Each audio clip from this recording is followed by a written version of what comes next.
Welcome to a meeting of your Manatee County Board of County Commissioners. Representing District 1, Carol Ann Feltz. Representing District 2, Amanda Ballard. Representing District 3, Tal Sadiq. Representing District 4, Mike Ron. Representing District 5, Dr. Bob McCann. Representing District 6 at-large, Jason Bearden. Representing District 7 at-large, George Cruz. The County Administrator is Charlie Bishop. Time is set aside at the beginning of each meeting for citizens to speak on any issue. Citizens are asked to limit their comments to 3 minutes. Today's meeting is brought to you with closed captioning.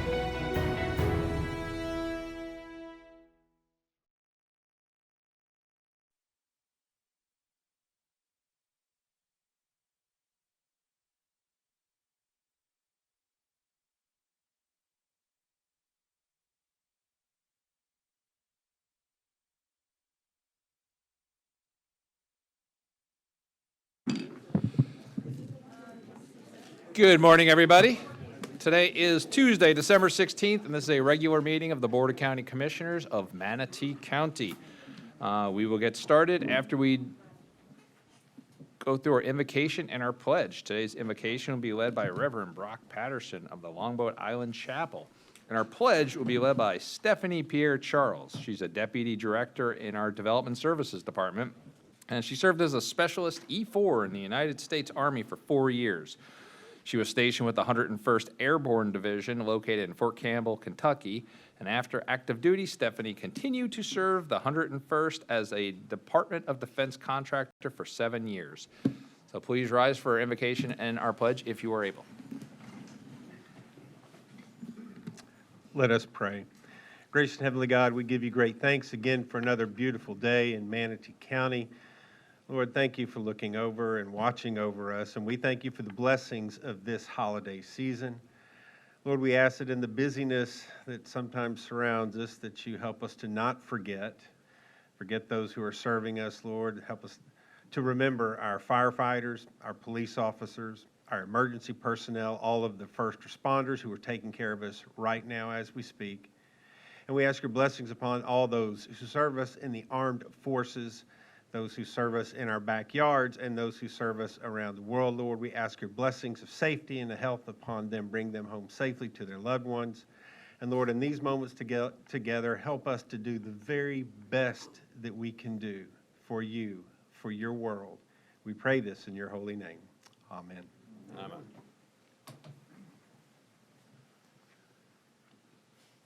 Morning. I pledge allegiance to the flag of the United States of America and to the republic for which it stands, one nation, under God, indivisible, with liberty and justice for all.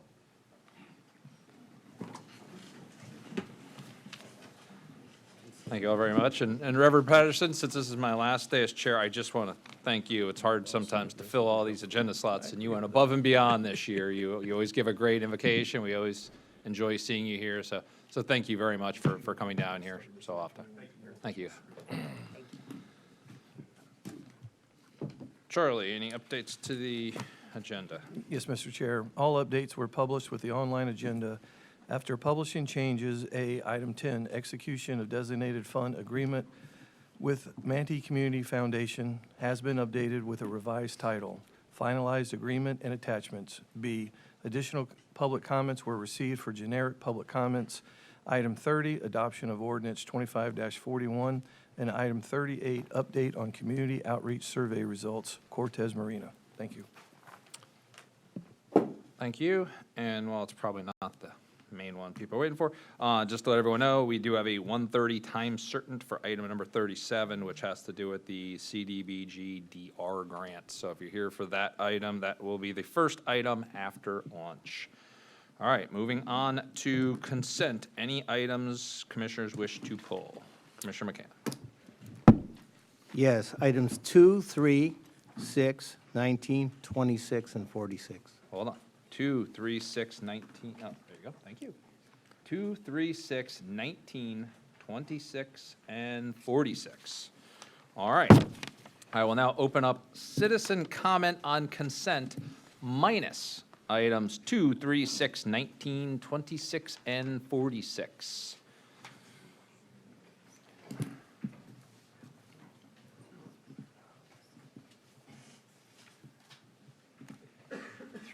For the record, Glenn Gibolina, I have not been sworn.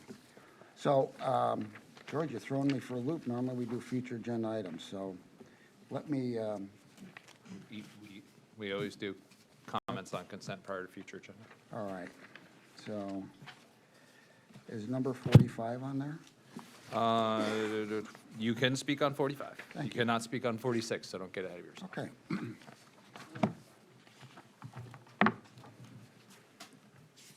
So, let's talk about this $100,000 that the, Wait, hold on 1 second. What? Will you restart us 3 minutes? You used about 35 seconds of it. We'll use getting situated. Go ahead. I doubt if I'll take 3 minutes. So, I'm looking over this donation of $100,000 from the city of Bradenton. Was it really a donation? They have had a terrible track record. They have been sued. They have been forced to make restitution. And I think part of, probably all of this money is probably for that restitution.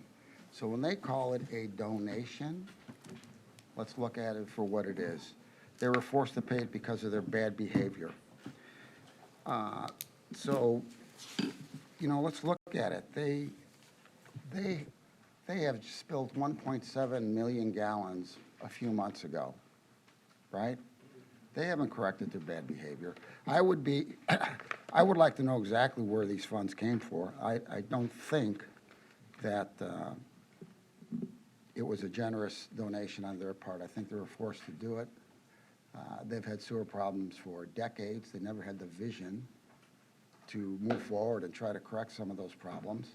I understand they just got $50 million to fix the sewer from the federal government. Hopefully, they'll use that wisely. That's about it.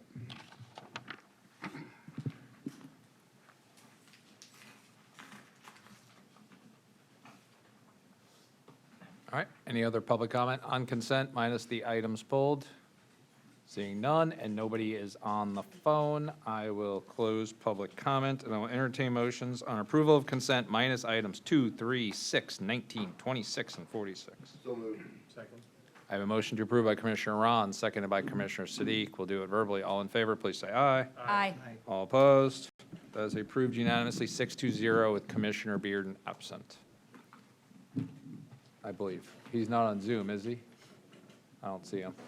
He has not joined. Okay, so 6-0 with Commissioner Bearden absent. If Commissioner Bearden does join, I'll announce it so you know that he's not.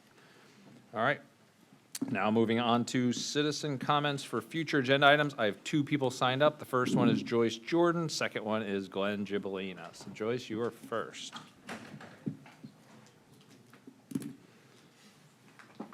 Good morning. Good morning. I want to begin by telling you that in the past couple meetings, Dee and I both have called in at times and not been able to speak. We are sitting there on the phone, you can hear the meeting on the phone, and you hear you say, George, there are no callers. Well, I'm sitting here on the phone, so I don't know what's going on with your system, but that needs to be corrected. Secondly, Dee should be here, but she is having a kidney stone, so she is not feeling good. So I am here to speak for both of us. Thirdly, I have never seen any employee from the animal welfare get an award, the monthly employee of the month. I don't understand this. We have some very, very good employees there. Most of them have quit because they get overworked. But some of them are still there, and they never, ever, ever get recognized. Now, for the reason I'm here is these new kennels. I am brokenhearted. I cannot express how upset I am about the size of these kennels. They were not made for our dogs. I have to let you know exactly what it's like to walk one of those dogs. First of all, you have to get in the cage, okay? These kennels don't even leave room for a person to get in there with them, especially if they're going to have a bed, which they say the beds don't fit. So the dogs need to have beds. They need to have space to move around. It is cruel to leave them in there for 23 hours a day and not have any toys, not have anything to do, and just now they're going to be laying on the floor. I don't understand this at all. I don't know how this happened, but I was heartbroken when I got that anonymous letter with the pictures of the new kennels. I don't want the dogs to be moved. I don't think it's fair to put them in those cages. That is definitely a cage. It is not a kennel. It is not made for big dogs. And it is not made for our dogs specifically. When you go to get a walk a dog, okay, you have to get into the kennel. Well, now you're going to have to open the door out. So there's a good chance, and it happens, those dogs are going to get out. You're not going to be able to stop them from running through. They are anxious to get out. They have had to go to the bathroom for hours, and they can't wait to get out of that cage. Secondly, you're going to block the whole aisle if you open that door. And then no one can possibly be in that aisle with you because you're not allowed to be within 10 feet of any other dog walkers, any other dogs. And so it's completely unsafe for more than one walker to be in there at a time. That's my time. Okay, thank you. Thank you. Glenn? Hold on. You can be, I had two people signed up first, Mike, and then I'll open up to everyone.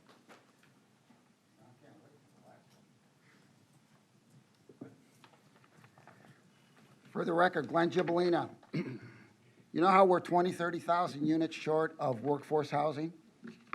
Well, that's going to be the seniors coming up next. I am telling you right now, you better get ahead of this game on getting some units for seniors. And they don't need a lot of space. It could be efficiencies, but we have a real problem. Ms. Ballard and I are on the Suncoast Partnership on Homelessness. I am the senior person in representing at that coalition, and I'm 74, so I think I can relate to it. But when we have seniors coming up that are going to be on homeless, and by the way, 25% is already living check to check. I see a real tsunami of seniors living on the streets unless we get ahead of this. You look at our aging population. We are the baby boomers, the 50s and 60s. We brought all the innovation and protest. We have to start taking care of these people. And believe me, nursing homes aren't going to do it. They're 10 grand a month, whatever they are. That's absolutely ridiculous. So we need to move in that direction. FP&L, our solar program that doesn't exist, got another $9 million rate increase. They don't care. And I want to talk about, I forgot it was on the agenda, but I'm going to scratch that name out. We'll talk about affordable housing because that's my jest. So we have companies coming in here that are paying $70,000, right? And they think that's a good deal. Well, let's do it by the numbers. If we take the Alice report where you should say, well, we need 30% of our income, well, that's $1,800 a month that you can afford for rent. And we haven't even taken out the utilities yet. So they say a third, including rent and utilities. Take another $300 out of there, right? Now we're at $1,500. And these factories want to come in here with families and stuff. They're not going to be able to afford a place to live. And I think that's going to be a real problem. And I hope that the people that do come into our county, that this is explained to those owners and those folks that want to bring in 40, 50, 60, 80 new employees, that they're going to probably have to drive the Pasco to afford to live in Manatee County, because these numbers don't lie. They can't afford to live here. We need to move in the direction. And so, quite frankly, someone that big, they should be able to do some Live Local Act. But it's an injustice not to let these companies know that. your employees are going to be miserable working 2 or 3 jobs because they can't afford to live in our county, for the record. Mike, you want to go? And Mark, you wanted to do future agenda as well, right? All right. Mike Meehan, Manatee County, slightly under the weather this morning. I only have 11 Christmas wishes for Manatee County for the upcoming year instead of the traditional 12, but I'll try to make them meaningful to you. Number 1 is widen Riverview Boulevard. Number 2, install a sidewalk on 59th Street north of Manatee Avenue. 3, offer to take over the landscape and mowing maintenance for the rest of the causeway from the city of Bradenton.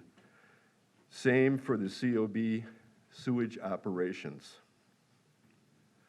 Double financial support for social services like Turning Point's Our Daily Bread and the many other service agencies who are keeping the social fabric of Manatee County intact.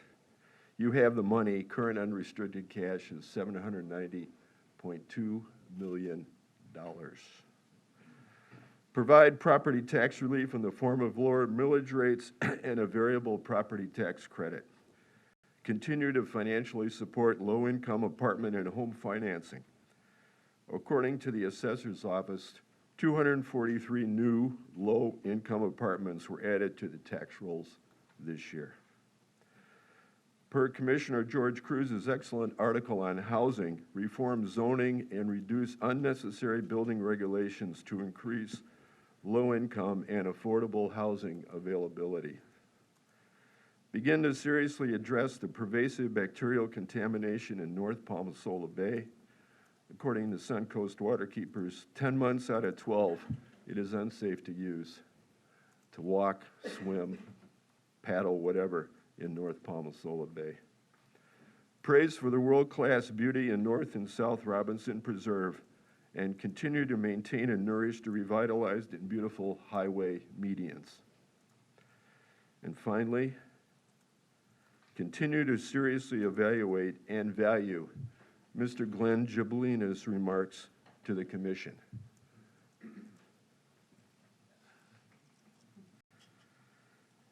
Have a happy and blessed holiday season. Thank you.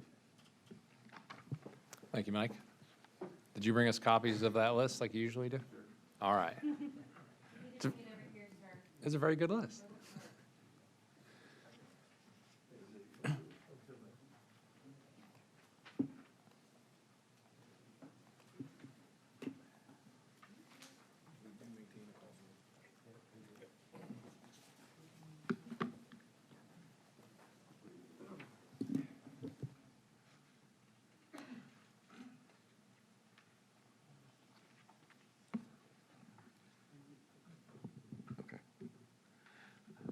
Good morning, Commissioners. Mark Vandery, Manatee County. And I'm usually here representing Waterline Road Preservation Group. And this morning I want to take the opportunity to again remind the commissioners and the folks in the county what we have out in the East County along Waterline Road and the Zipper Road community. Again, I can't stress this enough. Development is encroaching, but we do in fact have, I've showed this map here with an outline of in white. There's about 4 square miles of conservation land, ag land, large lots. 5 to 35 acre properties. There's over 100 of them. They're not large scale ag. You don't have 200, 300 acres of tomatoes and strawberries and such like that, but you do have small scale ag. You've got family farms, ranches, stables, horse breeding, that sort of thing. And it's important because it is property. It's not paved over, and it is habitat for wildlife in the area. And it's just nice, folks, when they get exasperated in town with the traffic and all that sort of thing, to come out and take a drive on Waterline Road or maybe a quick drive down Zipper Road, and it allows them to relax a little bit and see what nature is still available in East County. Now let me advance this. This is Zipper Road. This is the famous oak canopy that should be treasured by everyone in Manatee County, if not the state of Florida.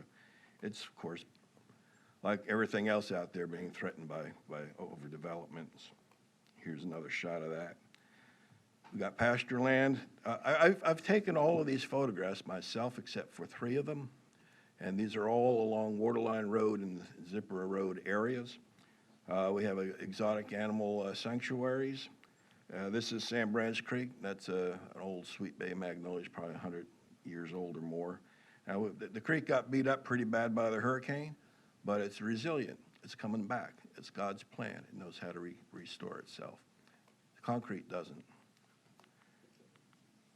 Again, Sam Branch got walking trails along the creeks. These are ag businesses. People come down here, they think it's a petting zoo. It's ag land.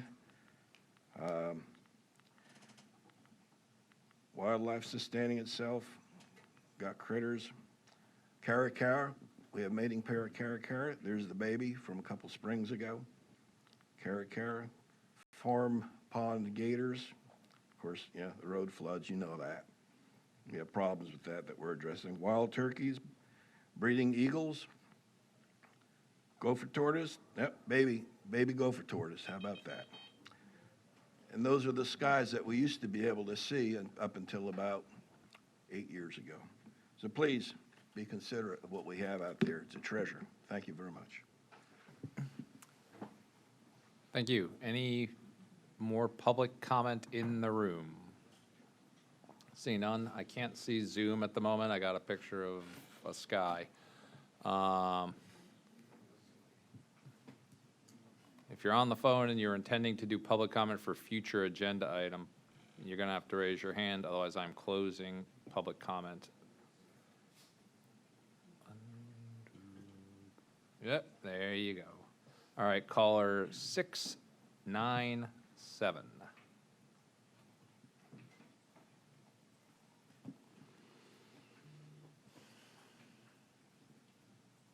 697, you got to unmute yourself.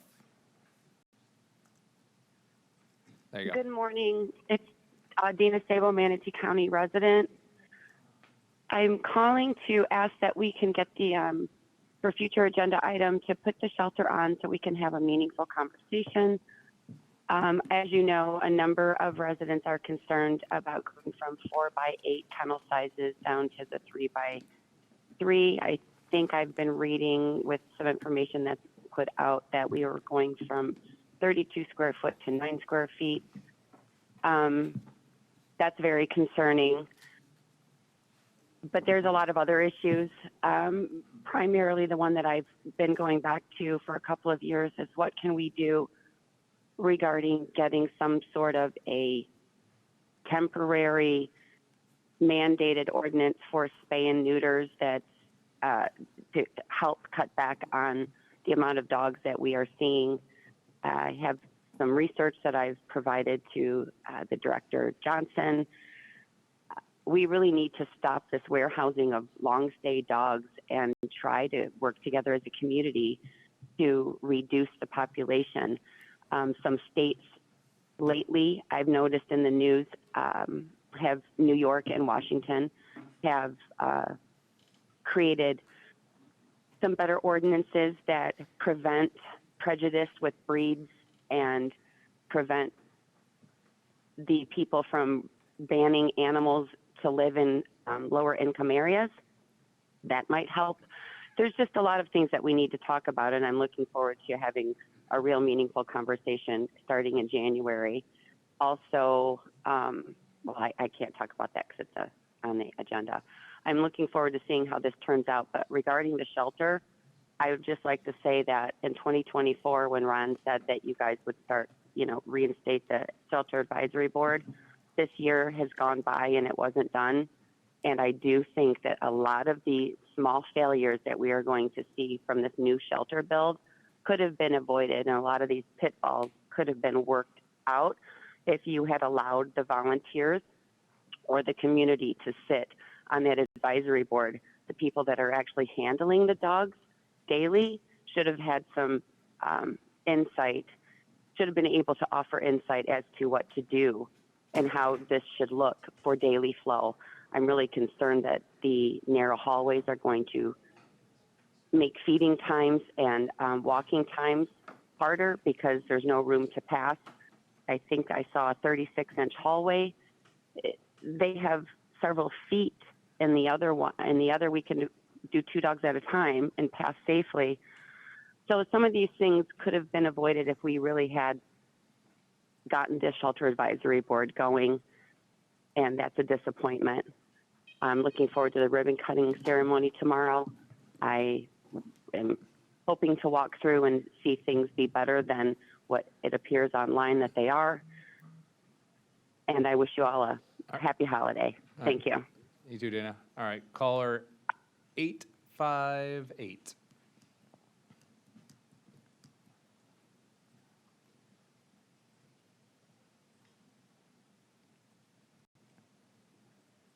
Go ahead. Good morning. Oh. Good morning, commissioners and staff. My name is Betty Miller, and I'm a resident of Manatee County. I'd just like to request that you guys consider to put on the future agenda regarding Facebook comments on the official county page. In my opinion, the comment sections on these posts are overwhelmingly negative and frequently contain false or misleading information. Rather than serving residents, they have become a distraction and at times a sounding board for criticism of county staff and commissioners instead of constructive dialogue. The county's official social media platform should serve as a reliable source of accurate information for the public. Currently, the comment sections do not consistently support that purpose. They can create confusion, fuel misinformation, and detract from important updates the county is attempting to communicate. Have you considered disabling or removing comments altogether on these posts? I believe doing so would better serve the residents of Manatee County and restore trust in the county's communication. Thank you for considering this, and I hope you and all the staff have a wonderful holiday season, and thank you all for all your hard work. Thank you. I have no one else on the phone. Nobody was here, so I will close public comment. I'll make 2 quick comments. One, don't go on Facebook if you're looking for factual information or honest dialogue. That's not what Facebook is for. Our live feed, which they're probably talking right now, is like 5 to 10 people do 90% of the comments. We're not going to close it because a previous board did that once before. Just ignore it if you don't want to hear misinformation and complaints. As for the kennel, we've gotten emails from people.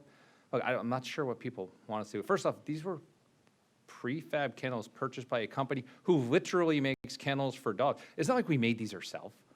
And we're like, oh, you made them wrong. These are for dogs, like on purpose. People buy these all over the country, if not the world, to put dogs in them, and everyone else seems to be okay with them. Otherwise, the company would be out of business. We spent a lot of time researching it and going through procurement on these things. Everyone's focused on one set of pictures from one person who snuck onto a construction site and took pictures of the smallest kennels they could find and then put them up online. There's different sized kennels in all of these buildings.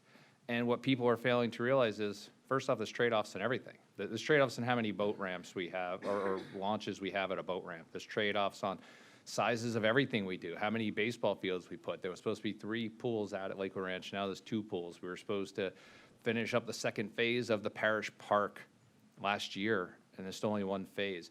Everything's a trade-off because we're dealing with dollars, we're dealing with capacity of manpower, we're dealing with space. We needed to make sure that Bishop had the ability to grow and expand as our community expands. So we wanted to make sure that we were structuring the site properly. We also heard from everybody, including our volunteers, that the dogs needed to be out of their kennels more and have more free time.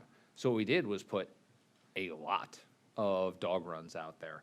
The dog runs are larger than our current dog runs. There's, I think, 11 of them out there. The intent is for these dogs to have indoor, outdoor, permanent access which sometimes they don't have over at Palmetto right now, because the guillotined doors close, and then they're either indoors or outdoors. Here, they have both. They've got a lot more free time outside of their kennels to play. That's the intention here. And there's trade-offs. We could have made these bigger, and then we could put less buildings on there, and then we don't have the capacity to grow. There's also dollar amounts. We could have put less of them in there and kept Palmetto open and had some dogs in one place, some dogs in the other, but nobody wanted that. We try to listen to everyone's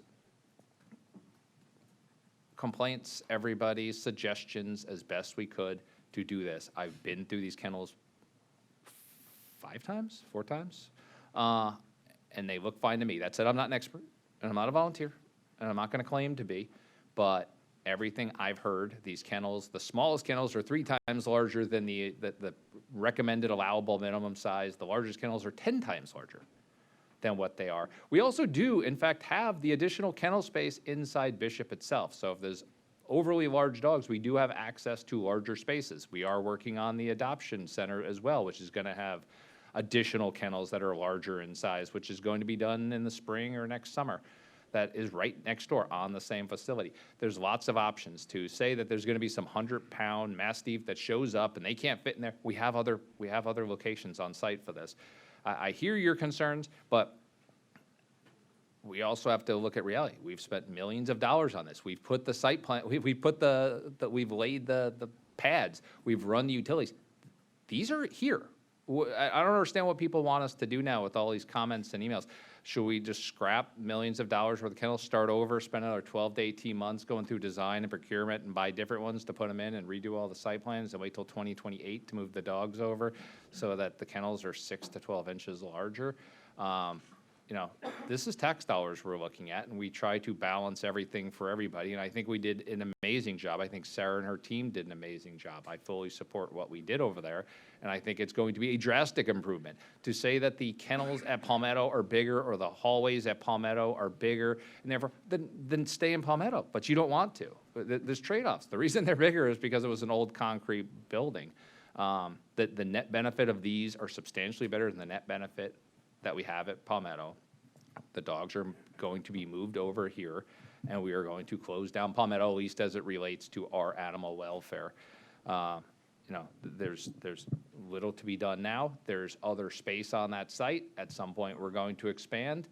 If we need to adjust, we can. There are abilities to lessen the number of kennels in some of these if need be to adjust accommodations, but at this point in time, these are in, and these are going in. So I understand the concerns, but this is what we have at Palmetto, and I believe it's going to be more than sufficient. It's kind of like looking at an empty house. You don't understand the size of the room until you put the furniture in there, and then you realize the room was bigger than you thought. So why doesn't everyone just please take a breather, and let's let this thing open first, and then we'll have the dialogue once we have the facts. Right now, we're working off of a handful of pictures on a now taken down article online. Do I have somebody else on here? Commissioner Feltz. Thank you, Commissioner Cruz, for addressing that issue. And, you know, it is a matter of nothing is perfect, and there's a series of compromises we have to take. I think with every right that we have, there comes a responsibility. We definitely need to look into our spay and neuter laws. I totally understand. I come from a culture of working dogs that if they have a job, we do like to keep those breeds intact. But if we can make it affordable, and if we have to make laws to control our pet populations, that's part of not taking responsibility for them. We'll find out if our shelters work. It is very difficult with larger dogs. You have an aggression issue, and they're larger. We're having large dogs in town. This is where I always thought that a shelter or some sort of facilities farther out east, because nobody needs the Great Pyrenees in the middle of the city of Bradenton. And that Great Pyrenees needs to have a job to do to be a happy dog. So hopefully we'll make some improvements on that. And like Commissioner Cruz said, let's give it a chance. Let's give it a shot. The one thing we are never lacking, if we play our cards right, is volunteers to work with animals. It's hard to get people to volunteer to get into some other aspects of public service or involvement with the government, but you could get people who like to work with the animals, and I think we need to capitalize on that very much. As far as the Facebook, social media, and things like that go, again, we put that back in. We brought our call-in comments back. Not only did we bring our call-in comments back, but Commissioner Cruz had allowed a second 30-minute session at the end of the day, and I was one of the people that said, let's put this meeting on our social media page. But I agree that social media could be one of the best things that happens or one of the worst things that happens. Conduct yourselves accordingly. There's no reason for, and I believe I have a District 1 Facebook page, but you have to maintain some decorum, or you would be likely to lose that, and we don't want to lose our First Amendment rights because some of us can't maintain a decorum. I also had a question on our slideshow, Mark, that you presented. Was that submitted to the county before? How did you do that? Were you using a, right. So you brought it on a flash drive, and that's how you got it in there? Had you submitted it to the county beforehand?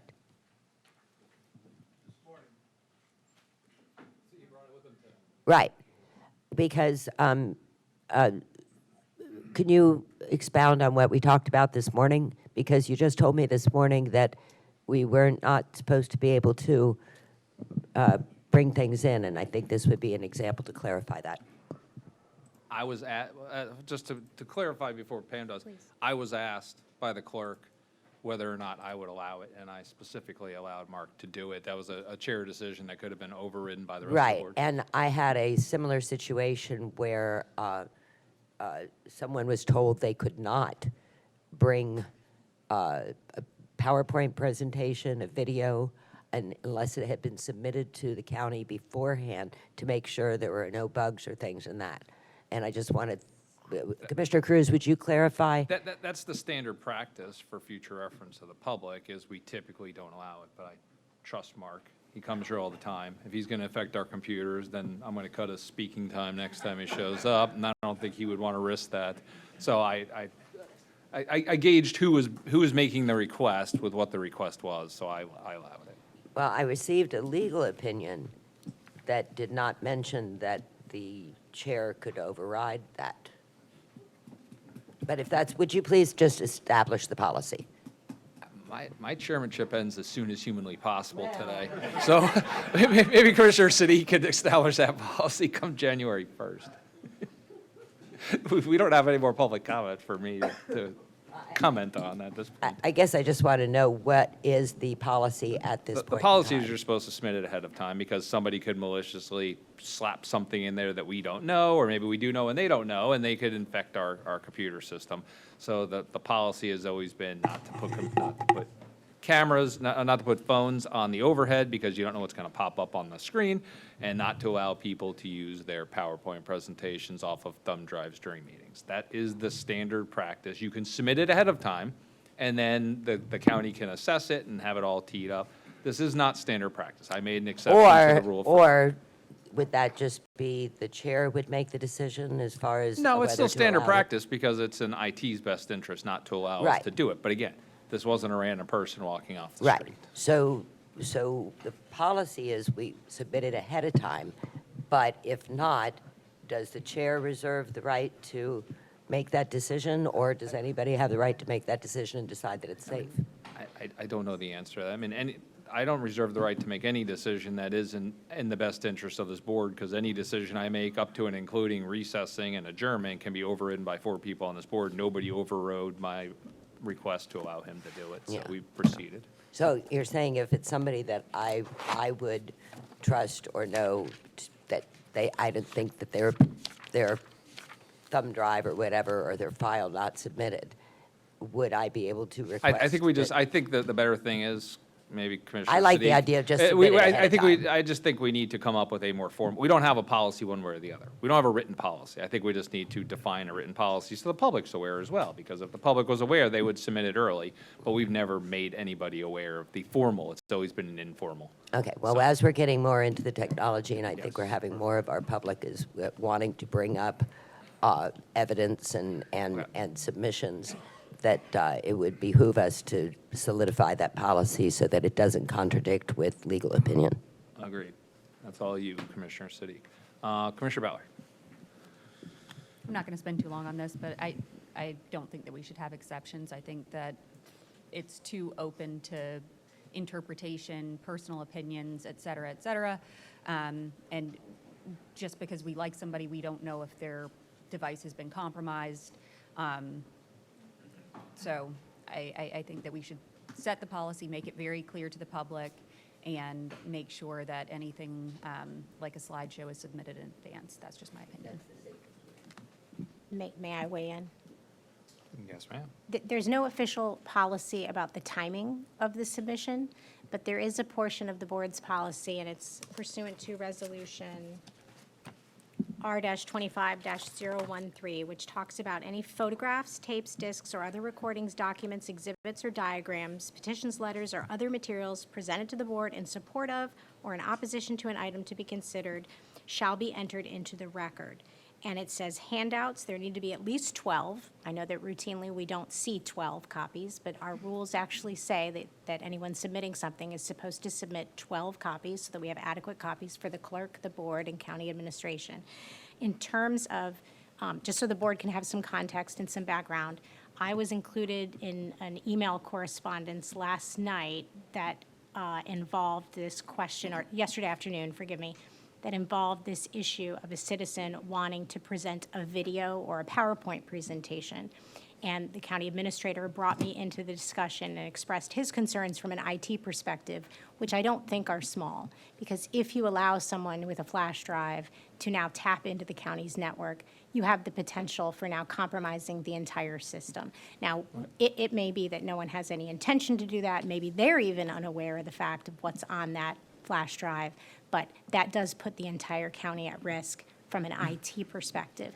The other issue about the content of whatever is going to be in the presentation, there could be something pornographic. There could be something that this board would not want to be displayed. And so that's one reason to have some sort of preview of the materials, the video, whatever it is in question. Okay. Generally, we get- paper is best. We could So- just, all right, so Commissioner Siddiq, take that in advisement. Is there anything else about Mark's PowerPoint presentation?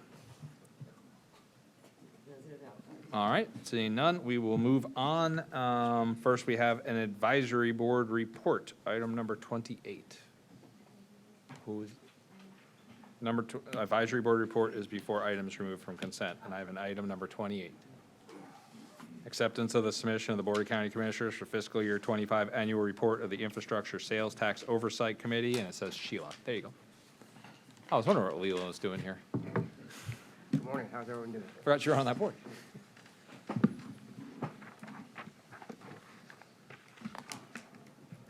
Thank you.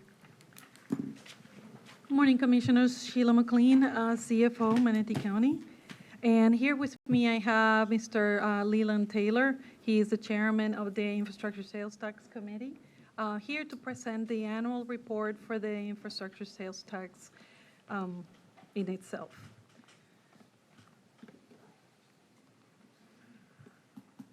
As part of the compliance from the establishment of the IST, we had two ordinances that regulates both Ordinance 16035 and Resolution 18130. One creating the Citizens Oversight Advisory Committee that since then has been meeting on an annual basis for 4 to 5 times during the year to identify and monitor with financial management all the details of our expenditures, the appropriateness and the compliance of the resolution that establishes that The board, the committee is supposed to bring an annual report every year before the December 31st to the Board of County Commissioners. The annual report in itself for fiscal year '25 presents the results as of September 30th of 2025. Of course, they are preliminary, as we understand that the audit is not finalized yet. So we are bringing preliminary results to the board. This annual report should confirm the following. One, that whether actual or planned expenditures are consistent with the subcategories and percentages provided in the infrastructure sales tax funding and category list, which is the one that drives all the projects that are being placed in the infrastructure sales tax and the ones that were approved by referendum and by the Board of County Commissioners. The second section they needed to confirm was whether any changes to the infrastructure sales tax funding categories list were approved by the board in accordance with the resolution. Part 3 was to whether the project and equipment expenditures or debt service costs attributed for the same expenditures utilizing infrastructure sales tax revenues for the previous year, 2025, were identified in the infrastructure sales tax project and equipment list. And number 4, whether any changes to the infrastructure sales tax project and equipment list were approved by the board in accordance with Resolution R-18-130. The IST committee, which is comprised of 7 members, where Mr. Leland Taylor is the chairman. This board, as I said, was appointed by majority of votes of the board, and it's a 2-year term for each one of the members. So during the year of fiscal year '25, we met 5 times with financial management. We discussed all the results per quarter, the previous results of the previous fiscal year in November, and as we move towards every single one of the discussions to bring forward today an annual report to the board. The full report is presented in this agenda. I'm not going to go over this because it'll take me like an hour. But the summary of funds received and expended for the IST as of September 30th of 2025 of unaudited results turned out revenues coming into the infrastructure sales tax of $54.2 million and expenditures worth of $29.8 million. The total of all these, both revenues and expenditures, are meeting all of the 4 guidelines of this resolution. As we have presented a memorandum to the board that describes that this has been in compliance, and at this point I would like Mr. Leland Taylor to come over. He would like to say a couple of words in regards to compliance and what the work that they have done throughout the year. Thank you. Good morning, everyone. You will see you were presented with the memorandum which we executed, which was approved unanimously by our committee, approving the compliance of the commission. I will tell you, in the last year, it was received very favorably. The commission's change of priorities where you shifted money to stormwater improvements. We know that was kind of an issue that came before this board last year, which is showing that this board is being really proactive with respect to some of the needs of the community. One of the things I wanted to point out, and first let me just say it's been a pleasure being on this committee I've been on it 4 or 5 years now, working with Ms. McLean as well as Candace Cruz and Megan and Ms. Jenna. They always do a great job for us. You couldn't have better folks working for you.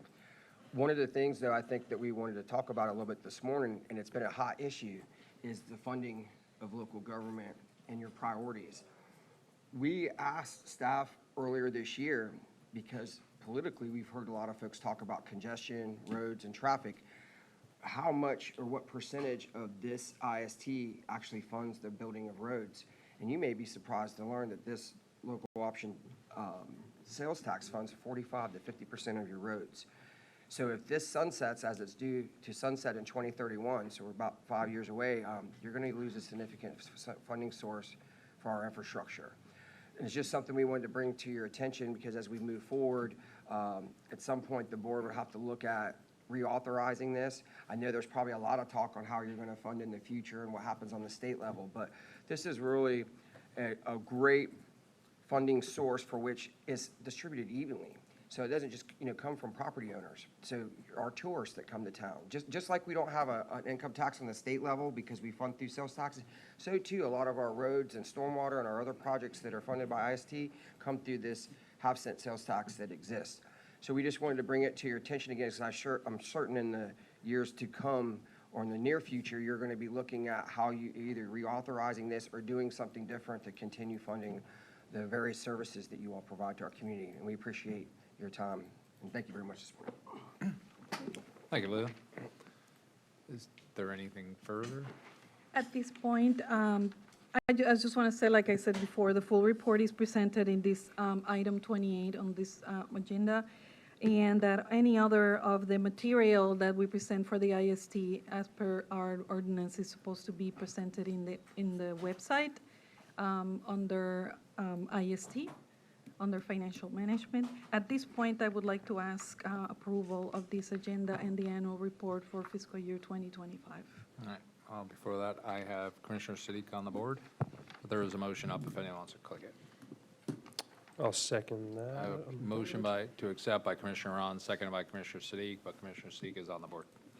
First, to the committee and Leland, thank you very much for your oversight, especially for the time you put into that as well. And you bring a good point. I'm glad you also mentioned the percentage on roads. Coming into a year where, granted, this isn't an ad valorem levy, but it's a tax, and citizens will be paying a lot of attention to our funding sources.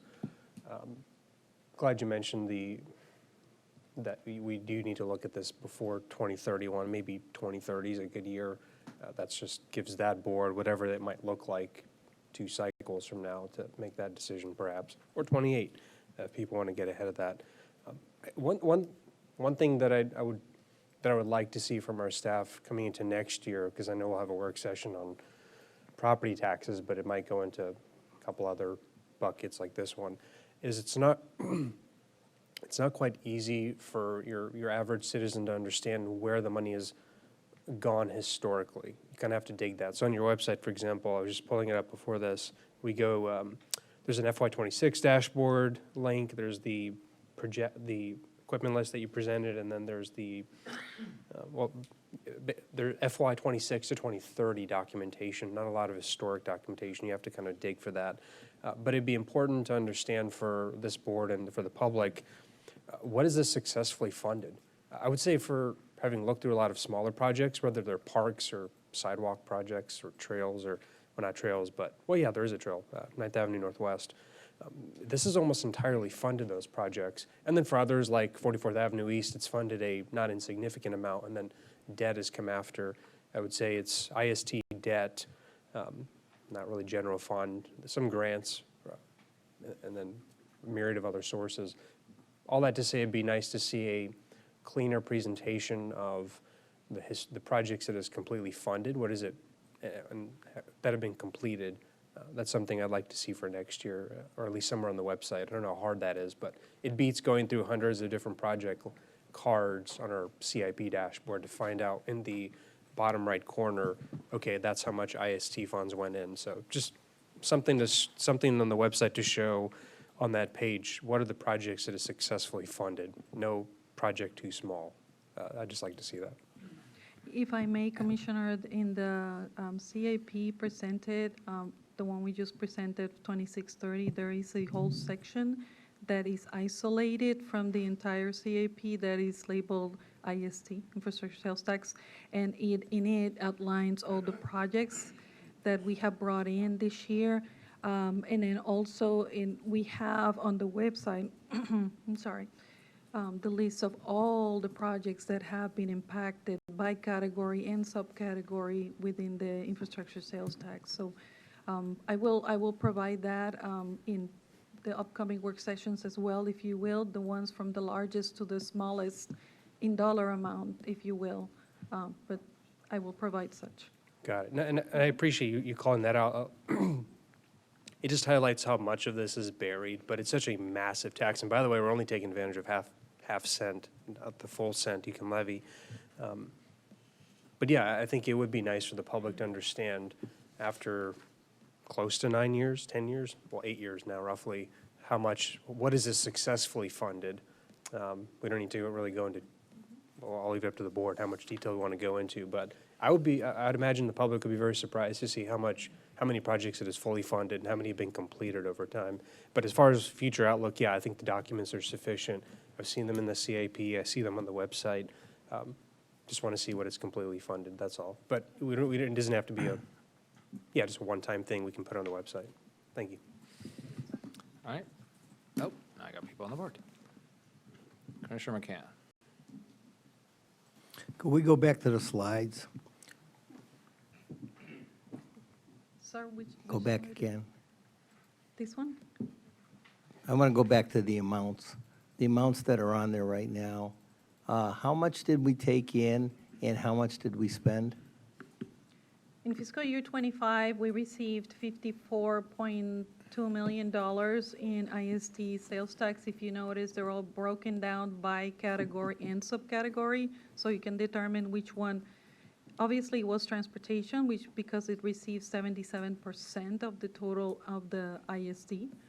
But you can see which one was the allotment per each one and the percentages that are broken down as well.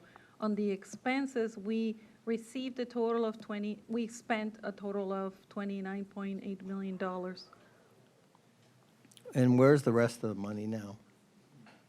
So these funds, as per Florida statute, they're supposed to be whatever is left goes into their own separate reserves account within their own funding source. All these monies that are left over get planned into the CAP. They are planned into the CAP and for the upcoming year projects that are identified in the capital improvement plan. Okay, thank you. Yes, sir. Commissioner Phelps. As always, Sheila, thank you. I love my numbers there. Would you be able to give us, for a future presentation, a little bit more of a breakdown by district? Definitely. Okay, because I think that, we share a lot of, there's a lot of common things, but I'd like to look at it on a district-by-district basis and kind of prioritize ourselves with that, because there may be some other districts that have other needs and priorities and maybe ways for us to find money for things that are important and do have a bearing on life and limb. And I'll be willing to give that up in mine if it saves somebody else's, and if anybody wants to contribute theirs for Bob's Lorraine Road, we would have those options. And to make sure that we are spreading the love judiciously through all of our districts. So other than that, Definitely. love the numbers. Thank you. Thank you, ma'am. No one's on the board. I already have a motion and the votes, but I haven't opened up public comment yet. So I open up public comment on item number 28. Seeing none and no one's on the phone, I will close public comment. I have a motion to approve by Commissioner Ron, seconded by Commissioner Siddiq, and it is approved 6-0 with Commissioner Bearden absent. Thank you very much, Leland, and your whole board, and thank you, Sheila. Thank you, Commissioners. Moving on to items removed from consent. Starting with item number 2, execution of a land use restriction agreement for Livable Manatee multifamily rental for 3810 Lorraine Road. Commissioner McCann. I have some questions on this. Who's funding this project, and, why is the LURA only 20 years?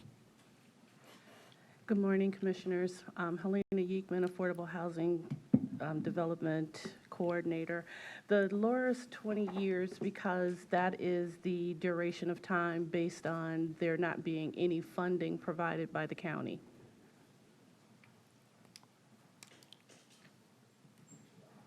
Okay, and There's no funding provided by the county. What incentives is the county giving? Okay. The county is providing It was a density bonus. density bonus, expedited permitting, and we provided the free scoping meeting. Okay, and the 20% comes out of what, a resolution by us or something like that? Because I noticed that the Live Local Act, you know, in Section 125 requires 40% of the units affordable for 30 years, subject to the LURA.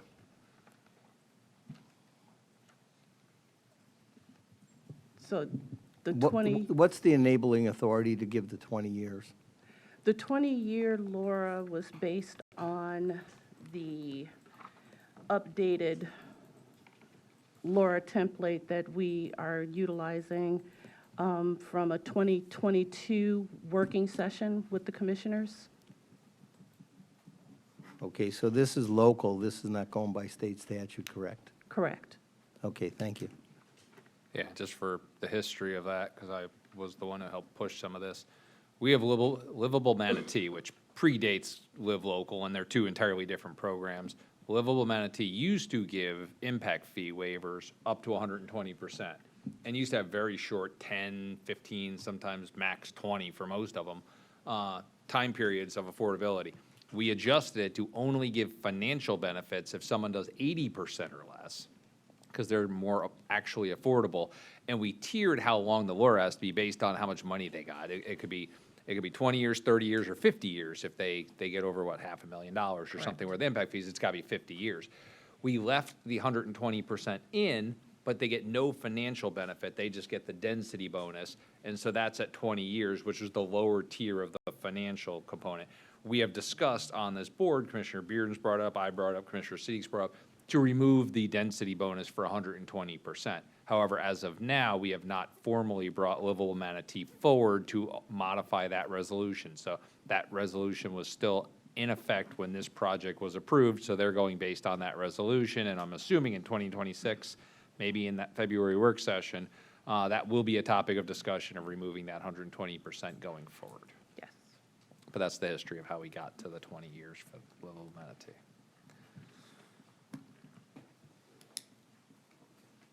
Is there anything further? I have no one on the board, so I'll open this up to public comment. Item number 2.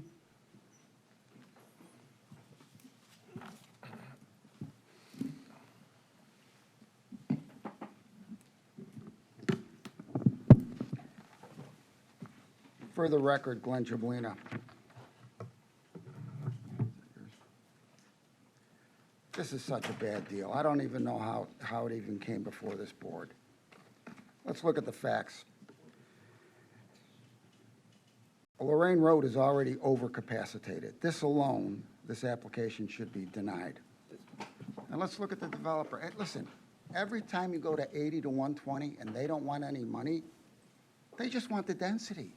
And they're going to rent it at 120, which is market rate. So there is no benefit for this project. There's no benefit to rezone it. There's no benefit to the community that it is true workforce housing. Because as Dr. McCann said, anything from 40 to 80 with a 30-year LoRa should be mandatory. It should be the standard. When you bring projects like this, it doesn't help our community. It doesn't help it at all. And quite frankly, they're not protected. They are not protected for the rezone. You can do it just on a public safety issue alone. You can deny this rezone. We're not rezoning anything, Glenn. Okay, well then, all right, I retract that. This should be denied. This is a bad deal. Should never come before the board. We deserve, our workforce housing deserves a higher standard. And that's under 80%, and I sent you all the facts of why the projects you're bringing to our county are unsustainable for the workforce housing.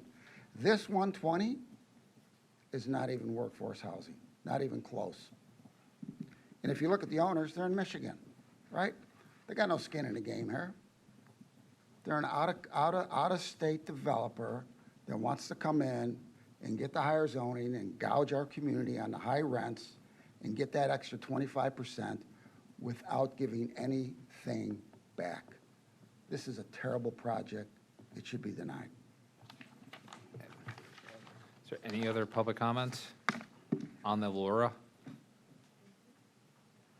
Is this public comment, sir? Yes, Commissioner. Scott Rudisil, I'm here on behalf of the applicant, just because of some of the comments that were made. This project was approved a year and a half ago. It's a really good project. It's a mix of detached cottages, connected cottages, townhomes, all in a unified project. It was approved unanimously, and we're happy to answer any questions, but I just wanted to say that. Thank you. Any other public comment? Seeing none, I will close public comment. As was pointed out, this is not a request for rezone. This is not a land use meeting. This is not a quasi-judicial. This was rezoned. They can build this now. The county asked them to provide this letter. So this is us asking for this particularly. And as with anything we do, once somebody submits their application, the code and the resolutions at the time of their application is what they have to be bound by legally. So even if we change this tomorrow and get rid of 120%, this project was approved contingent upon providing 25% of the units at 120%. We can fix future, we can't fix past. That's not how the law works. This is already approved, it's already rezoned, they can put a shovel in the ground tomorrow. They're promising something to us that was a requirement of them. We're asking for this. They're not asking to give this to us. They prefer probably not to give it to us and just have twice as many units. Is this best case? No. But we are actually working on trying to get rid of 120%, and we have. I would talk to the state, who also looks at 120%, and I believe it's 140% in Miami-Dade, because all of their live local, all of their SHIP funds, it's all at 120%. And we push back. One of our priorities this year from this board, with all the things we could have asked for in Tallahassee, we specifically set a priority in our leave behind for Tallahassee to lower that 120% for the entire state. We are proactively agreeing with the premise that 120% is not affordable. But that does not alleviate the fact that that's what it was at the time this project was approved. That's what it is today if a project was approved this afternoon. So we have to be bound by a LoRa agreement that we asked for. So that's what this is at this point. And hopefully this board changes and gets rid of the density bonus and puts that at 80%. And hopefully the state, I know there's a bill that was just filed last week, Glenn, that at least lowered the 120 for everything down to 100% at the state level. Still not perfect, but it's going in the right direction. That's what we asked for. And someone actually ran that bill last week. So the state's acknowledging it as well, but that's outside the scope of this particular request. Commissioner Siddiq. Mr. Chair, I move to authorize the execution of the land use restriction agreement as presented. I'll second it so we can move forward. I have a motion to approve by Commissioner Siddiq, seconded by myself. There's nobody on the board, so you can cast your votes now. Maybe. Okay, usually I have a list of the people who have or haven't voted on the side. There's nobody there. Oh, there it goes. So I'm still waiting on 2 votes from my right side, my far right side.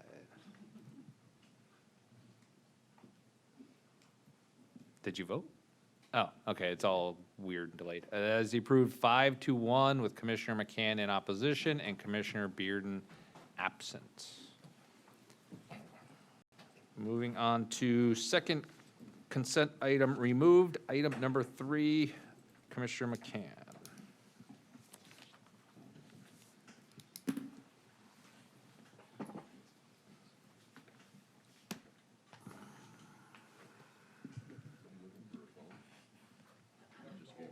Yeah, the whole on base is running extremely lagged right now, so just give us a minute so we can open stuff.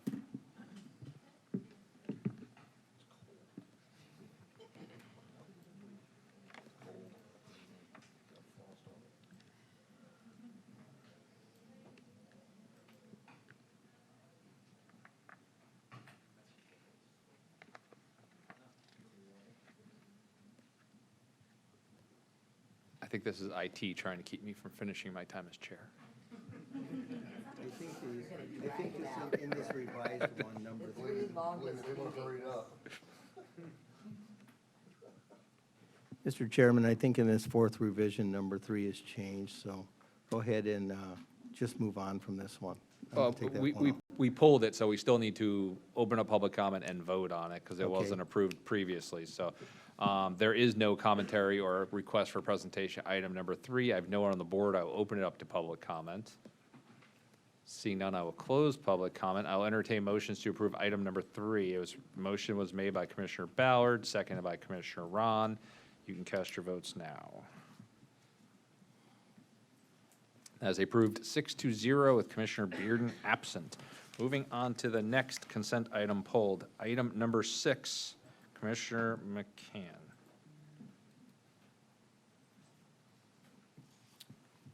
Yes, Mr. Chairman, I still have some concerns because I didn't get a good answer at the land use meeting. I'd like to know how Kimley Horn, can work for us and also work for applicants that come before us. I think there is a conflict of interest there, and the thing is that, I would move to approve this without Kimley Horn being part of this.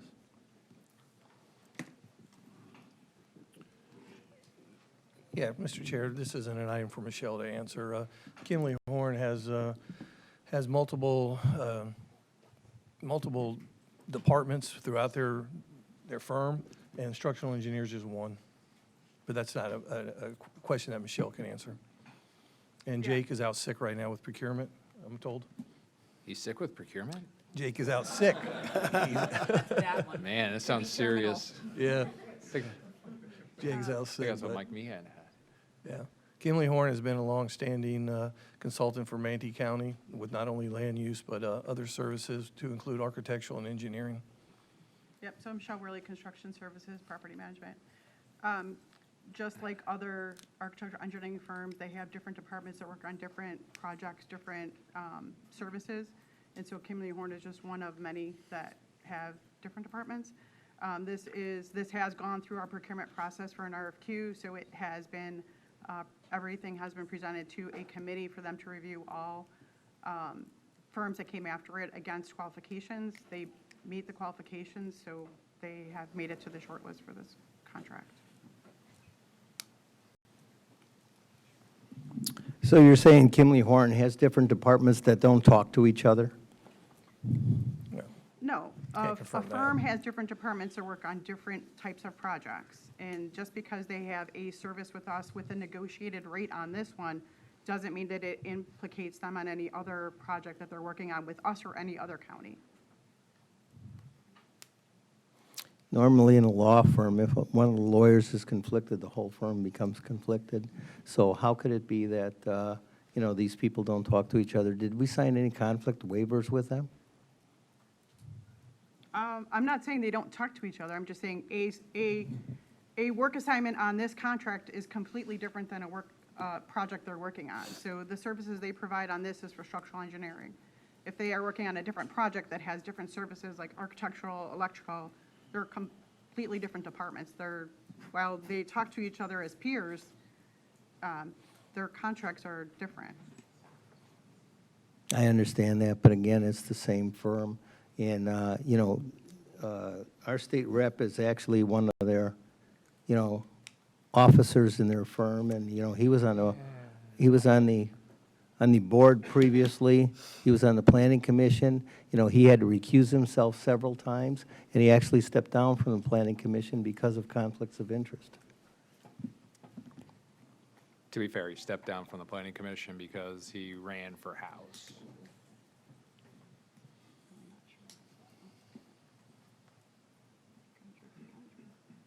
Okay, I don't think it was a question, I think it was a statement. All right, no one else on the board? Open this up to public comment.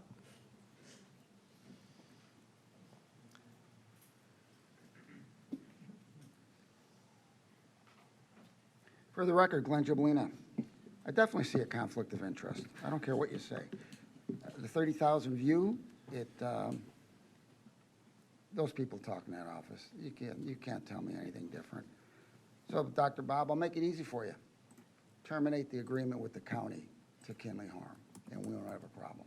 Get rid of their contract with the county, and then come in here and bloviate all they want, for the record. Any other public comment? Seeing none, I'll close the public comment. I didn't put myself on the board, but I'll comment. We would have anybody here. If this is the level you're going to go down, then we're literally never going to accomplish anything. We're a small town. I mean, Stantec is designing our trail system, and Stantec comes in front of us on land use meetings for other people. Kimley Horn is the one literally writing our revised comprehensive plan that we've spent 2 years working on. We're going to cancel all of our contracts, Kimley Horn, start that process over because of some implied fake conflict of interest. These are massive firms. I mean, we have people who are attorneys for municipalities that come in front of us at land use meetings, but then we work with the municipalities. We just accepted a grant from a municipality that has an attorney who comes in front of us at land use meetings. Should we give back that $100,000? How deep in the weeds are we going here?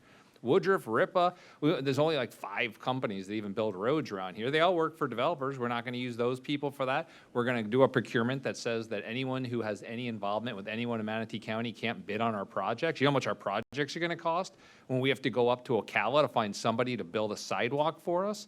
Like, this is a ridiculous hurdle you're trying to set in front of somebody. Kimley Horn is huge. Thousands of employees with offices all over the place. We're going to say that this contract needs to be reneged in its entirety because Kimley Horn may have a contract with some developer that may come in front of us at some point in time. I mean, that's not how conflict works. Maybe that's how it works in legal, but this isn't legal. We can't revert to this is how law firms do things. I think this is a bar that's impossible to adhere to in a town like this. I mean, right now our canals are being cleared by people who you can make arguments have conflicts because they also clean canals in private CDDs and HOAs. Where are we going to go with this? Literally just not do anything because everyone knows everybody else? It's a 400,000 person town. Commissioner Sadiq. No, well said. I would just move to approve the item. I have a motion to approve by Commissioner Sadiq. Seconded by Commissioner Feltz. And I have Commissioner McCann on the board. I think it's very interesting, and, you know, I understand your perspective of being a small town. You know, they have those in other states where, you know, the judge and the police chief and everybody else is all together too. You know, the thing is that what I'm looking at here is we're actually in the process of rewriting our comprehensive plan and rewriting our land development code, and we have people coming up at land use meetings to actually, you know, from the same firm that's doing that, and you can't tell me that they don't talk to each other. So, you know, again, let the public hear what they want on this, and they can make their decisions come voting time. Thank you. Commissioner Feltz.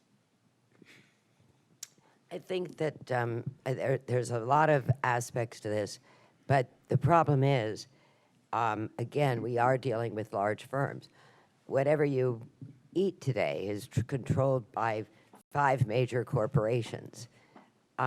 It's very complex to find someone or a company that isn't diverse or vested in certain other interest. And there are some things as our county grows. I mean, if you're in a small town atmosphere, it's a growth thing too. We could have the same complaints years ago with having the same contractors for things, and you've got to find somebody that does it. This is something, you know, we might have faced with our garbage pickup only having 2 haulers. You only have so many people who could perform a certain task or could do it in a certain way. And until somebody else comes along that could offer those same services, you've got to be a little bit, you know, deal with what you have. I absolutely appreciate everything that everyone has said about this.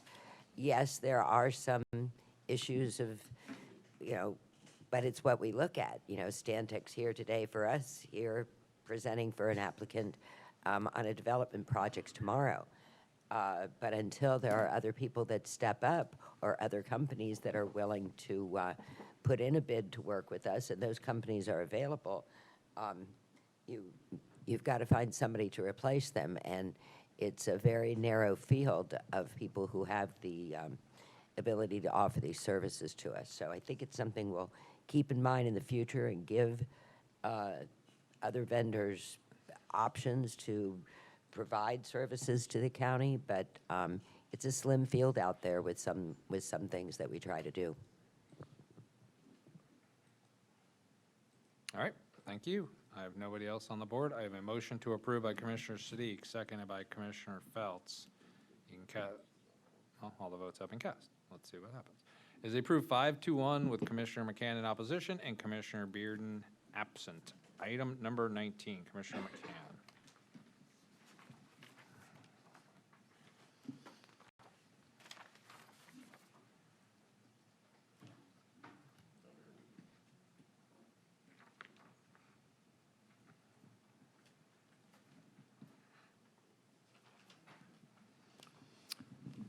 I talked to some constituents about this, and we just have a question here.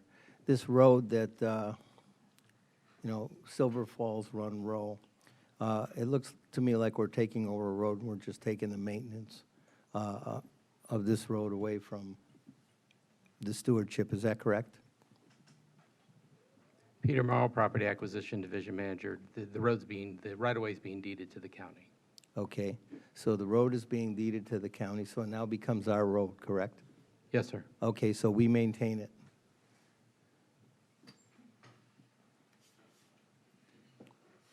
Good morning, Chad Butso, Public Works. Upon acceptance of the deed, yes, the maintenance transfers to the county. Okay, what will the maintenance cost on that yearly? In this case, because of the maintenance and the agreement that went with this that was on the previous agreement, it's only in the case of typical street sweeping, potholes, sidewalk repairs, when it's needed, the cleaning and televising of the stormwater pipes that are in the road right away. Because of their maintenance agreement, they're dealing with all the mowing and the top side, how it looks. Is the road already built? Yes, sir. Okay, and what is the purpose of a stewardship if we take over the roads in the county? I'm not in a position to answer that question within that context, sir. Okay, so in other words, the stewardship normally cares for their own roads, but we're taking this one over. That's what the people of District 5 are asking. I am not versed in the purpose of the stewardship district. I know they maintain a lot of things after they are built. They allow the bonding and the procurements and construction to get a lot of things. The current plan out in that area that has been east of Lorraine, when thoroughfares are involved, they make those happen and they take ownership of the improvement and transfer it to the county as per their long-term development agreements for those areas.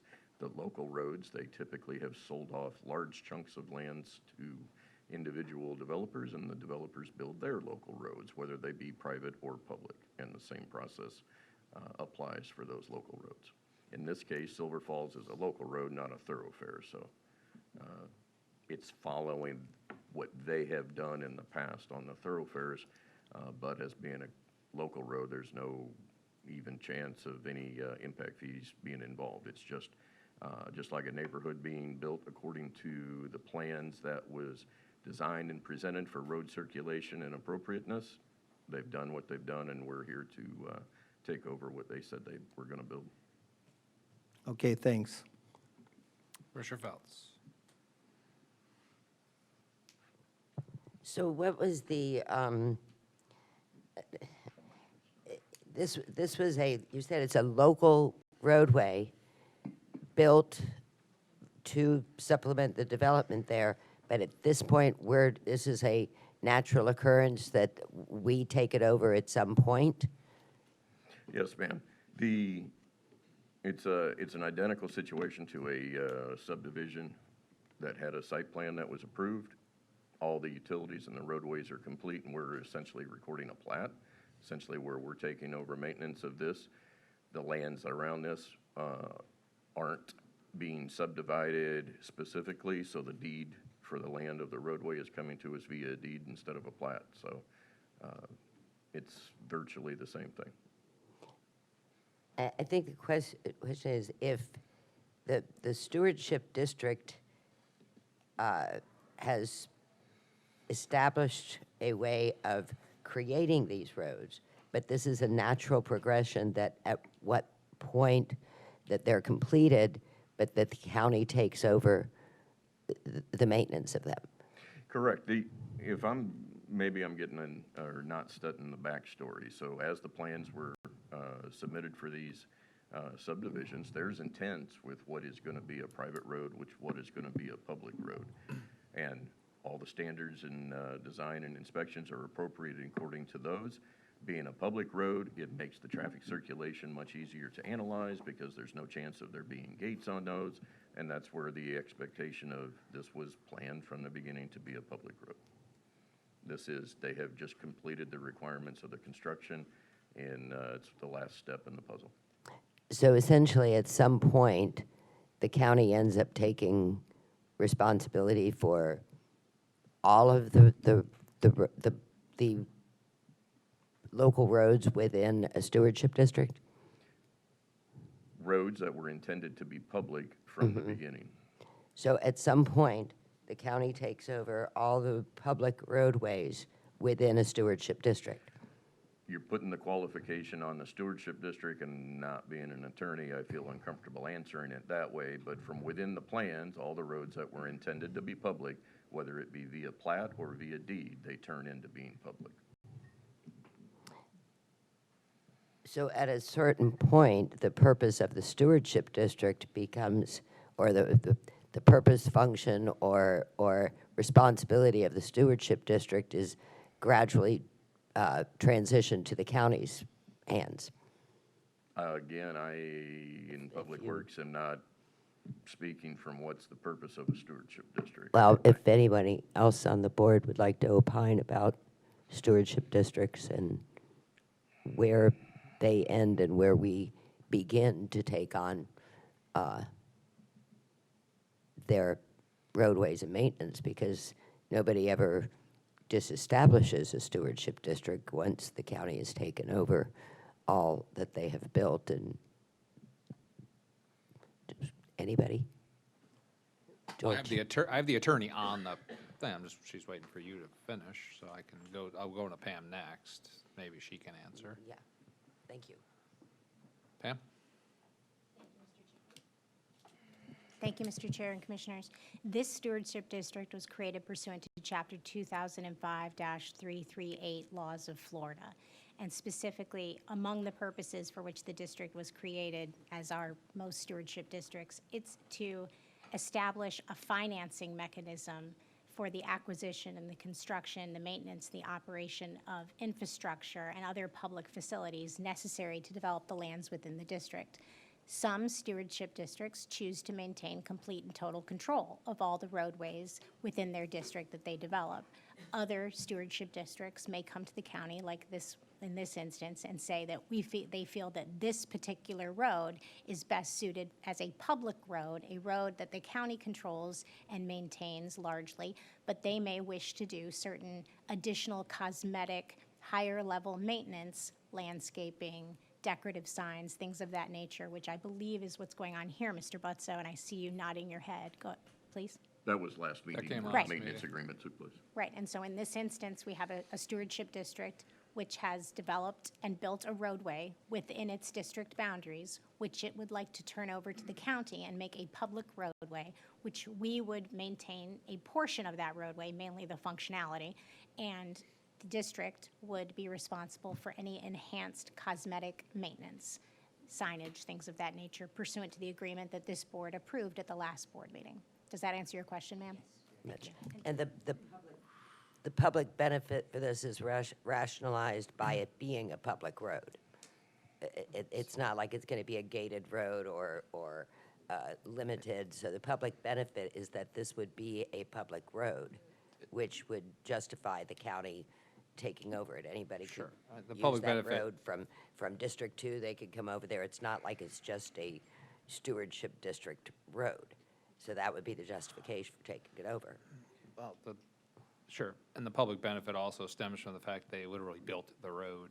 Well, they were required to build the road to service their local, and they have their stewardship district boards and taxations and everything else to pay for this. Agree, but the point is, it wasn't an impact fee credit. It's not money from tax dollars. We didn't bond it ourselves. I mean, they provided the heavy lift of the construction of the road, and when there's roads or pipes or other things that are going to eventually be turned over, then we have strict requirements in terms of what conforming is, in terms of the pipes, the quality, because we anticipate eventually taking it over. We don't want poor quality properties or infrastructure. But I also don't want to take over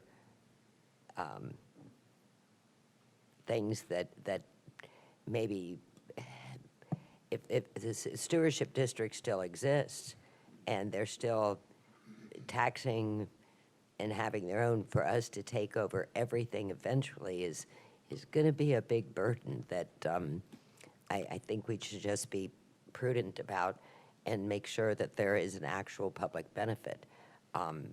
The beautification of the road, as far as landscape and things like that, I'm more concerned with, is this a working road for the public? And in this case, it's obviously that. I mean, if you look at the location, you are going to have a lot of off traffic to it, but I would just be cautious in us taking over everything from a stewardship district, because the build is only half the problem. The maintenance is the long term that has longer costs to it, and making sure that's a public benefit for the entire county, not just for the benefit of the stewardship district. Agreed. Commissioner Ballard. And Madam Attorney, if I can ask a question. So for these roads that are turned over to the county, they are built to a different standard from the beginning in anticipation that they will be turned over to the county. Is that correct? They have different requirements? Respectfully, Commissioner, I'll defer to Mr. Butzo Okay. in terms of what criteria they put in place in order to recommend that this board accept a roadway. Okay. Yes, Commissioner, that's one of the things that, while the standards are virtually the same for public or private roadways, there may be some nuances, but if you ever have an intention of wanting a road to be turned over to you, you absolutely need to follow our public road standards so that you don't reach a hiccup during any kind of turnover. For the edification or whatever, for what's out there, Lakewood Ranch is built into, call it three things, west of Lorraine, south of 70. I call that the original experiment. That is, there's a combination of public roads, there's a combination of private roads, there's a combination of community development district-owned public roads. East of Lorraine and north of 70, you get into more of when the stewardship district was around. Virtually everything other than the thoroughfares are private roads. The thoroughfares are what is owned by the county, whether that's White Eagle, Bourneside, E-Line, Lorraine, losing a couple in there, Post Road. Those are what came to the county. Everything else is private with the ability to be behind a gate if they chose to desire. And for clarity here, in these situations where the road is being intended to be turned over to the county, is that an agreement made in advance?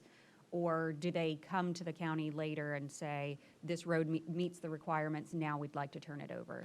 Yeah, that's what I meant with the original posting of the site plans. I mean, usually there is an intention where we're there. So as we're reviewing, in a subdivision, it's a little bit different because we're reviewing preliminary plats about the same time, and a lot of rules and things come into that. But in this case, because it was going to be coming as a deed, it was inspected that to meet this standard, you need to do this. But because you wanted to have be enhanced ornamental sign support structures, and you wanted to do this, if your intention was to turn this over, you needed this maintenance agreement. So like I say, it's a process of, if this is meant to be turned over, these are the conditions you have to make to do it. Okay, and It's so not, there's, it's not a formal application other than coordinating the transfer of the deed. okay, but there are ongoing conversations from the beginning. If you want to turn it over, this is what needs to happen. This Absolutely. is what it needs to look like. And does the county inspect those roads at the, on the front end? Continuously and especially at the end. Okay. I think those are all the questions I had. Thank you. All right, I have no one else on the board. I'm entertaining motions wherever you feel like it, but I will also open up public comment on this item.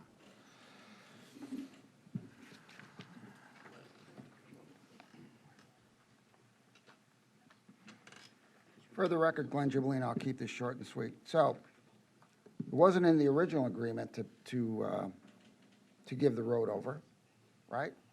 There are, according to the attorneys, stewardship districts that never give the roads over. And I think that's the direction we need to move in. What I didn't hear, and this would probably base my opinion whether you vote on this or not, who does the road serve? Is it the local neighborhood that 30 cars a day go through there? Or is it going to be a thoroughfare where 20,000 cars go through there? Who does the road serve? If it's just the local residents, that dime's on them. If you got 10,000 cars using it as a shortcut, then maybe we should try to maintain that. But from the surface, I haven't heard any traffic studies.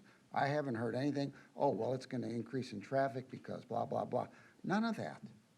If it's just serving, 30 houses, then forget about it. Let them live up to their original agreement.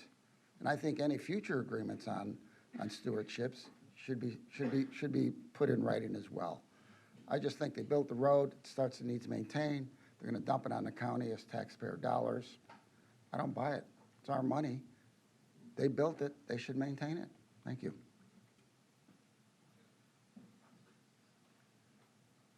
Any other public comment? No PowerPoints. Ah, come on. Mark Vandery, Manatee County. Yeah, this is a long-standing trend where you're having developers build roads for the county, and then they turn them over to the county to maintain and operate in some cases. I've seen a lot in recent times, like in the last maybe 10, 15 years, I've seen a lot of these roads being built by developers and turned over to municipalities as being very substandard structures. And I don't know where the downfall is coming. You need to find out where the problem is and get it fixed. I don't know if it's in the engineering, if it's in the engineering review, if it's in the CEI, the construction engineering inspection during the construction of the roads. To do a lot of scrutiny on a road after it's built and ready to be open to traffic, it's kind of too late. All the important stuff is underneath the asphalt or the concrete. It's in the bed, it's in the prep, it's in the soil drainage, the stormwater handling, all that sort of engineering. Now, I'm looking at roads, even in my area around Waterline Road, we've got Hillwood Preserve. The roads in there are potholed, they're sinking. They gather a lot of water down the road at Coddington subdivision. The county had to put signs up saying the road may flood because you don't have adequate draining there, and the road is collapsing. Look at White Eagle. White Eagle's full of potholes. Uline Road is full of potholes. Even Lakewood Ranch Boulevard, you just went through a major fix on that road. You had to drill down to the roadbed. It was very substandard substrate. And it took months and months and months and millions of dollars to fix that. The county needs to quit blindly going into these agreements to accept substandard construction and being on the hook, us taxpayers on the hook for maintaining these structures. I don't know where the problem is, but there's definitely a problem there. You need to be very cautious about agreeing to take over these roadways. Thank you. Any other public comment? Seeing none, I will close public comment. I'm entertaining motions from anybody. Anybody?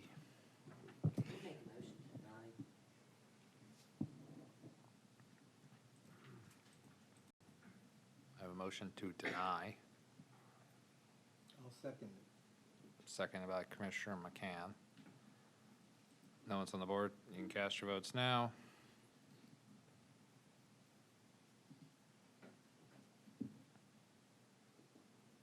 Motion to deny fails 2-4 with Commissioners McCann and Feltz in favor of denial and Commissioners Cruz, Ballard, Siddiq, and McCann in opposition. I am still entertaining motions. I would move to accept and record the warranty deed from Lakewood Ranch Stewardship District. I have a motion by Commissioner Siddiq.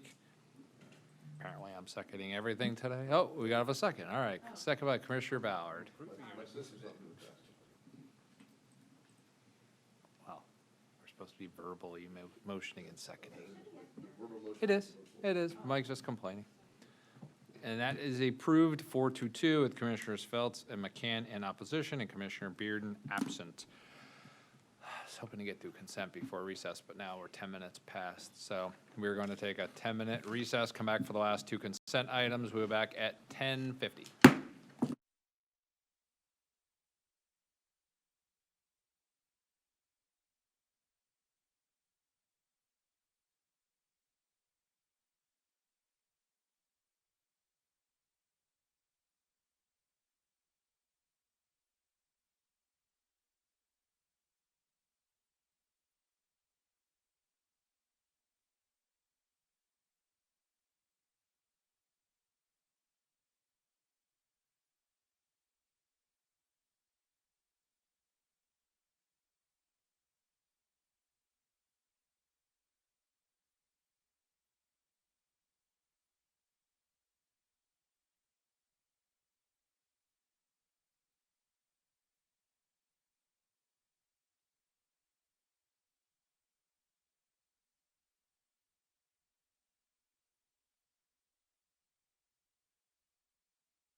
All right, everyone, we are back from our 10-minute recess and continuing on with the last two items that were removed from consent. The first of them is item number 26. Commissioner McCann, that is also yours.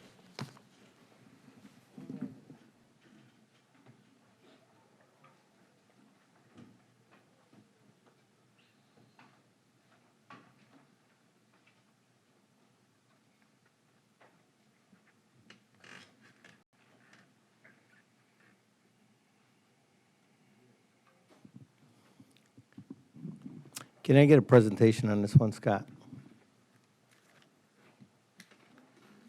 I was gonna say, do you want to do it? Do you want me to do it?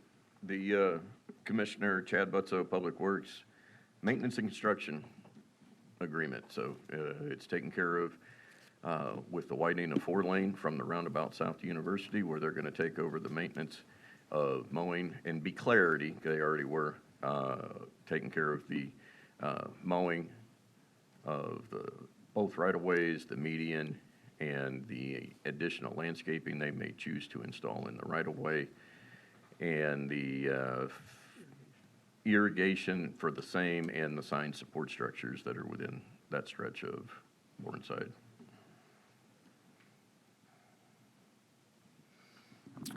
So they're just doing signage, maintenance of, what are we maintaining in there? As we discussed a minute ago, they're responsible for taking care of things that are in excess of county standards. So if they want it mowed exactly the way they want it mowed and as often as they want it mowed, they need to do that. If they want to use our sign faces or national standards, but if they want to have support structures that are, I believe they're white, but it's a different type of pole, it's a frame for the sign, they're responsible for maintaining that type of items. Okay, so, and Bourneside Road is a county road, correct? Yes, sir, it already has been. It's just in the process of being widened from 2 to 4 lanes. Okay. And I'm reading here that the Lakewood Ranch Stewardship District was established for the purpose of planning, financing, constructing, operating, and/or maintaining infrastructure improvements, including but not limited to certain roadway improvements within and without its boundaries. So I guess that defines what the stewardship was doing. So, you know, how did we acquire that road? That came via deeds as all the other thoroughfares in the Lakewood Ranch area. Does the county necessarily have to assume control of these roads? Do they have to assume the maintenance of these roads? Or could they leave that with the stewardship district? That's one of the questions from my constituents. I have a deferment, at least on the have to the county attorney, Madam County Attorney on that, but the purpose of the roads matching the county thoroughfare plan assures that we have the appropriate network of roads where the general public can travel and traverse an area. To maintain proper access management and control, you do need to be the owner of that. Otherwise, driveway connection permits, setting the speed limits, and other things are not your responsibilities unless you already own those roadways. So in theory, the thoroughfares being the ones that are owned by the county, that's the major plus for the county to stay in control of those. When will Bourneside Road be done? Do we have a good schedule? They're getting ready to start construction on the 4-laning of the south part. We're probably looking at around 12 to 18 months to get all of that work done in the 4-laning with the roundabout there at Masters and Bourneside, and then, of course, adding the multi-use trail. And the ultimate roundabout. And the ultimate roundabout at University and Bourneside as well. And Scott May. Sorry, Scott May, County Engineer. Okay, so, and Bourneside Road came after Lorraine Road, correct? Yeah, I mean, Lorraine Road was there before this was ever developed, but Bourneside was built. I would say the first piece of that was built around 2018, 2019, when they started doing the final northeast quadrant, as they call it out there, which is from 70 to 64 east of Lorraine. And so my constituents can understand, why do we build something like that without finishing Lorraine Road? Do you want? I was going to say, it's a, Basically, Lorraine, the Bourne-side was part of the development that was done by the developer. They built the roads as part of the developments that were required in the thoroughfare in there. As far as why wasn't it built before Lorraine, that was one where there's land needs and everything, and a developer cannot go in and do eminent domain measures to do any type of improvements on those roads. So those would have to be directed by the board, and an alignment would have to be adopted, and then we would have to go through the eminent domain process. And Bourne-side came from all land being supplied by the developer. Okay, I appreciate it, thanks. I have no one else on the board. I will open. Commissioner Feltz. As far as stewardship districts go in Manatee County, are there any stewardship districts in District 2, 3, or 4? Just as a question. Off the cuff, there is something in North County, but I do not remember the name. North That would County. require, North County in the North River Branch area. Right, It's an but that's what I oversight. said. Are there stewardship districts in District 2? Amanda, are you familiar with that? I don't believe that's my district. You don't, no. Does District 2 have any stewardship districts? Not to within my it? knowledge. I didn't think so. District 3, Tal? You don't have any in your district, right? And Commissioner Ron, I think you do in yours, don't you? No, the only district we have close to that is the Palmer district. Which is a MSTU. MSTU. Right. So this is something that is a little bit unique to District 1 and 5. And we just have, I think it's a very educational process to pull these things from the agenda and make sure that we understand what we're voting on, because I have concerns because, again, I've been around since the Lakewood Ranch Stewardship District was created, and I'm just a little hesitant for the reasons we pointed out as far as taking over these things, that that's why the stewardship district was set up. And that what I've seen with some of the, and especially this is Bourne-side Road, it's really not that old to see where there may be some problems, where we've already seen some issues with the infrastructure that is under the CDDs and the SDDs, that I'm hesitant to vote for the county taking these over, because just when they become a problem, now it's going to be our problem, not theirs. So I'd be very cautious with that. And for those of you who don't have SDDs and CDDs in your districts, you may not be familiar with, I didn't say it, George, I was the right words this time, no malaprops.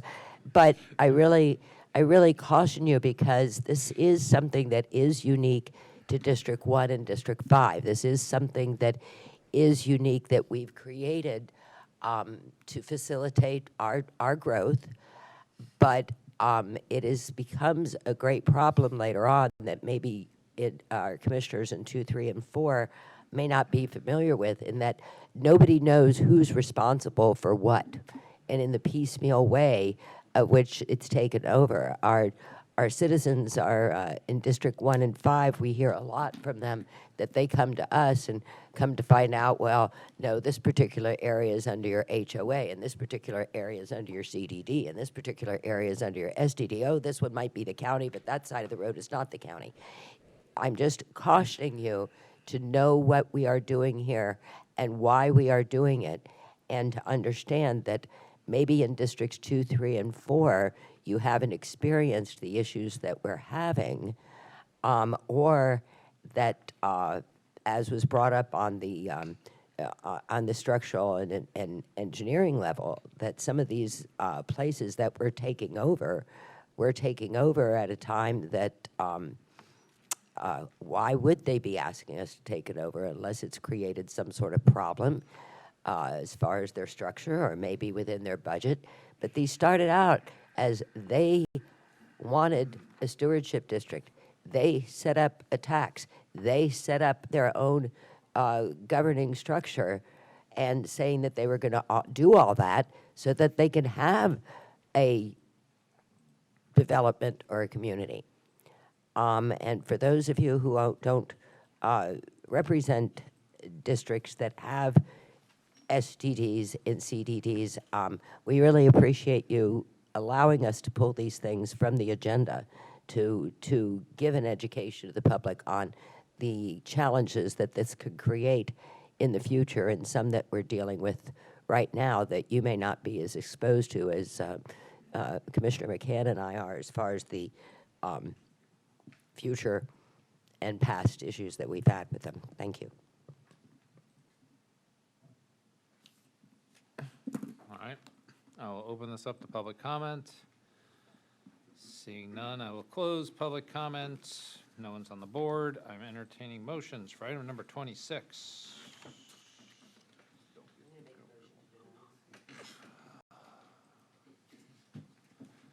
I have a motion to deny by Commissioner Feltz. Second by Commissioner McCann. You can cast your votes now. Of course it is. I would say if all these stewardship districts and STDs are in two specific districts, those districts should really learn these stewardship districts. I mean, that would make sense. Motion to deny fails 2-4 with Commissioners Cruz, Ballard, Ron, and McCann in opposition. I'm now entertaining. McCann wants to change his vote. It's already been cast, yeah. We can change it in the minutes. Okay. It's still gonna fail 3-3. So just change Commissioner McCann to a. Yeah, it'll be done in the minutes. We can't change it in on base. That's fine. So it's 3-3 and it failed. So I'm entertaining motions, but if the vote goes the same way, that's not gonna go anywhere either, but I'm entertaining motions. Mr. Chair, I'll move to execution of the construction and maintenance agreement. Second. Oh, God. Didn't Feltz do this earlier this year?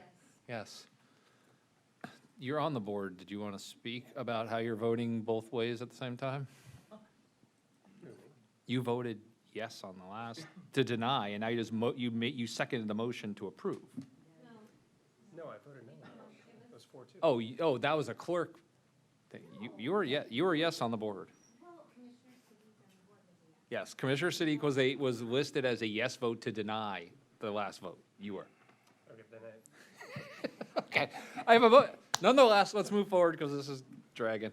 I have a motion to approve by Commissioner Ron, seconded by Commissioner Siddiq. You are not on the board, so you can cast your votes now.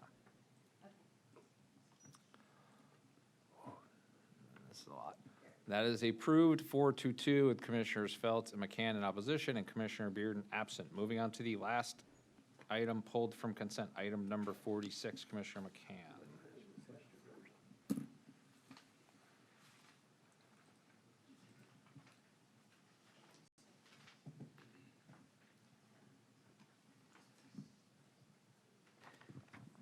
My constituents want to ask, how does the mitigation bank work here?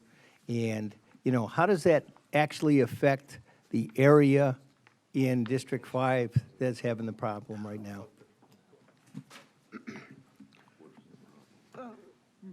I guess the question I want to understand was the problem you're referring to. The mitigation banks are created to allow for areas where wetlands are or were to pay into an area in lieu that's an existing drainage way basin area versus having to rebuild it somewhere on a site where you'd have to buy additional land. So basically you're putting a bigger area instead of these lots of small little ones that were there. So in this specific case here, wetlands were obviously built over. Okay, so when you mitigate this, are you just buying the wetlands? Is that what happens? Or are you building wetlands somewhere else? And if somewhere else, where is that place? Okay. To answer the question clearly, this is what it is a piece of land that we bought from a farmer, had filled in a wetland. Go ahead. I was going to say, sorry, Scott. Sir, the mitigation bank is a process that's set up by private or public landowners with the specific purpose of being available. So, because they know development happens and impacts happen. So they get a piece of property. This is Charlie Hunsecker's bailiwick here. I'm giving you the nickel tour. They get a property with the intention of, I'm either going to create a wetland, take an existing wetland and greatly enhance it. Through the inspection and permitting and certification processes, they get an establishment as a bank. Along with that bank, they have the responsibility to say, I have created said something, some units of wetland, marsh, forested wetland. They have a bank. There is a kitty, and then they must maintain a ledger of who they have since sold that to, so they can't sell it 16 times. So that is the type of organization that we are making a purchase from. We have a small impact within a project, and to keep moving, small wetland creations are very hard to be successful. They work much better in large things. So in these small efforts, purchasing in a bank is a better bang for the buck, and for the environment, because it's part of a bigger whole to be productive and effective. So, I mean, that's the wetland bank idea. But in this specific area, you built over wetlands, correct? No. This specific area was a land that we had purchased for doing a project. The land had already been filled in by the previous owner somewhere in the 15 to 20 years ago range. During our permitting with Swift Mud for the stormwater and drainage areas, it was determined by them this was a wetland that had been filled in. So they were saying that we needed to purchase this from the mitigation bank, or we had to change our design that we had been working on for months, because we were just informed of this wetland, and this would put us in the new standards for what Swift Mud has for your storm design, which would cost us an extra roughly $500,000, and still having to go to the mitigation bank.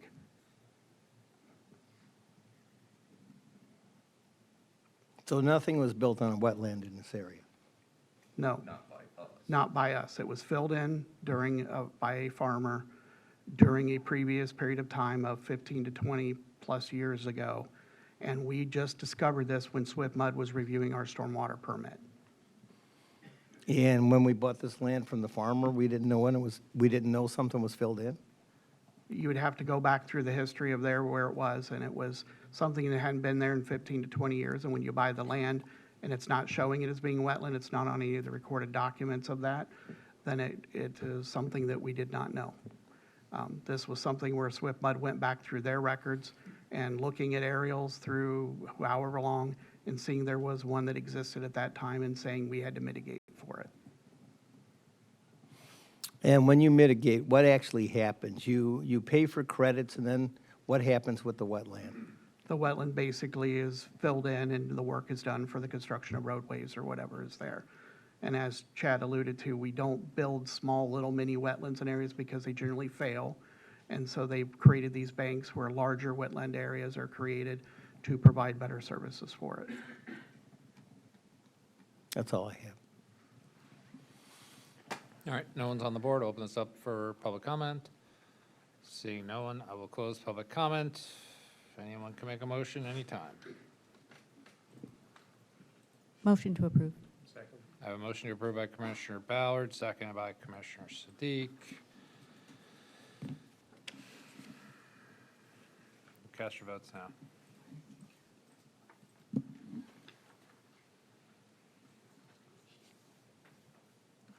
And that is approved 5-1, with Commissioner McCann in opposition and Commissioner Bearden absent. And we are done with consent. Moving on to advertised public hearings, presentations scheduled. Item number 29. Charlie? Yeah, Clark Davis, Chad. So item 29 is adoption of resolution R25-224, designating Prospect Road from Whitfield Avenue to Televash Road as PFC Christopher Cobb Memorial Parkway. Clark Davis here to present with Aaron Burkett.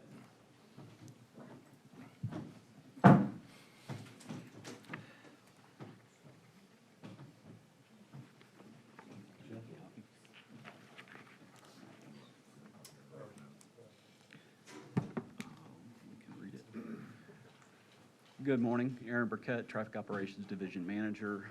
This item is a honorary dedication of a portion of Prospect Road between Talavass Road and Whitfield Avenue.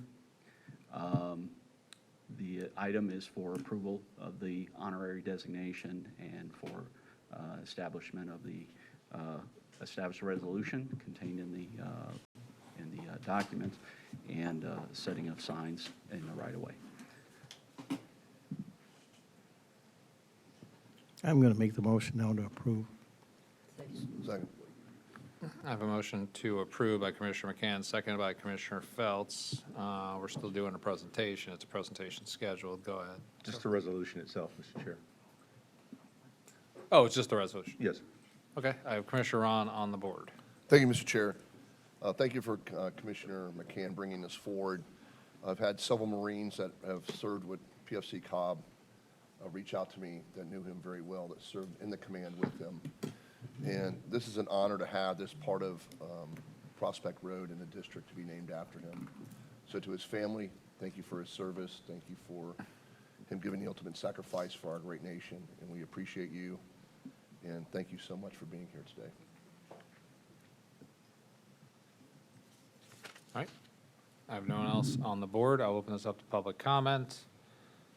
Seeing none, I will close public comment. I have a motion to approve by Commissioner McCann, seconded by Commissioner Feltz. The votes have already been cast, and it is approved 6-0 with Commissioner Bearden absent. Thank you all very much. That was a very quick turnaround. We all appreciate it. Thank you, sir. I'd like to go ahead and read that resolution, if it's okay. Mr. Please Chair. do. Good morning, Lee Washington, Government Relations. Resolution number R-25-224. A resolution of the Board of County Commissioners of Manatee County, Florida, regarding bestowing an honorary designation for a county street, designating the county road portion of Prospect Road from Whitfield Avenue to Talavass Road as PFC Christopher Cobb Memorial Parkway, authorizing the placement of appropriate signage and providing for an effective date. Whereas Private First Class PFC Christopher Cobb, born on January 1st, 1985, in Sarasota, Florida, was a proud resident of Manatee County and a graduate of Bayshore High School, where he participated in JROTC, exemplifying leadership and dedication from a young age. And whereas PFC Cobb honorably served in the United States Marine Corps, assigned to the 2nd Battalion, 4th Marines, 1st Marine Division, 1st Marine Expeditionary Force, based out of Camp Pendleton, California. And whereas in early 2004, PFC Cobb deployed to Iraq with his unit as part of Operation Iraqi Freedom, serving with distinction in the volatile Anbar province, including the city of Ramadi, where he and his unit faced intense combat during the first battle of Ramadi. And whereas on April 6th of 2004, PFC Cobb was tragically killed in action during a fierce engagement with insurgent forces, one of 8 Marines who gave their lives that day in defense of freedom and in service to their country. And whereas PFC Cobb's demonstration of exceptional courage, dedication, and sacrifice in defense of our nation's values and freedoms and commitment to duty and country reflects the highest ideals of military service and has left a lasting impact on his community, fellow service members, and all who knew him. And whereas it is fitting and proper that the legacy of PFC Cobb be commemorated in a manner that ensures his name and service are remembered by future generations. And whereas Manatee County Resolution R-20-153 allows for the naming of a county facility for an eligible individual or organization based on demonstrated integrity, contribution to the community, patriotism, and such other criteria as may be from time to time be established by the Board of County Commissioners. And whereas the Board of County Commissioners of Manatee County, Florida, the board, desires to honor PFC Cobb by designating an honorary road in his name and to serve as a visible and enduring tribute to PFC Cobb's life, service, and sacrifice. And whereas based on the foregoing, the board finds that PFC Cobb qualifies for the honor bestowed by the board pursuant to this resolution, and whereas notice of intent to consider this resolution has been published as provided in Chapter 50, Florida statutes, at least 10 days before the public hearing on this resolution, and kept available for public inspection during regular business hours of the Public Works Department as required by Resolution R-20-153. And whereas prior to the public hearing on this resolution, the county administrator has developed a fiscal impact statement and the county attorney has reviewed any legal considerations. And whereas the board finds that all procedural requirements to make this honorary designation have been met, and that it is in the best interest of the county to adopt this resolution and bestow this honorary designation in honor of PFC Cobb. Now therefore be it resolved by the Board of County Commissioners of Manatee County, Florida, as follows. The recitals set forth above are hereby adopted as findings of this board and are incorporated herein by reference. The Manatee County maintained Prospect Road from Talabass Road to Whitfield Avenue shall be honorably designated as PFC Christopher Cobb Memorial Parkway. The county administrator or his or her designee is hereby authorized and directed to effectuate the design and placement of all appropriate signage and furtherance of bestowing this honorary designation consistent with this resolution. This resolution shall be effective immediately upon adoption and duly adopted with a quorum present and voting this 16th day of December of 2025. Board of County Commissioners, Chairperson. Thank you very much. We do have family here. I'm not sure if the commissioners wanted to speak, Chair, or not. Yeah, would you like to speak? For the record, Pamela Hodges, aunt of Christopher Cobb. Take a breath here. In honor of Christopher, his memory, his late mother Sheila, I'm representing our entire family and thanking the county so much for this honor and what you did. Dr. McCann, everyone that's involved in approving it, and our family appreciates it from the bottom of our heart that this will be a lasting legacy for Christopher. Thank you. Thank you.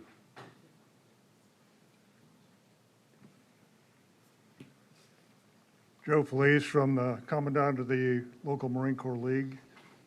Just want to thank the commission for this honor.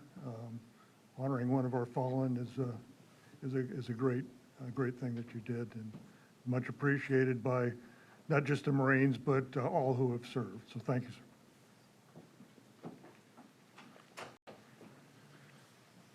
For the record, I'm Stephen Van Cott, and I have laryngitis. But I'm the immediate past commander of the Christopher Cobb Memorial Post in Oneiko. And I'm currently the adjutant. And we thank you very much for recognizing the people that pay the ultimate price for the things that we enjoy and take for granted. All right. Thank you all. Is there anything else, Chad? We just had the personal size signs we were going to provide with family, and we're going to take that sign outside and have a picture or leave it on display in the lobby for today. The overall signs will be unveiled tomorrow on the roadway. That is an example of a sign blade that would be placed at each of the intersections where Prospect Road sign normally is. All right. Thank you very much. Was there something else you were going to say? Okay, I saw you pressing your button. Thank you all very much for being here. Thank you for jumping on that so quick, Chad. Thanks, Chad.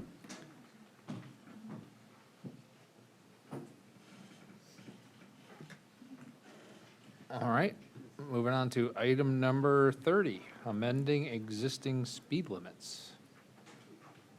Is that also Chad? Nope, Michelle. Oh, all right. Good morning. For the record, Vishal Kakkar, Traffic Engineering Division Manager.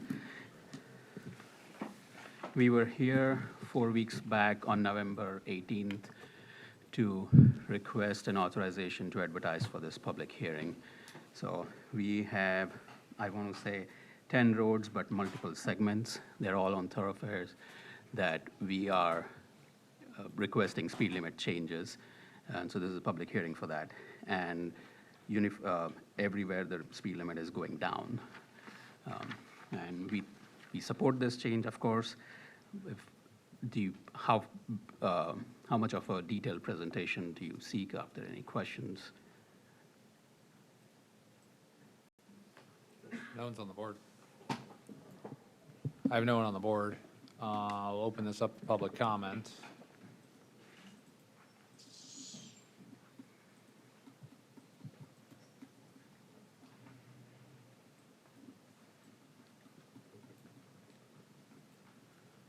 Good morning, Commissioners. Mark Vanderie, Manatee County, and I do have a PowerPoint here.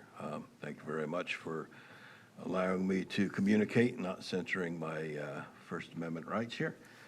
And again, to communicate. Thank you. The issue at hand here. Oh, jeez, Mark. What? There's a security. Let me flip down to where it's important. You know, we've been working on getting the Waterline Road Preservation Group and the speed limit reduced on Waterline Road for a lot of reasons, because the county in rezoning and whatnot's been dumping a lot of cars on the road, and having the speed limit down to 35 miles an hour is going to be a great improvement for safety. Now, you know, design-wise, if you put the speed limit at 0 miles per hour, then Commissioner Cruz, yes, it'd be a very safe road. But, you know, that's on paper, and practicality doesn't work out that well. You know, 0 miles per hour is not so good. But, and to reflect on what was discussed just a little while ago about looking at the traditional use of lands and the natural state of lands before agriculture occurred, and to find out that, oh, this wetlands was filled in because it was ag land and it got overlooked, and now all of a sudden God wants it to make it wetlands again. Well, that's a problem. And here on Waterline Road, as you know, we've got flooding, we've got issues because of the wetlands in the area. And that's Waterline Road underneath the water. And it's important having that speed limit lowered is a great safety improvement for the road. But now, let me call your attention to another issue on Waterline Road, and this is at the end of the road. Where Waterline Road enters into Rye Road, you have a traffic triangle there that is a blind triangle. When you're trying to turn left onto Rye Road, from Waterline Road, you cannot see the oncoming traffic, and it's a safety hazard. I want to let you know right now, there is going to be a fatality there. Lately, it's been a lot of nasty accidents. No one has died yet. Someone will die if you don't do something there. Either clear that triangle to where it's visible. You may not own the property. Maybe we have to do temporary signalization. I don't know. Let me show you what I'm talking about here. Right there, I've pulled up to the stop bar, looking left. You can't see but a few pieces of traffic. I pull up into oncoming traffic. I'm pulling into oncoming traffic here, and you can see the rest of the traffic, but I'm at hazard now because I'm potentially blocking cars. So reducing the speed limit is a great first step, but you need to do more to improve the safety out there. You can start by looking at clearing that triangle, visibility triangle. You could look at putting signalization up there, even if it's temporary, and stop putting cars out there. Please, thank you very much.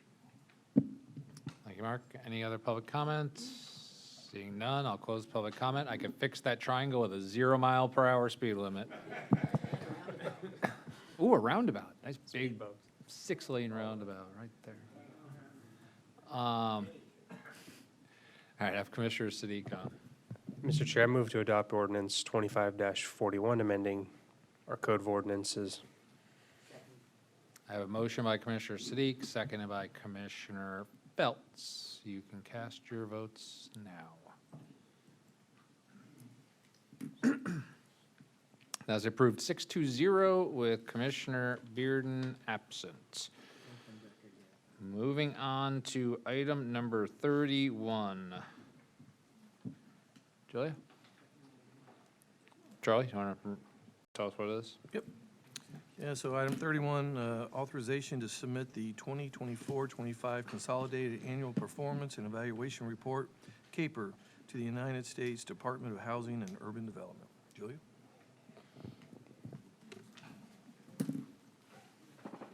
Good morning, Mr. Chairman, County Commissioners, Mr. Bishop, Ms. D'Agostino, Julia Vieira, Community Development Project Manager. I'm here today to provide a brief presentation on our Consolidated Annual Performance and Evaluation Report, also known as the CAPER, for program year 2024. Our Community Development Division oversees the implementation and annual entitlement grants that are provided to Manatee County from the U.S. Department of Housing and Urban Development to serve our low and moderate income communities and at-risk populations.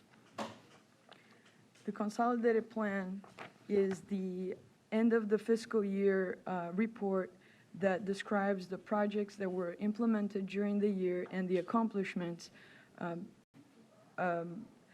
for that fiscal year. The 2024 CAPER covers the second year of our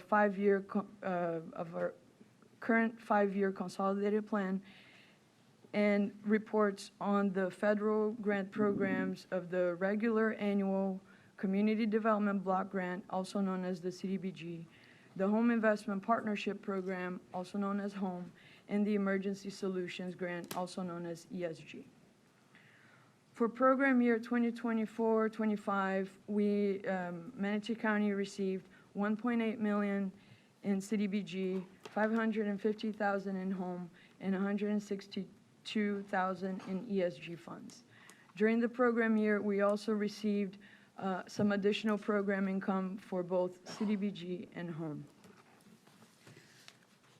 Of the highlights I would like to describe today is first and foremost that our Manatee County Community Development Program focused mainly on three main areas of community development.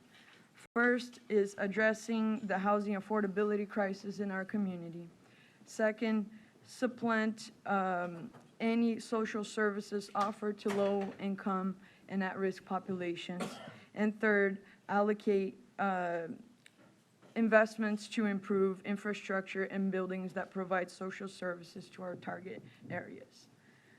During program year 24-25, we spent a little over $2 million in CDBG and close to $1 million in home.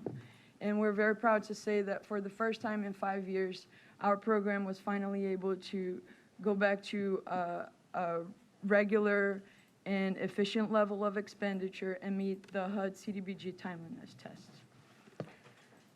So our current team was put in place at the beginning of fiscal year 2022, and this graph shows annual expenditures for the past 10 years. And starting in 2022, our positive performance is the result of our pragmatic approach to project implementation and a strategic expansion of our project portfolio to serve our low and moderate income residents. Other notable accomplishments during that past fiscal year that I would like to describe is across our public services projects, we were able to serve 642 unduplicated residents. One of those public services projects, Project Smile in partnership with Turning Points, was also recognized by the Tampa Bay Regional Planning Council for its outstanding community services, and we're very proud of that accomplishment. Additional accomplishments for that year is through our hotel voucher program, we were able to assist 22 unduplicated households and prevent an acute homelessness situation due to the lack of shelter beds in our community, and those were especially targeted to families with children. We were also able to provide rental assistance to 70 unduplicated households and also assist with our homeless prevention initiatives. And in terms of public facilities completed, we completed 3 projects that together serve about 1,400 unduplicated residents in our community. Our HUD funds also supplemented some of the state SHIP funding in our housing programs that is carried out by our Community Development Division and is managed by my colleague and counterpart, Debbie Ash. And during that program year, we were also able to initiate some key projects. I would like to mention 2 rental developments that we were able to complete all the pre-development and close on those projects. And by 2027, we are anticipating 214 new affordable rental units that will be brought to serve low and moderate income residents. We were also able to close and start development on 2 homeownership projects that also by 2027 are expected to complete 28 new units targeting homeownership for low and moderate income residents as well. We also initiated a couple of key public facilities rehabilitation, the rehabilitation for a Hope domestic violence shelter that provide 38 beds to survivors of domestic violence, and a foster children home rehab that house 7 foster youth in our community. One of our special grants, Home ARP, is also supporting with over $500,000 the operations of Under One Roof in partnership with Helping Up Mission. And we continue to improve our processes and to target an efficient program overall, little by little. So today is the last day of our public comment period efforts for the CAPER that was initiated in December 1st. Our entire report was made available in the county website, and hard copies are also available across our libraries along with our comment boxes to make it easier for our residents to provide any comments or ask any questions. Today's public hearing is also an opportunity to receive any additional comments or answer any questions from the community. So far in our online survey, we have not received any comment, and we'll check the library comment boxes tomorrow.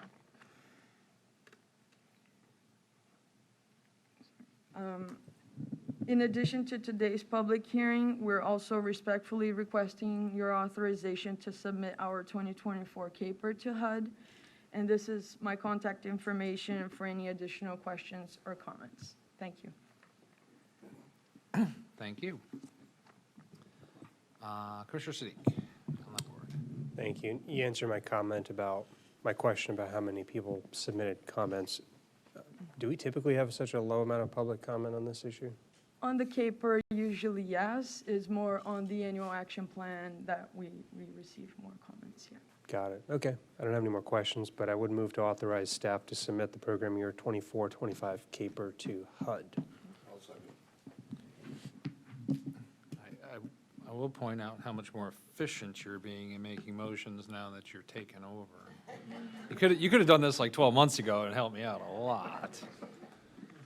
All right, I have no one else on the board. I will open this up to public comment.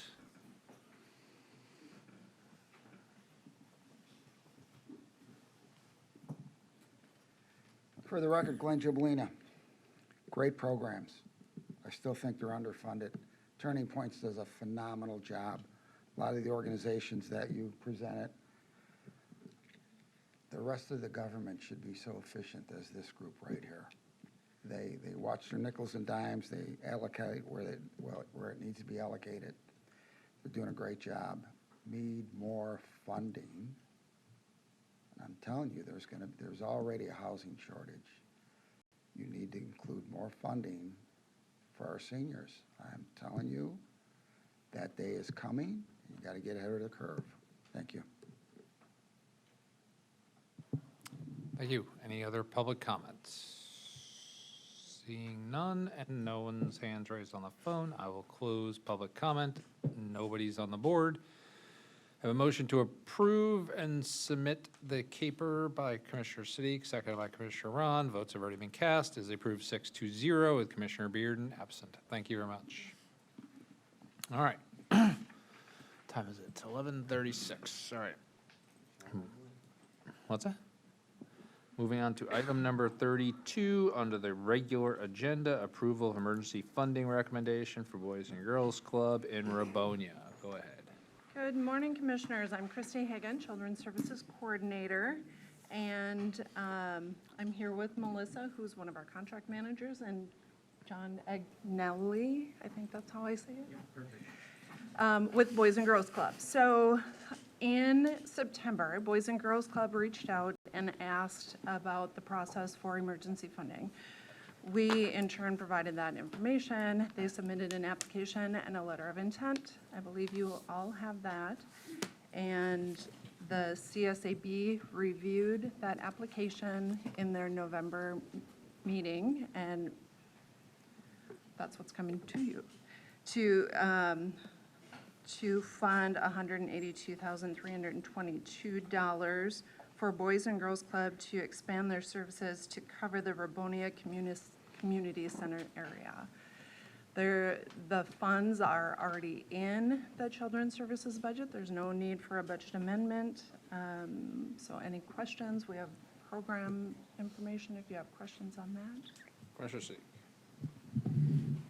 You answered the question about the budget and the impact to potential future programs that might want to leverage those funds. No, I don't have more questions. I would just move to approve the emergency funding request. I have a motion to approve the funding request by Commissioner Siddiq, seconded by Commissioner Feltz. I have no one on the board. I will open this up to public comments.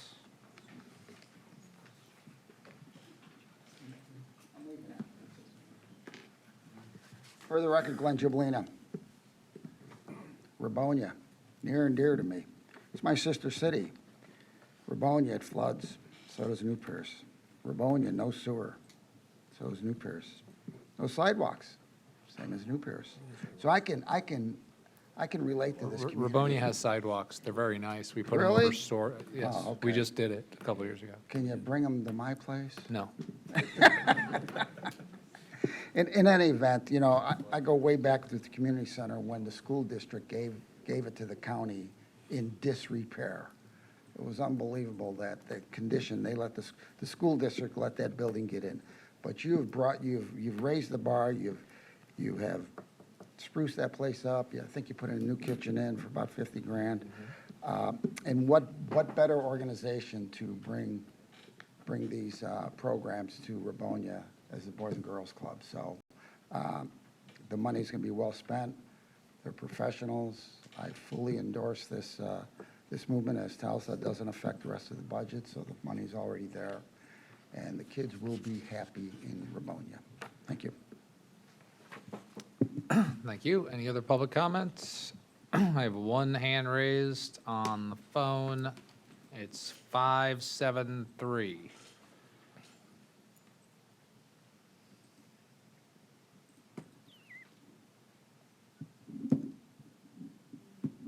Hi, this is Dawn Stanhope, the president and CEO of the club. Can you hear me okay? We can, Dawn. Excellent. Well, I want to thank you so much for your consideration of supporting youth in Rabonia. While the clubs currently provide a limited number of students from Rabonia access to our Palmetto Club, many are unable to attend due to the lack of transportation at the end of the program day. So recently when we met with the association director, Louis Goff, who happens to be a former employee of ours as well as an alumni, he shared about their needs, including the fact that they've been using volunteers to try to support youth on a very limited basis. And, you know, he really was looking for structure and a good partner to work with and knows that the clubs can bring that to the Rabonia community. So with your possible investment, we can provide year-round programming for kids on site after school as well as in the summer. You already know that we focus on academics, healthy lifestyles, character building, and leadership. And in addition, as the 6th club location for Manatee County, these students will also receive wraparound support services that are offered to our other club members and will encourage additional private investment to support their needs. This public-private partnership is so important in order to support kids in our community. And as you know, our mission is to serve kids who need us most. I think we can all agree that Rabonia is an area of need that we can have significant impact on for today as well as future generations, and providing youth with a high-quality club experience. Thank you for considering the request. Thank you, Dawn. I have nobody else with their hand raised, and nobody in the room. I will close public comment. Commissioner Sieg, did you have something else to say? The vote's already popped up. Go ahead. Yeah, just wanted to thank the Boys and Girls Club for serving that community. I know the kids will very much appreciate it, and it's a great way of bringing services very closely to the community, that as close as you possibly can to the community that will benefit from it. So I just wanted to thank you all for that. All right, and we had a motion to approve by Commissioner Siddiq, seconded by Commissioner Feltz, and it has been approved 6-0 with Commissioner Bearden absent. Moving on to item number 33, determination of Animal Services Advisory Board membership structure.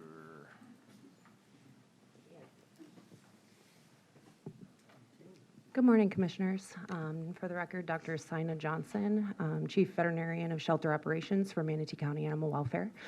I believe we have a presentation. Perfect. So I'm here today to revisit the conversation that we had 4 weeks ago regarding the structure of the current Animal Services Advisory Board. Where is the... So we discussed with staff, kind of came up with a couple of options. We're very happy to follow whatever direction you guys would prefer us to follow, but we did come up with a couple of options for you. So the option 1 is to stick with the current structure that is R15-165. That structure includes 7 positions, 3 of which are affiliated with a rescue or domestic animal mission nonprofit organization, 1 citizen with finance experience, 1 veterinarian, 1 citizen not represented in the above categories that has adopted from us at MCAW, and then 1 citizen that has volunteered at MCAW for at least 10 days. During the discussion 4 weeks ago, it was mentioned that perhaps having a veterinarian on the board reduced kind of accessibility. So after kind of talking with everybody, we came up with a second option, which is, in our opinion, a little more accessible to the citizens of Manatee County. So we still would love to have someone from a rescue in the community involved. I think that's super important. We would like someone who has ongoing volunteer experience. 10 days is pretty short, but someone who's committed to the shelter. We would like someone that has community outreach experience, familiarity with pet behavior. That would be huge for us. Someone involved with neighborhood awareness, community or policy engagement.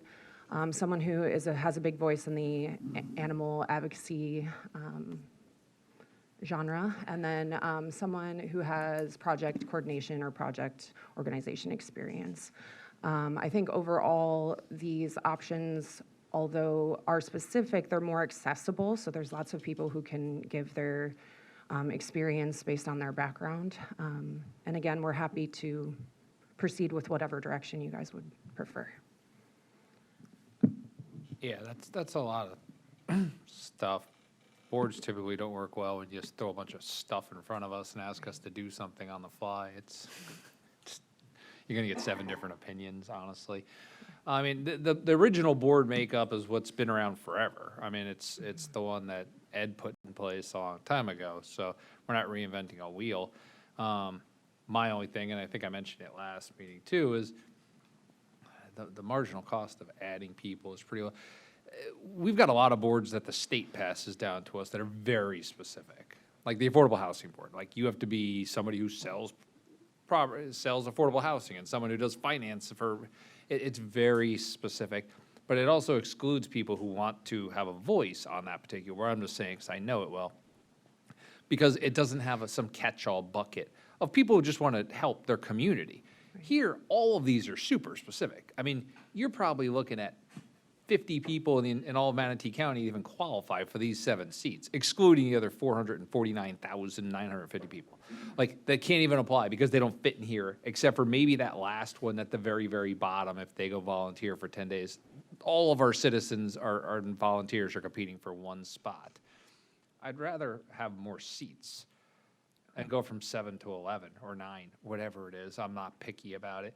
And open up some more on the bottom instead of that one. I do agree they should have volunteered at some point. I don't need a bunch of people just coming and complaining because they read something in the newspaper, but at the same time, I think that's where you're going to get some of your more creative ideas. The top ones are going to be your status quo ideas. They're going to be important, but you're not going to move. You're not doing anything creative and fun. You're not really hearing from the ground.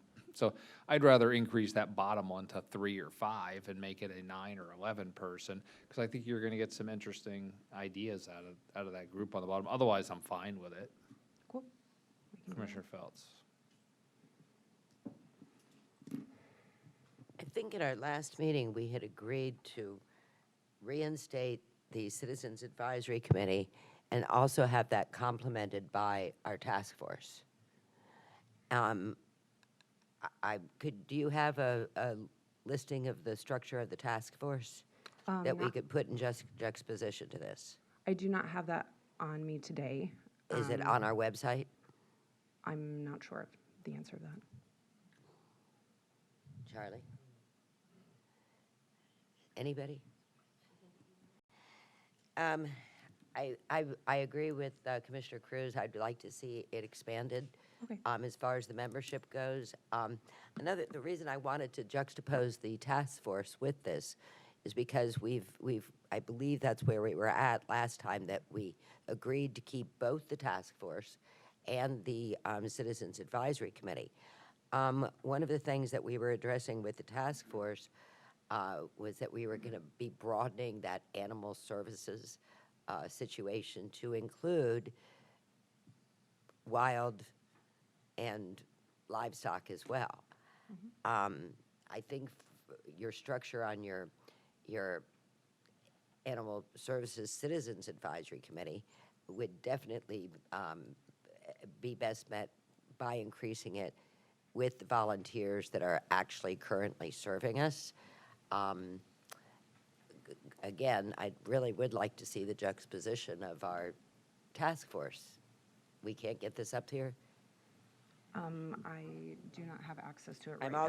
I'm also trying to find on the website where it shows the, I guess, did we take that completely off the website so you can't see what the current structure is of the Citizens Advisory Committee on Animal Services? It's just gone? Because it's not up there right now. I do not see it. Then again, it's the website. But I believe there was on the website the listing of positions. Could you go back to, you're on option 1 here. 3, 4, 5, 6, 7. But yeah, I'd like to just juxtapose that. So Commissioner Cruz, as I understand it, you would just like to see 3 additional citizens who have volunteered as those additional positions for the advisory committee?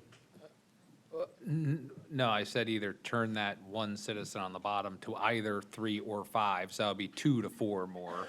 The rest of it's fine. I don't want to reinvent the whole wheel here. I just think that opens up some more options, that's more of an at-large catch-all to allow more citizens to manage. Well, the reason I wanted to see the task force structure there too, and juxtaposed to this, is to show you the difference between those 2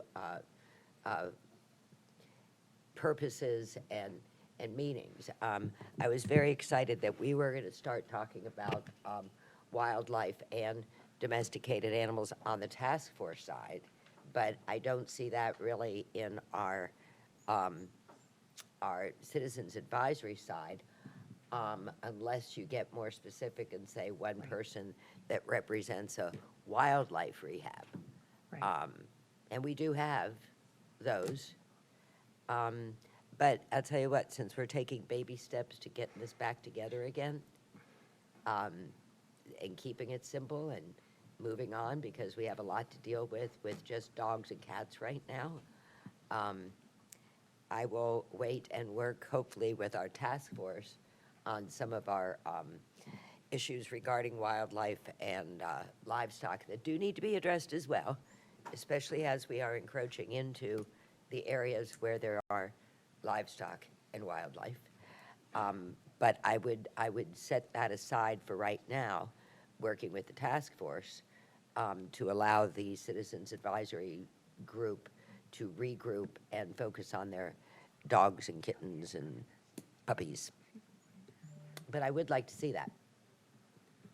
The task Commissioner, so force. yeah, I just looked up some previous emails. So the task force is comprised of basically technical, it's all technical advisors. So representatives from our own Manatee County Animal Welfare, local animal shelters, a veterinarian, and then animal welfare representatives from state and national agencies. How many members do we have the task force? I don't know, have for right when was the last time the task force even met? I feel like it was about 10 to 11. That sounds about right. So staff, we can add in experts in those areas without having to come before the board. The task force is an informal group. Right. And we can task them with items that come out of the advisory board That's meeting. And that was really the intent. I think that's what the board spoke about last meeting. I'm just concerned about that size of the task force. You've got requirements, what, 10? Oh, I'm sorry. You have 10 members of the task force as we propose the structure. Attended. I don't know if all of them were members. Okay. Let's throw it out there and see if it works. Commissioner City. Option 1 plus the additional seats makes a lot of sense. So defer to the chairman. Do you want 3 or 5? And then was it or are you going to eliminate the last bullet or add on to it? No, I just said change that 1 on the last bullet to either a 3 or a 5 and make it a 9 or an 11-person citizen board. Otherwise, just leave it the same. That's nice and simple. We don't need to sit here and rehash with the whole bullet point list of stuff, because all the people on that bullet point list could also apply on that bottom one as well, all those extra things. So we're not excluding anybody. We're just opening it up to anyone who's put in approximately 2 weeks' worth of volunteer work to have some concept of what we're doing to have a seat at the table. Yeah, and I tend to err more on the side of allowing more access to our boards, especially when it comes to the catch-all type categories. You just never know who's going to come out of the Change the woodwork. bottom bullet point to So- 5, and then it'll put it up to an 11-person citizen board. Yeah, so I would move to direct staff to approve the existing seats plus the additional 5 for county residents. Is that clear enough? Additional 4. Additional 4, sorry. And I have a question. Can I help? Can I help with the drafting of the language for the motion? Sure. Okay, so let me make sure I understand the intent. You want to leave the existing membership pursuant to our resolution R-15-165, but alter it to add what exactly? How many members? 4 additional county residents. Four Well, 4 additional seats with the stipulation that they're county residents. And have volunteered at the animal shelter for at least 10 days. Okay, so if that's the motion that you want to make, I would recommend that the motion be to direct staff to draft the appropriate resolution to amend R-15-165 to alter the board membership to include 4 additional citizen seats who are members who have volunteered at MCAW for at least 10 days. Is that what you're wanting? Because I'm seeing that bullet. It's not up on our screen anymore. Is that what the wording was? Oh, there it is. We're working on it right now. Is that what you're I'm seeking? not saying the motion isn't up on our screen. I'm saying the PowerPoint wasn't up on my screen, but the pointing is a different screen. Is that what you're wanting, Commissioner? Yes. Okay, because right now you have the makeup of the board established by R-15-165. So a new resolution needs to come back to the board that alters the makeup of that advisory board to add those additional 4 seats. Okay, so we're talking modifying the existing resolution, keeping all the bullet points, all the seats as is, but expanding that last one where you have at least, you're a county citizen, county resident, and have at least 10 days volunteer experience, moving that from 1 to 5 total seats. Is that clear? Yep. Okay. Cool. And I have a question. Okay, hold on. I have someone who Still just need a made second. some version of a motion. I'm just saying, so let's finish that up. Does it have a And second? you are not, you're third on the list, anyway. But does it have a second? I will second that. So I have a motion by Commissioner Sadiq, seconded by myself. I still have multiple people on the board before we go to public comment, so I will start at the top with Commissioner Ballard. So I was looking to make basically the same suggestion. My only question was, there was some comment about having people with ongoing shelter experience or maybe a little bit more shelter experience. Do we want to shift that language in that last bullet point at all to say, something more than 10 days or within the past 3 years, or I'm not going to live or die by it. Sure, but- I'll comment. I would prefer not, only because these are fully discretionary. When people apply for that seat, they're going to tell us, I volunteered for 10 years, I volunteered for 10 days. We can decide whether or not to appoint somebody if we feel that there's somebody who has volunteered for a longer period of time. I'm just afraid we don't get enough applications, or there's a really good person who's only been there for a month, and we're like, sorry, you're excluded for this person who's not very good, but they've been there for a year. Like, we can use that as a determining factor. I think that's fair. I'm good with that. Yeah, and Commissioner McCann, so I double tapped, so you're already on the board technically. Thank you. I'm kind of confused by all this language that's up here right now. We don't have an advisory board right now. We have a task force. I was under the impression that we were going to make a citizens advisory board, not change the task force makeup. I think that the citizens of the county. We're not. We're not making a citizens advisory board. We I have thought- a citizens advisory board that's been in existence for a while. It just hasn't been seated to meet quorum. We are now discussing if we want to modify the makeup of the seats before we advertise it to seat an already existing yet dormant citizens advisory board that's wholly separate than the task force that Commissioner Phelps was referring to, which is still also going to be active, but a wholly separate membership that's not for discussion today. This is not replacing it. It is along with it, and it already does exist per resolution. We just haven't met because it's been Okay, and vacant. I understand that the resolution's going to come back, but the thing is that, I think what the citizens are saying is they're not getting enough input into this at all. There were a lot of citizen comments that came. I've heard other people speak, and, I have to understand why you need a task force with all this expertise. And, now you want to add citizens to this, and just 3 or 4 more. It doesn't make sense to me. Why isn't the board a complete citizens advisory board separate from the task force? And if you're saying that it is, then again, the makeup you're discussing of it right now, looking up there at option 1, I mean, it's limiting so many people. I mean, how many people, do you want on the Citizens Task Force? They should all be citizens. You already have veterinarians over there on the task force. You have specialists on that task force. You have specialists that work there as our staff. So, why isn't this composed of all just citizens, of Manatee County that have a concern for this area rather than, all this area of expertise and adding and making 15-member, 16-member stuff. It just doesn't make sense to me. Again, that's why when I saw this motion come up, it was a little premature because I think the citizens, want to have input in on this, and there should just be a citizens advisory board. Commissioner Phelps. All right. And this is why I wanted the information up there on the task force.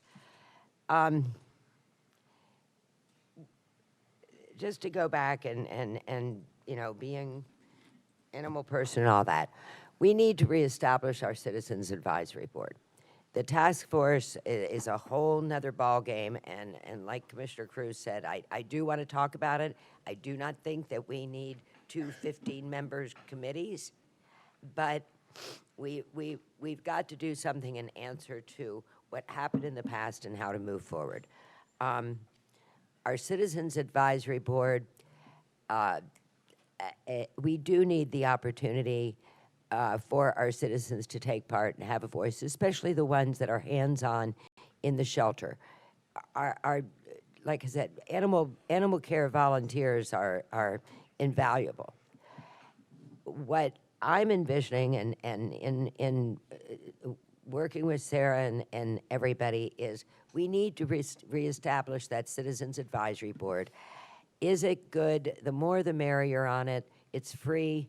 It's people who are devoted and people who have kind of been a little bit silenced because things went off the wheels.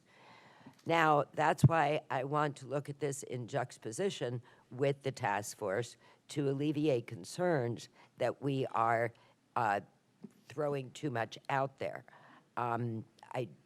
If we could vote on this as a singular item, and again, which is why I wanted to bring up the task force, that I would see the task force taking a lot of their direction and objectives from the Citizens Advisory Committee, but again, being technically and professionally inclined, that I think will help us through some of the hurdles that we may have had before with just the Citizens Advisory Group. So that's kind of the evolution of this. We started the task force because the citizens kind of lost a little bit with their advisory board presence. We started the task force, and I believe was on the premise that they weren't under sunshine laws, but then we found out that they were. But at the same time, they do give you another force to work with. And I see the task forces working on specific objectives that you need a professional point of view and that is brought to them by the Citizens Advisory Committee. I don't think that we need an 11-person Citizens Advisory and an 11-person task force. That's why I'd like for us to kind of look at that and pare it down. And like I said, in my case, I would like for the animal services, to encompass our wildlife and our livestock as well. But for right now, let's just worry about the dogs and kittens. And I think our task force would probably be best to, because our task force does have those avenues on it. Did you ever find that task force list? Okay. Well, Dr. Bob, I hope that clarifies where we're at and why we've taken these steps. Because the Citizens Advisory Board for Animal Services has been, it's disappeared, but I can't find the task force either.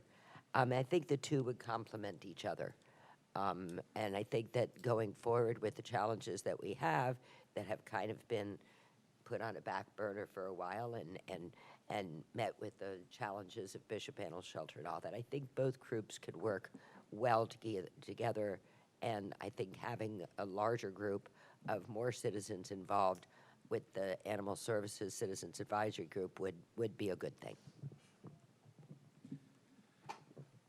Pam, I have a motion and I have a second. Is there something you're going to add that's not going to result in 6 people coming on the board? I was In light just, of the fact it's 12:05.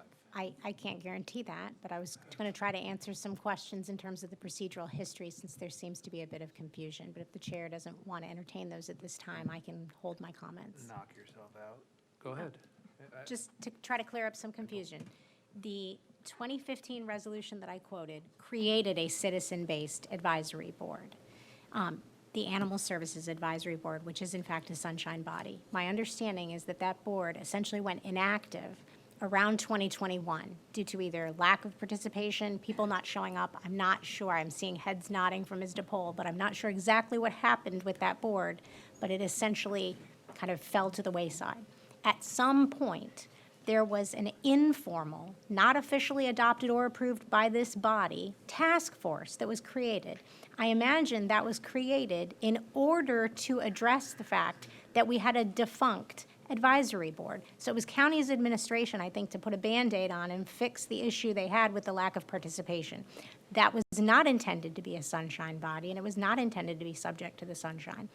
At the last board meeting on November 15th, this board talked about the potential of having these two boards operating simultaneously and how that would work. And Commissioner McCann motioned, and the board approved 7-0 to establish an Animal Services Technical Advisory Board, which would be a new body that would be created, which will have to be brought back at some point by county administration for you all to consider and adopt by resolution. The board also, a motion was made by Commissioner McCann, and it was approved 7-0 to direct staff to repeal R-15-165. I'm sorry, maybe these notes are wrong. Or continue the advisory board and bring it back on December 16th. So this, I'm sorry, you're shaking your head, Ms. DePaul. The notes here that are on the agenda, maybe the minutes may be wrong. They're draft minutes, so maybe there's a mistake, but go ahead. So our understanding was that we were to bring back an advisory board concept that was not the technical advisory board after that meeting. So that's how we left it, with bringing back the 2015 resolution and discussing that with the board. It was our understanding that the technical advisory board was not well received by the entire board, and that they wanted more of the citizen-based approach to the advisory board. But that the task force was to still be put in place for the technical piece, and they were going to be more engaged because they would receive direction and taskings from the advisory board. That was and I think Commissioner Feltz did say it correctly when she recapped. Well, I'm just reading what's in the draft minutes, which are not. All right, printed. I don't know if this is moving anything along, Yeah. considering other got than one direction, I person, everyone's already voted. Now it's just the two of you having a conversation about historic events, and it's 12:07. So I'm going to open this up to public comment.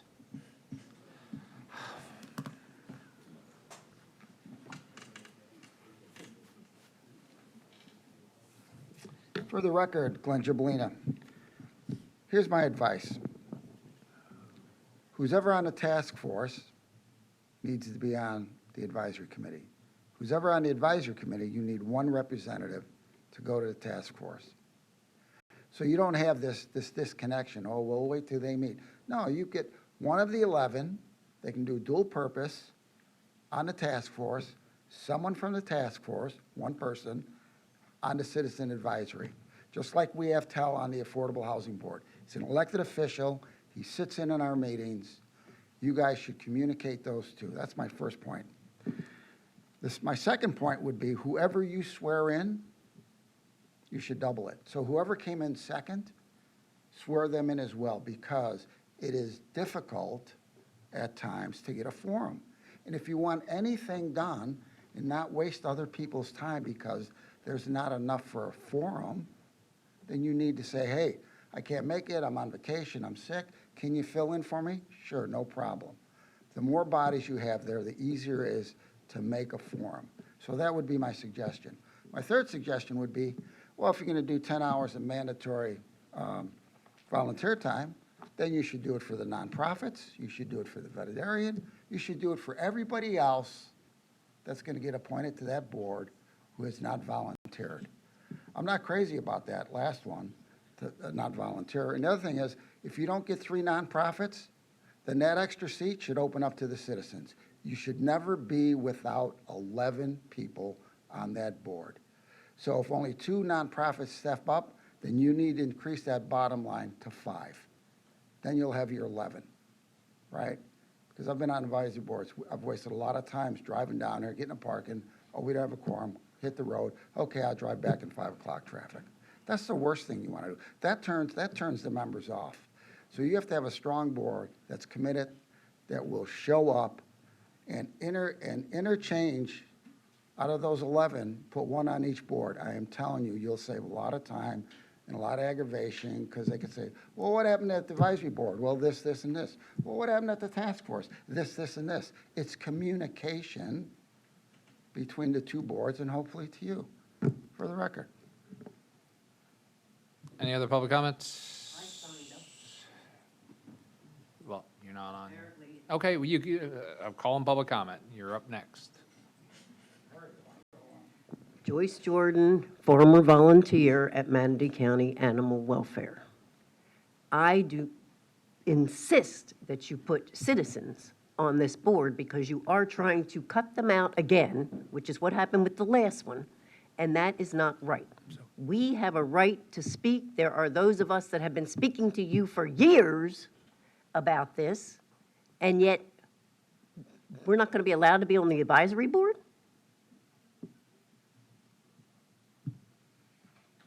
I don't understand.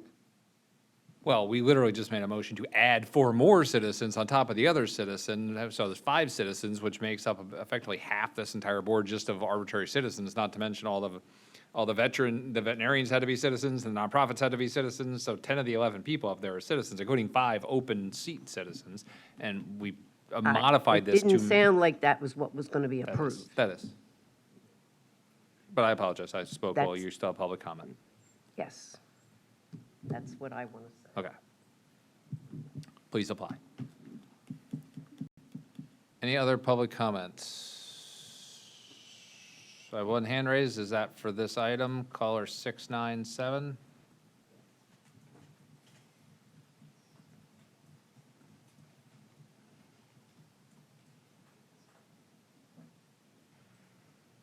Hi, this is Dina Sabo, Manatee County resident. Can you hear me? Yes.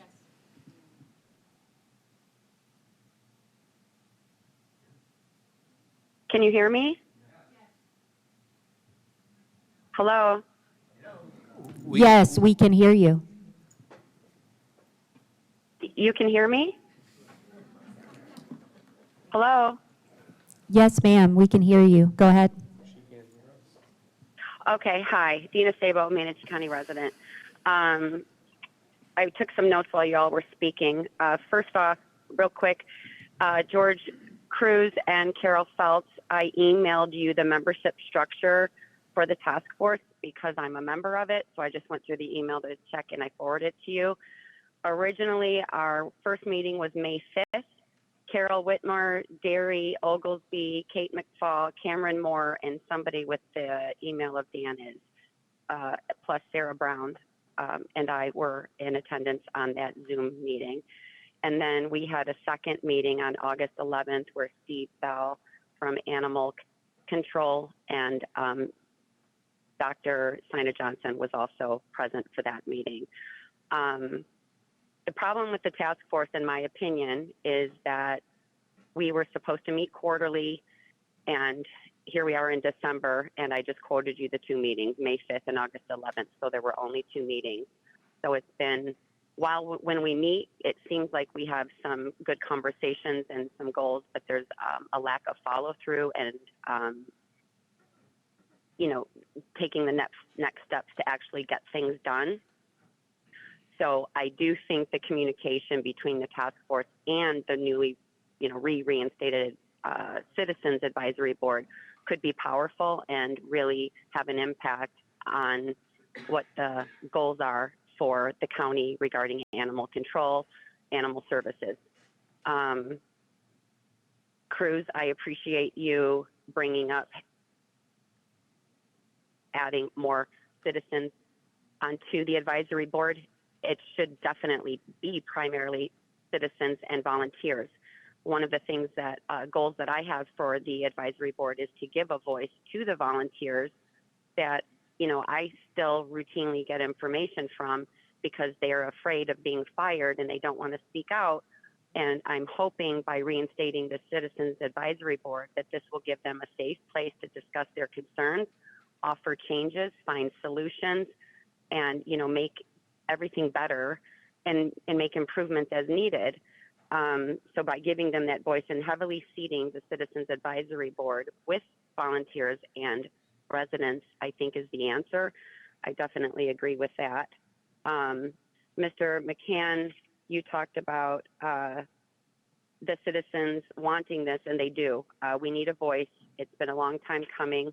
I have been contacted by people that were on the original board back in 2021, and I was told that it became a waste of time, to speak of what Glenn was saying, and that there was no accountability and very little got accomplished, and that it didn't seem like it was a priority to the chief of the shelter at that time. There were a lot of people disenfranchised with how that all slowly fizzled out. We are blessed in this county to have a lot of people that love the animals, I need the to start wrapping volunteers up. that work tirelessly to help these animals. And I think giving them a safe forum to feel respected and heard and find solutions and to be a contributor, not just to hold a leash and walk a dog, but you know, they see a lot. All right, Dana. They have a lot of experience, All and right, we Dana. should be weighing in on them and All letting right. them have an All right. opinion. Thank you. All right, I have no one else on the Is phone. my time up? I can't tell. Your time has been up for quite some time. Oh, I'm sorry. It's You're hard good, when I'm you're on the good, phone. you're good. I appreciate you listening. Have You're a nice good. I day. was trying to be flexible there. All right, I have no one else on the phone, nobody in the room. I will close public comments. I have a motion to approve by Commissioner Sadiq and seconded by myself. You can cast your votes now. And that's approved 5-1 with Commissioner McCann in opposition and Commissioner Bearden absent. It is now 12:15. We have a 1:30 time certain, so I can't give you an hour and a half break, but we will be back at 1:30 after lunch for item number 37.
right, good morning, everyone. Before we begin today's program, we'll start off with a rendition of God Bless America from Chantel Norman.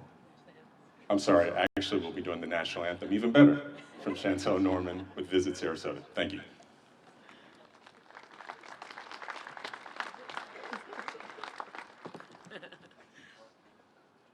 Thank you so much, and I'm excited to be here today and to be able to always partner with the Bradenton CVB and now the beautiful new Convention Center. So I am blessed to be able to share my rendition of the national anthem. Oh, say, can you see by the dawn's early light what so proudly we hailed at the twilight's last gleaming, whose broad stripes and bright stars through the perilous fight o'er the ramparts we watched were so gallantly streaming, and the rockets rang loud, the bombs bursting in air gave proof through the night that our flag was still there. Oh, say, does that star-spangled banner yet wave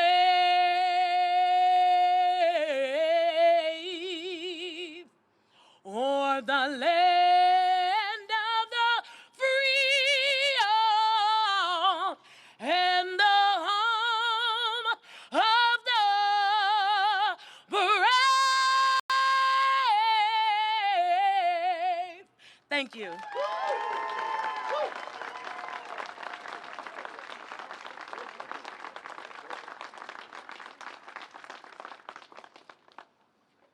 Good luck following that, huh? I'll try. Please, everyone, take a seat. Good morning. I like that. My name is Keenan Singleton. I'm the Communications Manager for the Bradenton Area Convention and Visitors Bureau. I'm honored to welcome you here today to this historic event, the official ribbon cutting for the new Bradenton Area Convention Center. Thank you all for being here. Today marks the completion of a $54 million expansion and renovation that will launch the Convention Center into a brand new era, one that welcomes a new set of tourists to our renowned destination. Soon, people will know why the Bradenton Area Convention Center is the place to host on Florida's West Coast. Sought after for our sugar white sand beaches, nature preserves, and rich arts and cultural experiences, conference goers and event attendees now have the opportunity to explore all that the Bradenton area has to offer. Now, back in 1985, community members gathered here to celebrate the opening of what was then the Manatee Civic Center, which would evolve into the Bradenton Area Convention Center. Now, 40 years later, this venue, with 95,000 square feet of meeting space, is a legacy investment into the future of Manatee County, supporting economic growth and opening new opportunities for our entire community and local county. I'd like to acknowledge our Manatee County Commissioners here today joining us, as well as our Tourist Development Council members. Chairman of the board, Mr. George Cruz. George? Oh, you hid from me, sorry. Commissioner Amanda Ballard. Commissioner Mike Ron. Commissioner Tal Sadiq. And of course, we have some of our Tourist Development Council members here today as well, Mr. Tony DeRusso. Norma Kennedy. And it's a little bright up here, so I can't see everyone, but if you are also an elected official here today, please raise your hand and be acknowledged as well. Thank you so very much.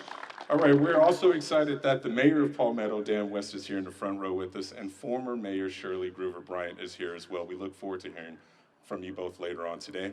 Thank you all for being here. We also want to thank Manhattan Construction, Ducon, and Folly Bryant for their dedication to design, construction, and our renovation and expansion project. It is now my pleasure to introduce George Cruz, the chairman of the board for the County Commissioners. Thank you.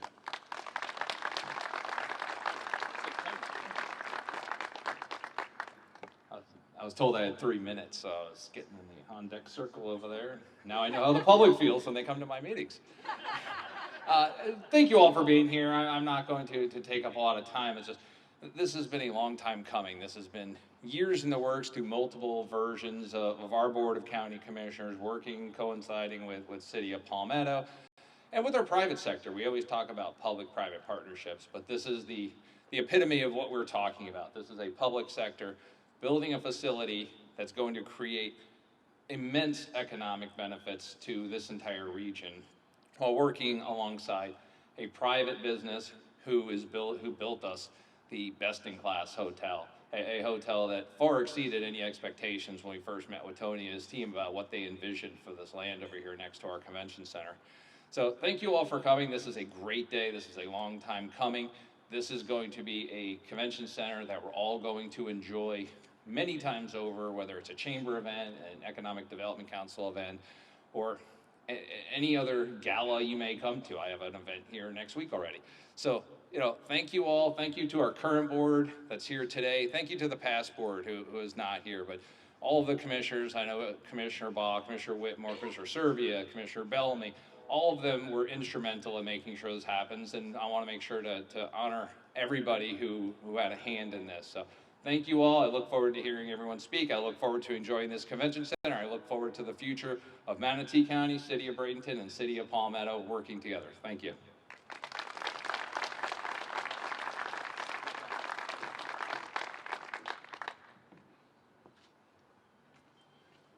He asked me how we did on time. He just made it. Thank you, George. All right, to my left, right there, you will see our new climate-controlled corridor that bonds the convention center to our headquarters hotel, the Palmetto Marriott Resort and Spa. The corridor is the physical tie between this public-private partnership. The 252-room full-service hotel offers convention center guest high-end amenities, all within a short and comfortable walk. Our next speaker represents Palmetto, the city where the convention center resides. Our District 2 Commissioner, Ms. Amanda Ballard. She also serves as the chair of our Tourism Development Council. Amanda.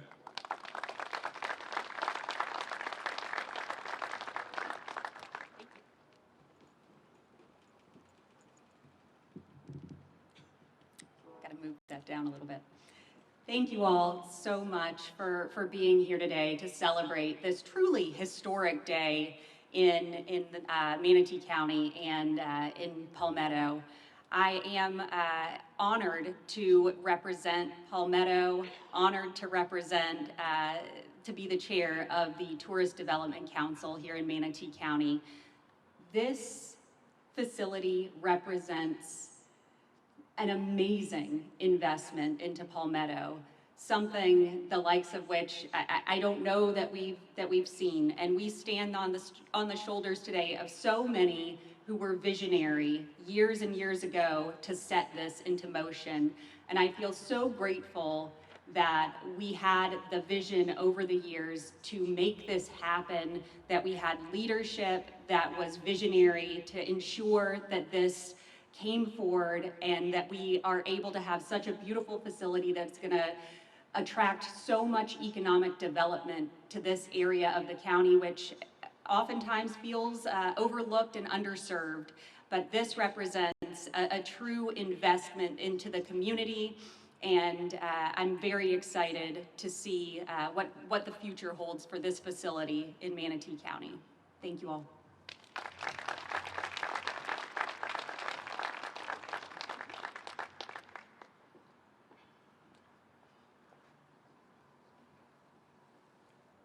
And now I'm going to readjust. Thank you, Commissioner Ballard. Now, inspired by the surrounding area, all the meeting rooms here at the Bradenton Area Convention Center have been named to reflect popular locations throughout our destination and to ensure event attendees that they have a sense of place while here at the Bradenton Area Convention Center. To speak more about our proud home city, please welcome our next speakers, Mayor Dan West and former Mayor Shirley Groover Bryant.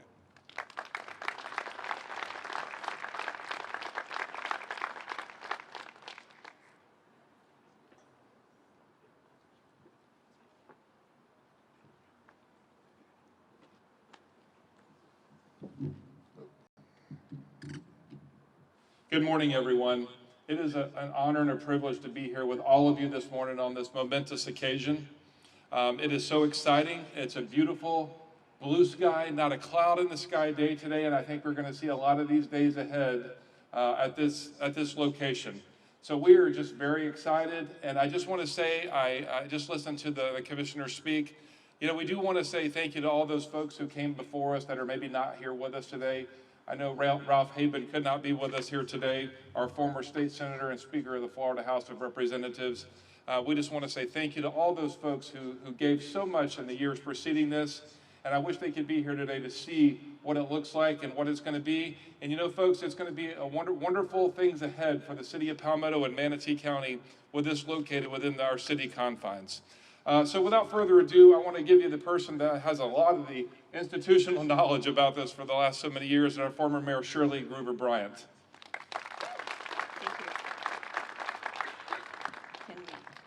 Thank you.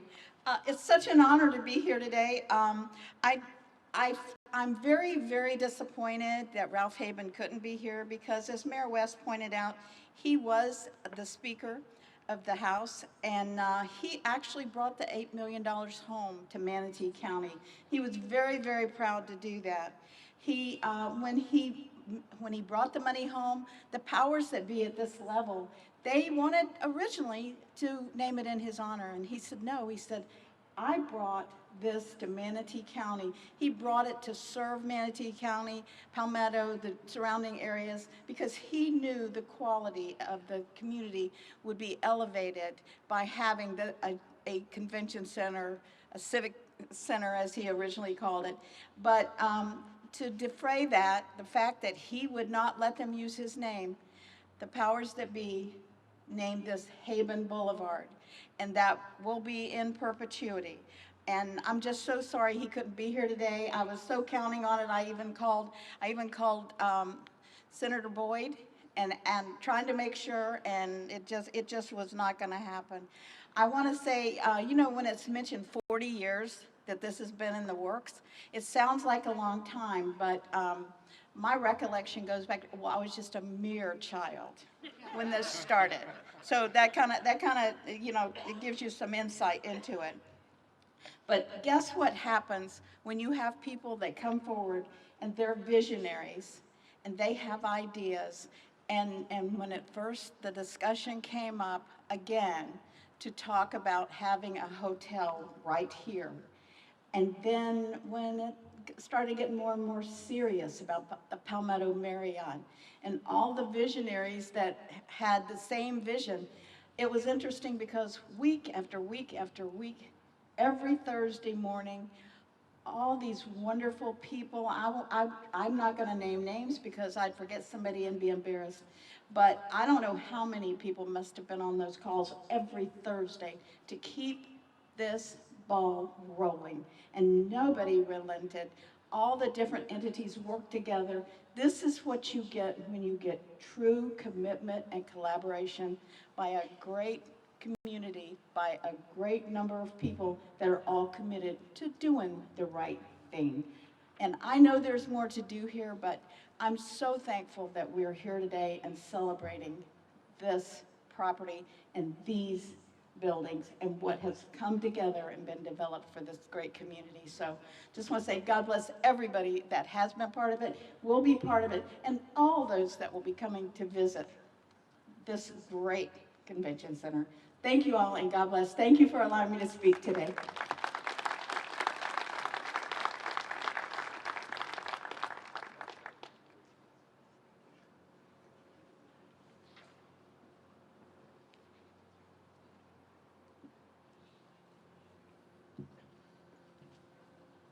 Does this look better? I don't know. There we go. Thank you, Mayor West and former Mayor Shirley Groover Bryant.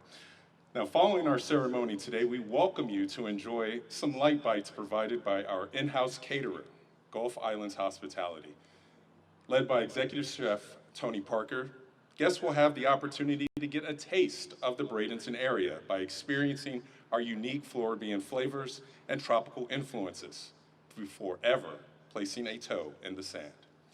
Now, Vernon Desir's father was instrumental in the founding of the original Manatee Civic Center, and he is here today to mark this momentous occasion as we head into the future of the Bradenton Area Convention Center. Please help me in welcoming former Tourist Development Council member and CEO of Manatee Memorial Foundation, Mr. Vernon Desir.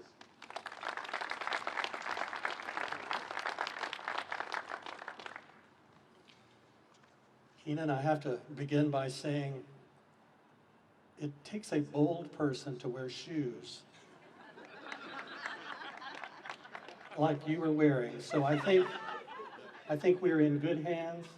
You will be able to get your message out with no problem. Conceptually, when all of this began, I had just returned from graduate school.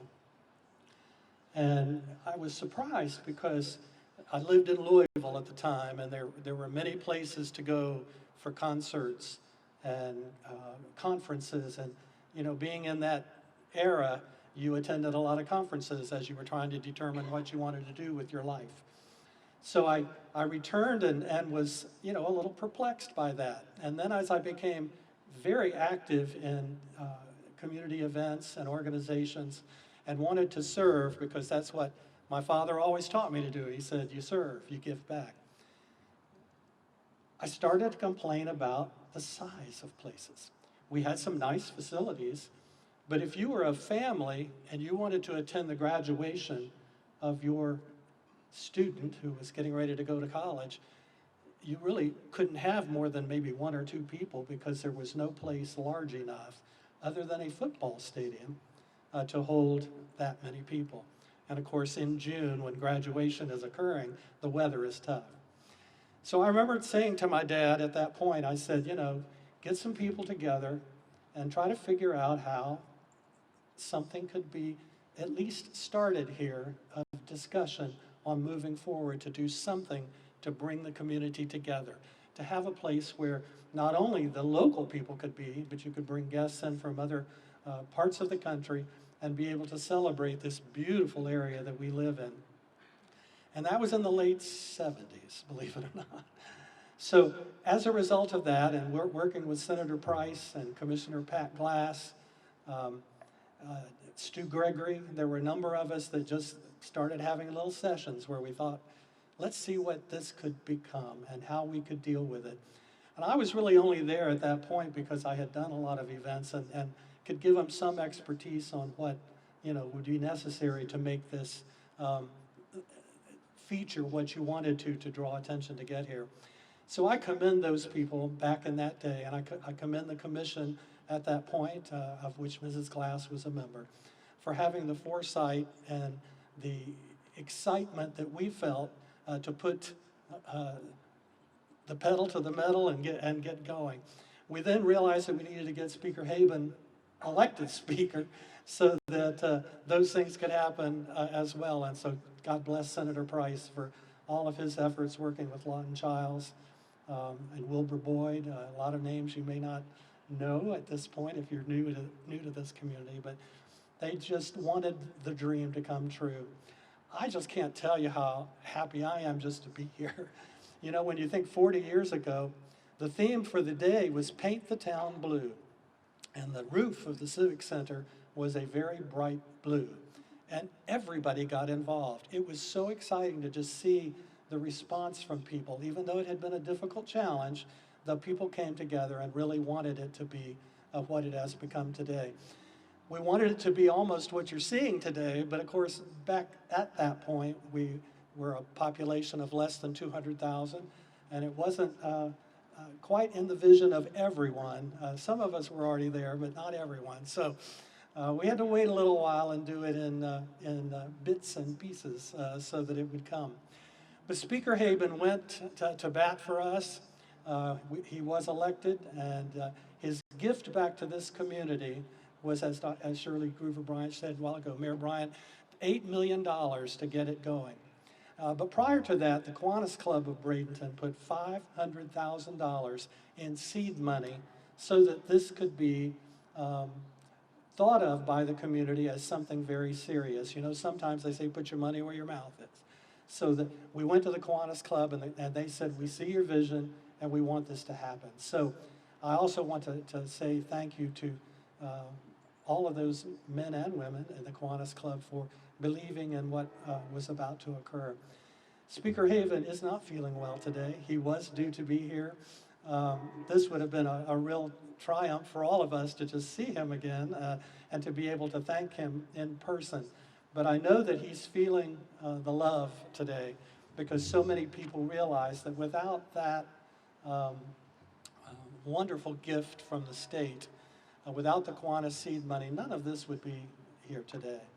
So I'm just happy to still be here 40 years later. And I would like to just say to my dad, thank you for listening to a little young brat, probably at that point, that didn't really have a whole lot of sense. I was just excited to get going and had just been married, so, building a life at that point.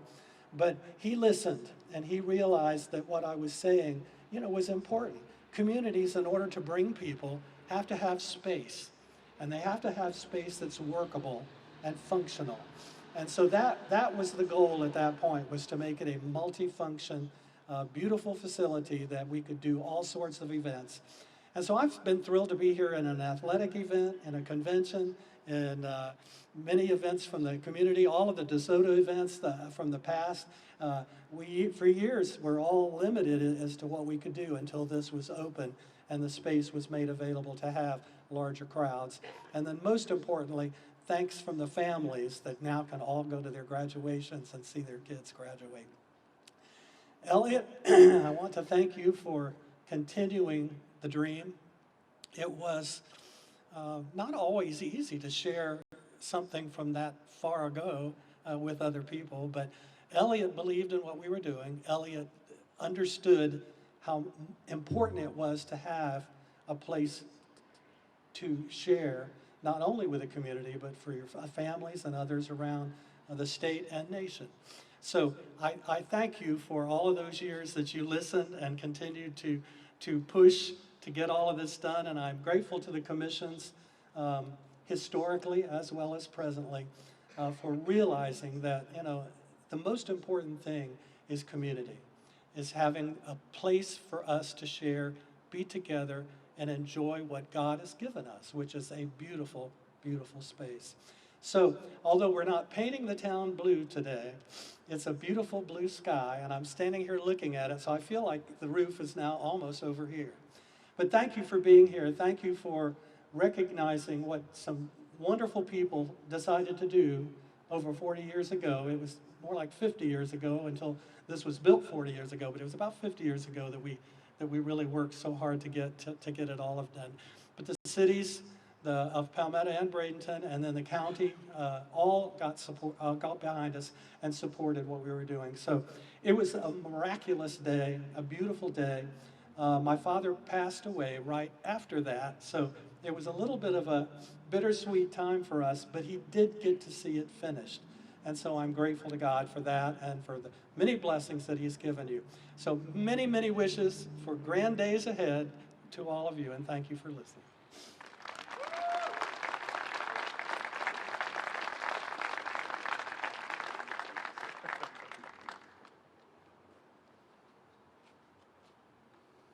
Now, if you're wondering about the shoes, that was a directive that I was told to wear these. Thank you again, Vernon. As mentioned, in 1983, the Bradenton Kiwanis Club pledged its support for what was then the Manatee Civic Center. The group put up $500,000 towards the project, an equivalent to about $1.5 million in today's currency. Representing the Bradenton Kiwanis Club, please help me welcome Bradenton Kiwanis Club President, John Mullins. John.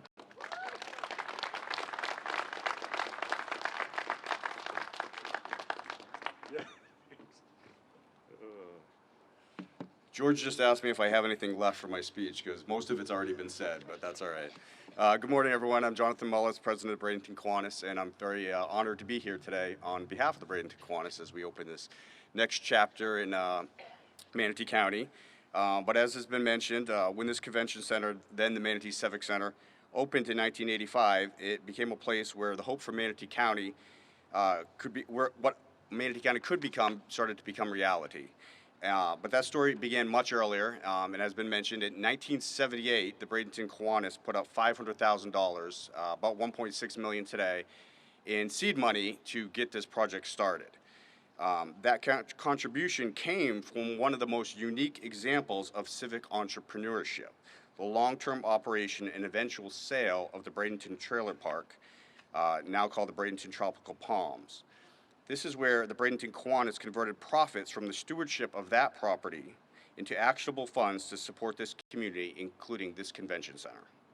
Kiwanis' work in education, literacy, food security, scholarships, and youth leadership has always been grounded in the belief that the future for what we want for children must be intentionally constructed, just like this convention center. We believed that in 1978, we believed it in 1985, and we believe it today. So on behalf of the Bradenton Kiwanis, congratulations, and thank you for continuing this shared commitment to building a future worthy of the next century of Manatee County. Thank you.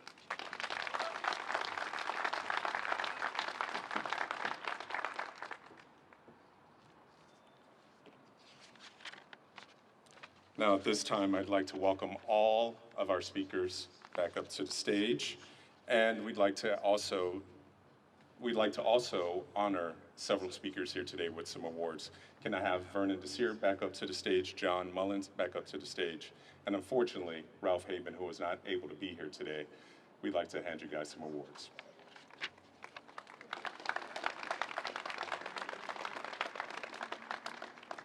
We'll also have our Executive Director, Elliot Falcioni, also join us up here at the stage as well. Elliot. Commissioner Ballard. I'll be Ralph Haven. For John. Thank you, Amanda. Absolutely. Yeah, put the rating. There you go. Oh, you are Ralph. I am Ralph. Okay. Taking a mockery out of his name. All right, ladies and gentlemen, thank you all for being with us here today to celebrate this major achievement for Manatee County. Now, of course, the moment we've all been waiting for. Please join us in our official ribbon cutting at the Bradenton Area Convention Center, just to my right. Thank you.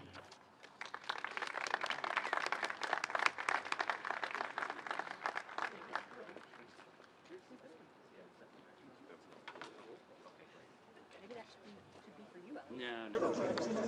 Yeah. I guess I'm cutting the rug. Yeah. Oh, well, Keenan's messing with us.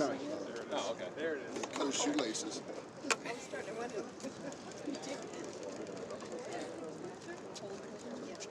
All right. Be careful, they're sharp. All right, getting ready. All right. So we do a countdown. Ready? 3, 2, 1. Not yet.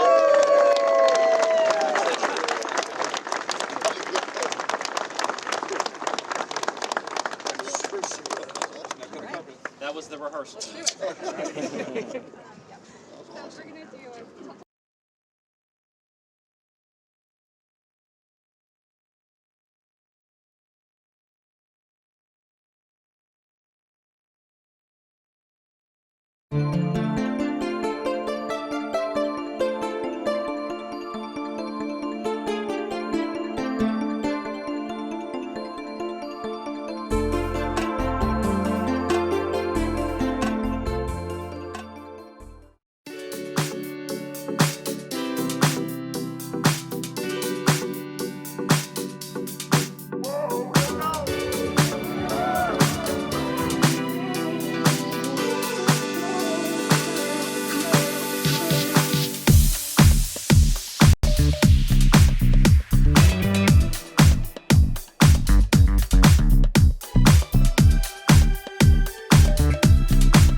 morning, everyone.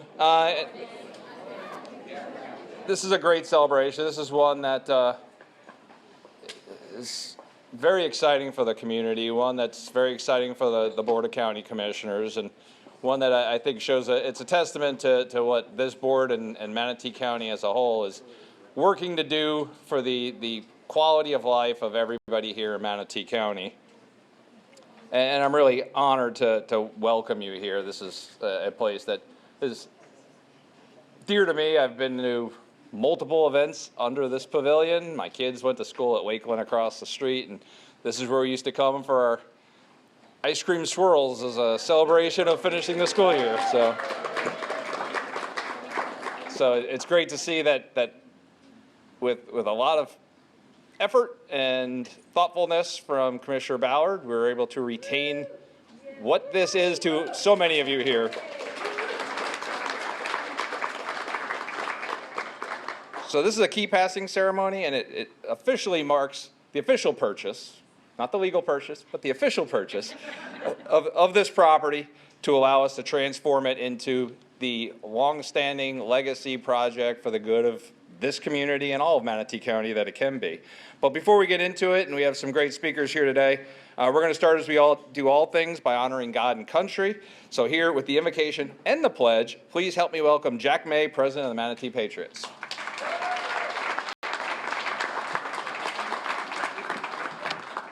Please stand. Thank you. I'd appreciate it if you'd stand with me. Heavenly Father, we humbly ask you to bless the events here today as we watch the keys of this magnificent facility pass from the hands of its founders to the hands of the residents of Manatee County. We are grateful for what the Mixon family has left us. Help us to be great stewards for the opportunity that generations to come can continue as we build upon their legacy for the future. I pray for community engagement and the preservation of this part of Manatee's history. May it be a blessing to the surrounding community, taking advantage of the services and opportunities, even to eat what you've grown. May we continue to flourish and build on even greater opportunities in the future, recognizing the provider, the protector, and the progenitor of our faith. Now, to the King eternal, immortal, invisible, to God alone who is wise, be honor and glory forever and ever. And everyone said, Amen. Thank you. And now we will pledge allegiance to the flag. I pledge allegiance to the flag of the United States of America and to the republic for which it stands, one nation, under God, indivisible, with liberty and justice for all. Thank you. Thank you, Jack. Commissioner? Appreciate it. Yes, sir. All right, so I'm going to just blow through my MC parts here because I'm such a bit part of this, so I'm just shepherding this along because a lot of times we have these, and there's one primary speaker and a few other people that are involved, but today we have multiple effectively keynote speakers, people that were instrumental, because this couldn't have happened with just one person or just the other person. It took two sides coming together with a common goal, because this land could have been sold to a developer. This land could have just been ignored by our Board of County Commissioners. But both the owners of this land and one commissioner in particular made it a mission to make sure that we reserved and protected Mixon Farms. So with that, the person who made this all happen, for the county side, I give you Commissioner Amanda Ballard.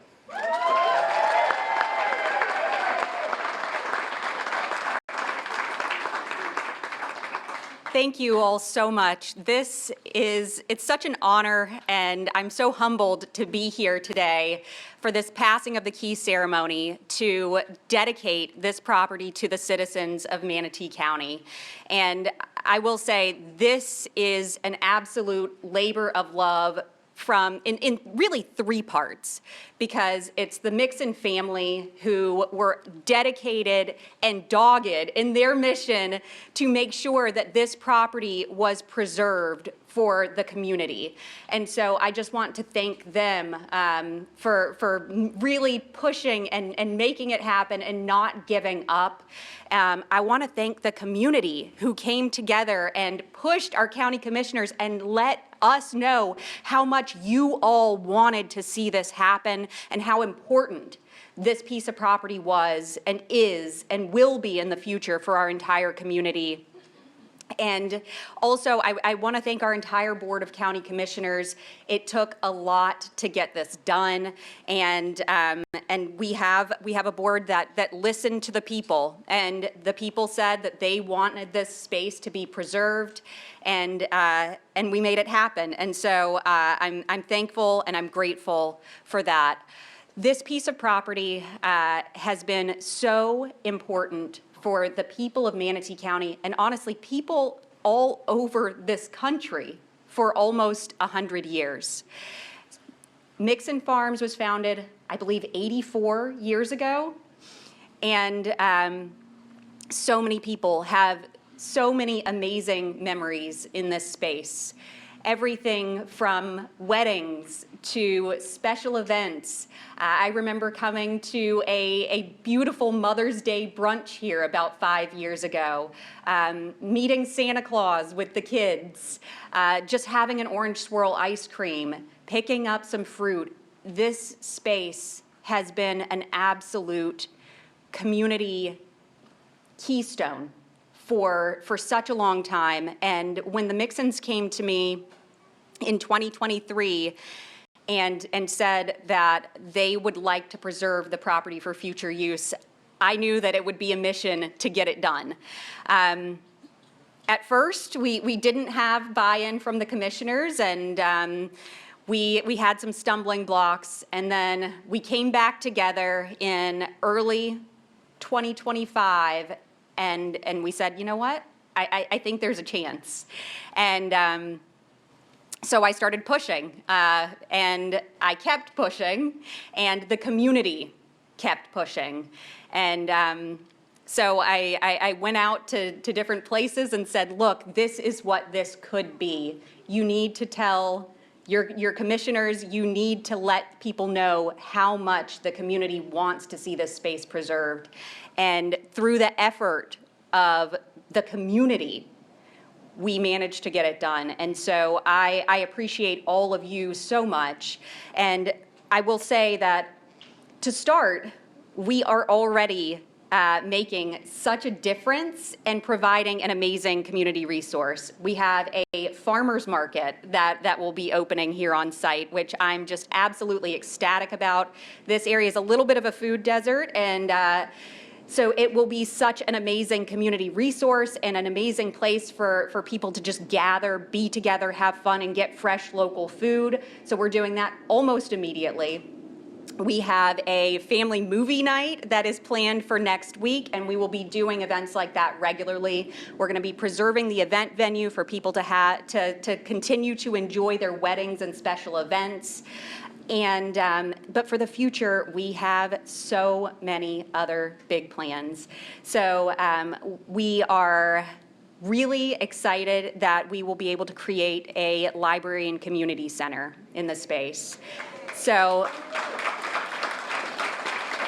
the nearest library to this site is about 4.5 miles away, which in the grand scheme of things in a big county like Manatee is not huge, but in the urban core, it is huge. And we're really hoping, praying that we are able to utilize the existing store and rehab it and really keep that history alive. And so we're working to figure that out now. And so we're going to try to do it as quickly as possible, as economically as possible, and really be good stewards of the tax dollars. We also are really dedicated with this space to not only preserving the heritage of agriculture here, but also helping a new generation to see the value of ag and give kids and young people the opportunity to get their hands in the dirt, get involved, because we can't preserve agriculture in Manatee County unless we have young people who have an interest in ag and who have a place that they can actually come and be a part of it and see what their future in ag could look like. And so we are very, very excited about those possibilities in this space. And I have so many people to thank that made this happen. Like I said, we've got the community, we've got the Mixons, we've got our Board of County Commissioners. But once this site was actually purchased, our county staff absolutely jumped into gear immediately and have just done yeoman's work, amazing work, getting this site ready for this passing of the key ceremony today. So I really need to thank David Shermer. I need to thank Carmine D'Amelio. The work that they did is absolutely amazing. I need to thank our natural resources staff, our extension staff, our community gardens folks. I need to thank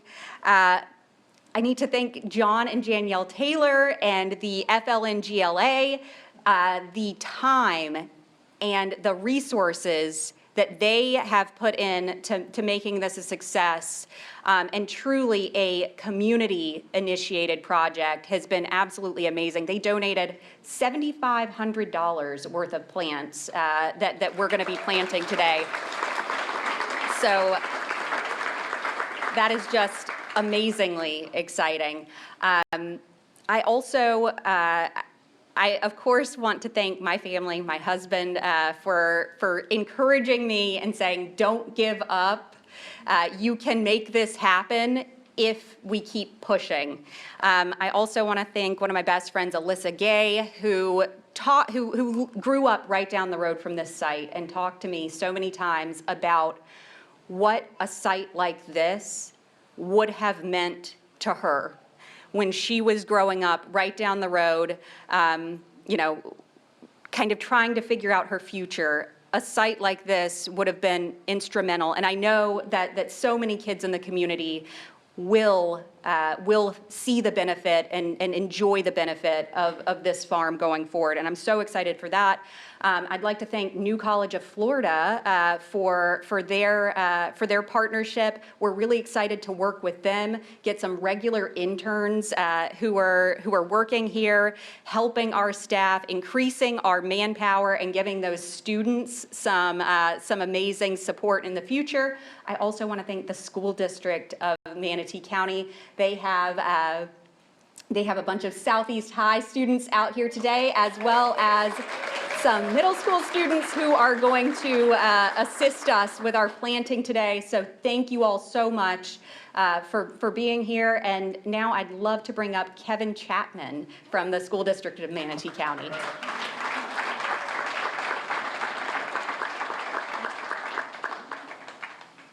Thank you, Commissioner. Kevin Chapman with the School District and School Board, and this is a great moment, and we wanted to celebrate this by bringing our IB students from Southeast High School and Johnson K-8. Those are some of our smartest kids in Manatee County, and they're here today to help out and also see what's going on here, and also kind of be that next generation who's going to come and enjoy this site. And the School Board and School District look forward to working with the county and other entities to make this a really special place. So we look forward to partnering and really growing out this space and seeing what we can do with it. So thank you, congratulations, and it's a great day for Manatee County. So thank you.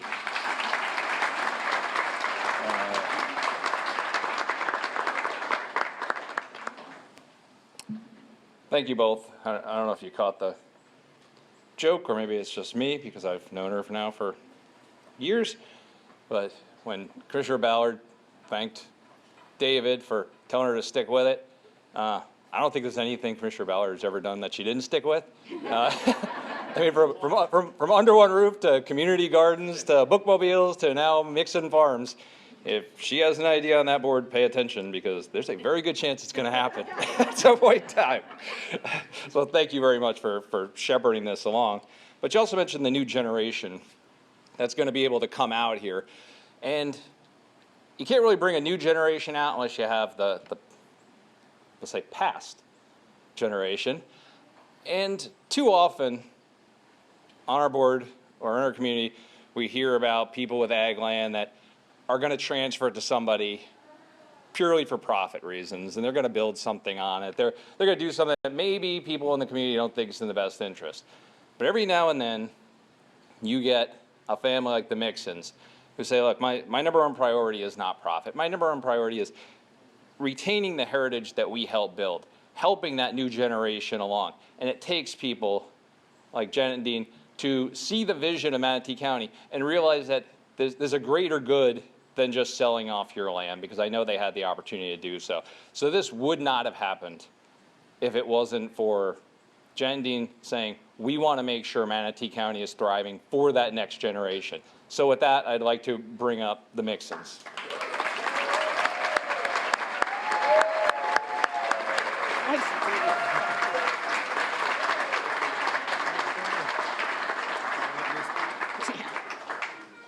She says I get to speak first, otherwise I won't say. Otherwise, I never let it go.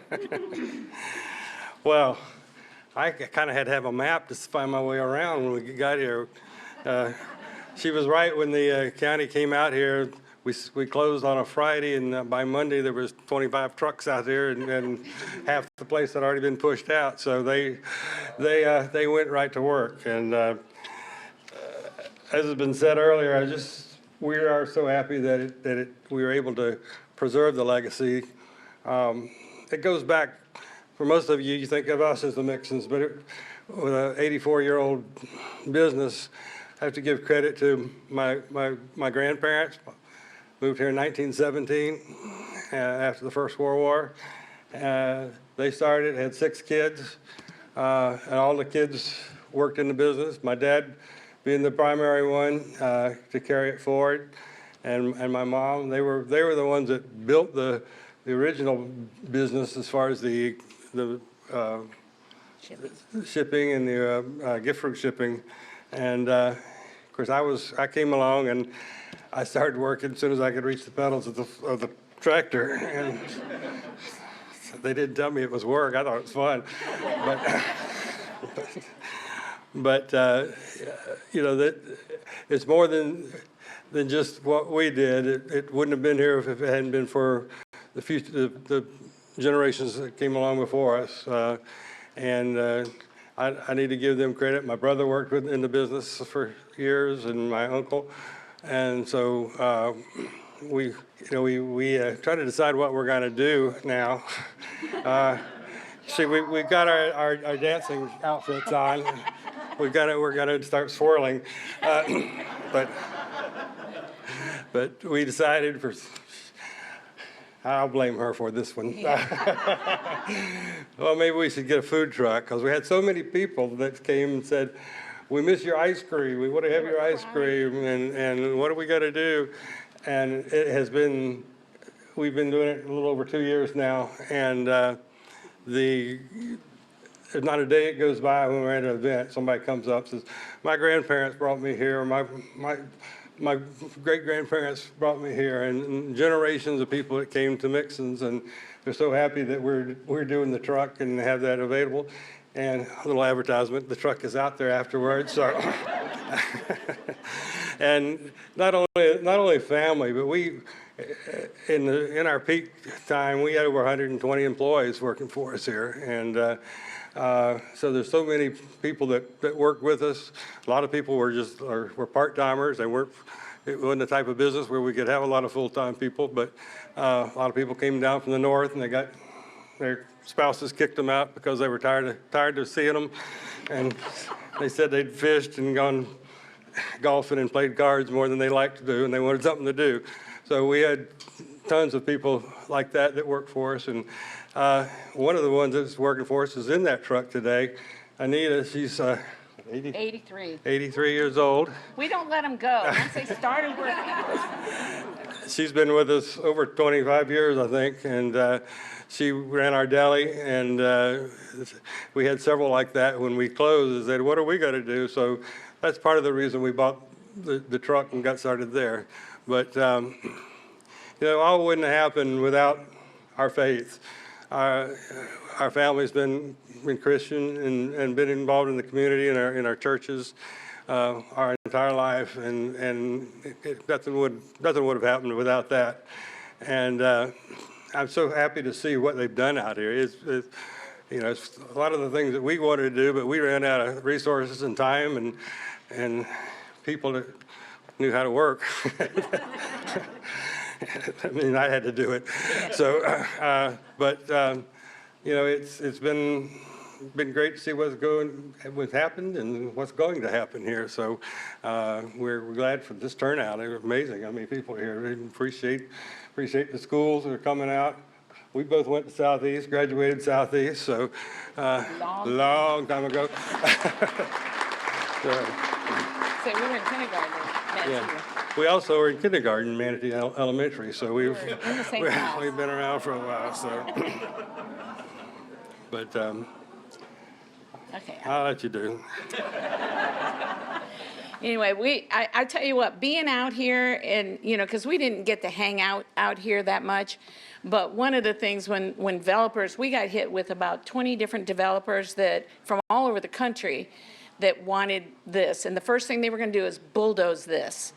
And I think this has been, I mean, we literally had our ministers come out and pray over this, this building.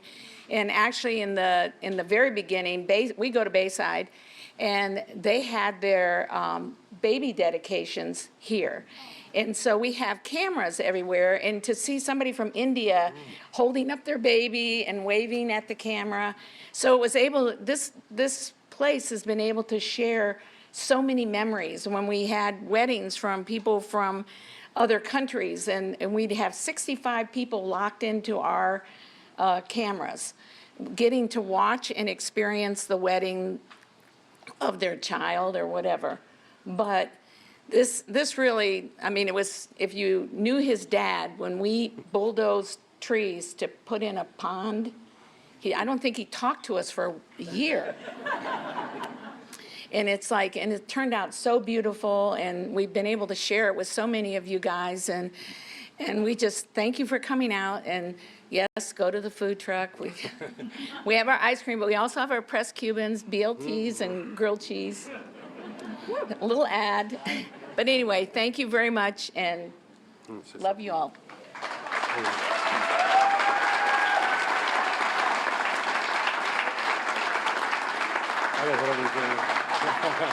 Thank you.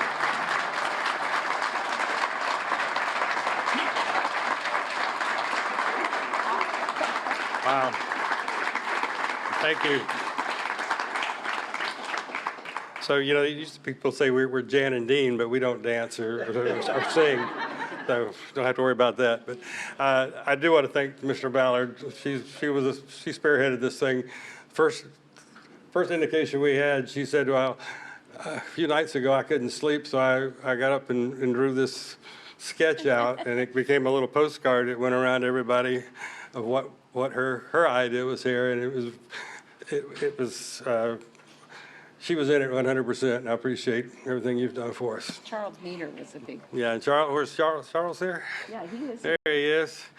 Worked with him on land acquisition here over the years and different things. I think we drove him crazy. Right-of-ways, and so we appreciate all you did for us, too.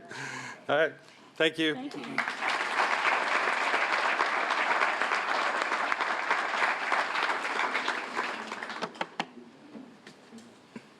Thank you both very much. And as most of you may know, or maybe not, on Tuesday we passed a board resolution officially naming these 39 acres Mixon Farms into the future. So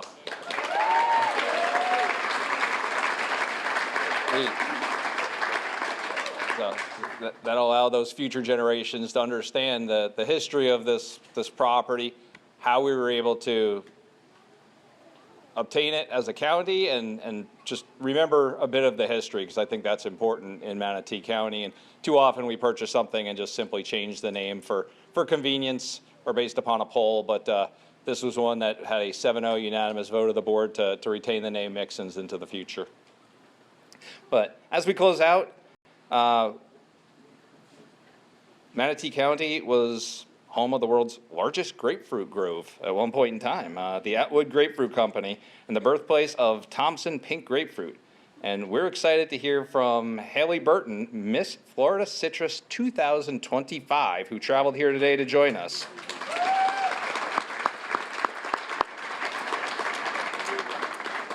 As Miss Florida Citrus, Haley lobbies with Florida Citrus Mutual, cultivates relationships with growers, educates students of all ages on Florida's citrus industry, and serves as an ambassador for the Florida Department of Citrus.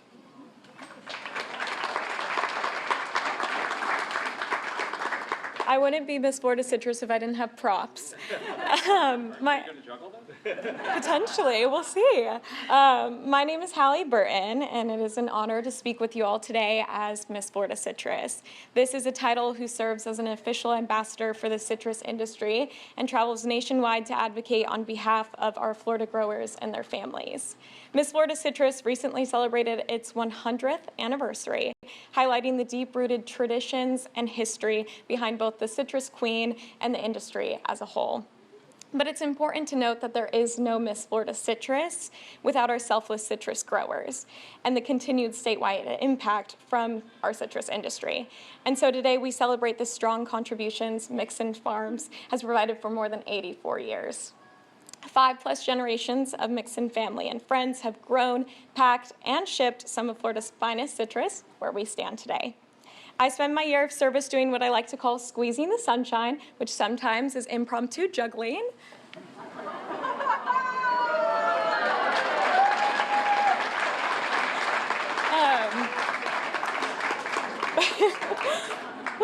A lot of pressure, but really squeezing the sunshine is about highlighting the positives of Florida citrus and enjoying the best freshly squeezed juices on the market. And Mixon Farms is no stranger to squeezing the sunshine. They've squeezed, served, and sold delicious fresh juices and ice cream.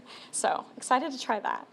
As they continue to blossom, I look forward to seeing Mixon Farms thrive for generations to come. Today, we celebrate not just a farm, but a legacy, one that reminds us all that the future of Florida agriculture is as bright as the sunshine itself. Thank you to the Mixon family for your lasting dedication, and to everyone here today for supporting the heart of Florida citrus. Let's continue to support this land, share their stories, and keep squeezing the sunshine in every way we can.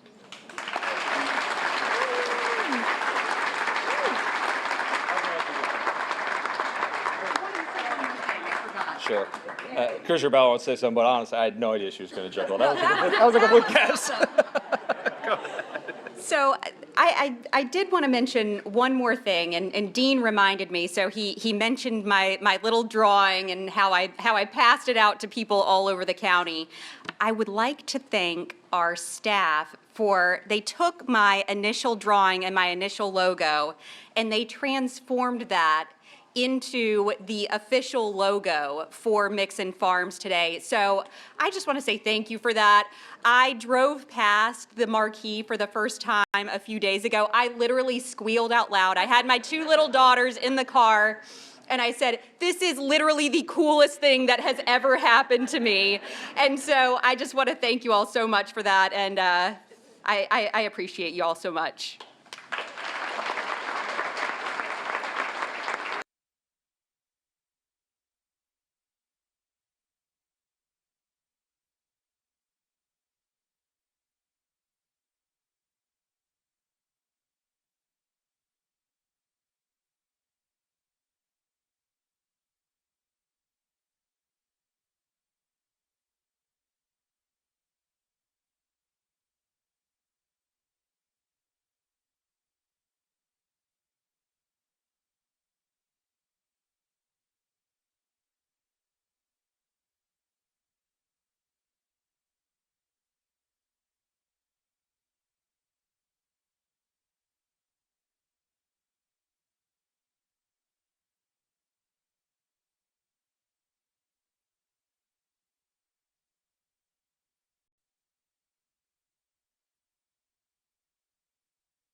All right, everyone, we're going to get going. We are back from lunch, and we are continuing on with our regular agenda.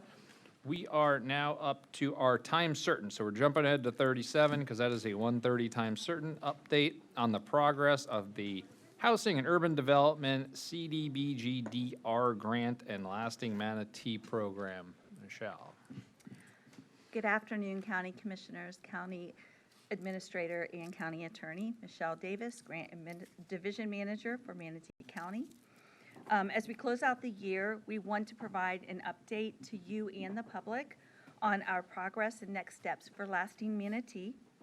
I'm very proud of this team as they have been diligently working on creation of the numerous documents that are required to be able to launch our programs compliantly. With this being the county's first CDBGR grant ever, as well as the largest grant we've ever received, this has been no small feat. So I'm very excited for you all to hear this update. So without further ado,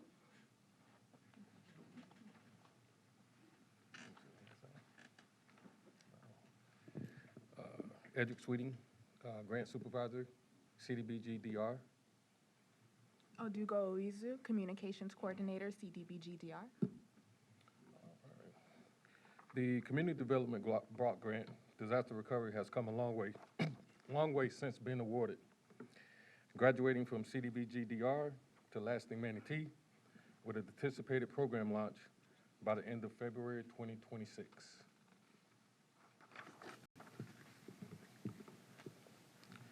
Lasting Manatee is looking to launch its infrastructure recovery and resilience and housing recovery programs by the end of February 2026, with a tentative target of start accepting applications for each program's respective application period. Lasting Manatee is ready to serve the applicants, and to do so, we are making sure that the program software and support staff is in place.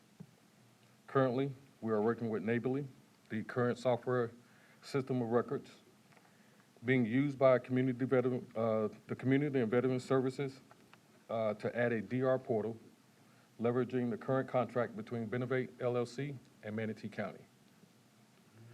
We're in our final stages of recruitment in the recruiting process for our 2 intake specialists and 1 housing and community development specialist to provide technical support to applicants, contractors, and vendors in the various areas to include program regulations and program compliance.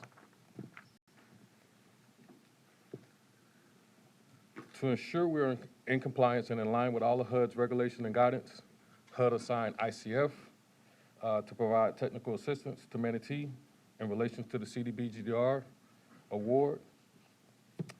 The Lasting Manatee team meets with ICF on a weekly basis to cover and discuss all of HUD's regulation guidelines that may have a direct effect on the program launch. In addition to meeting with ICF, we continue to meet with Haggerty on a weekly basis to discuss and finalize policies and procedures that will be governing the programs.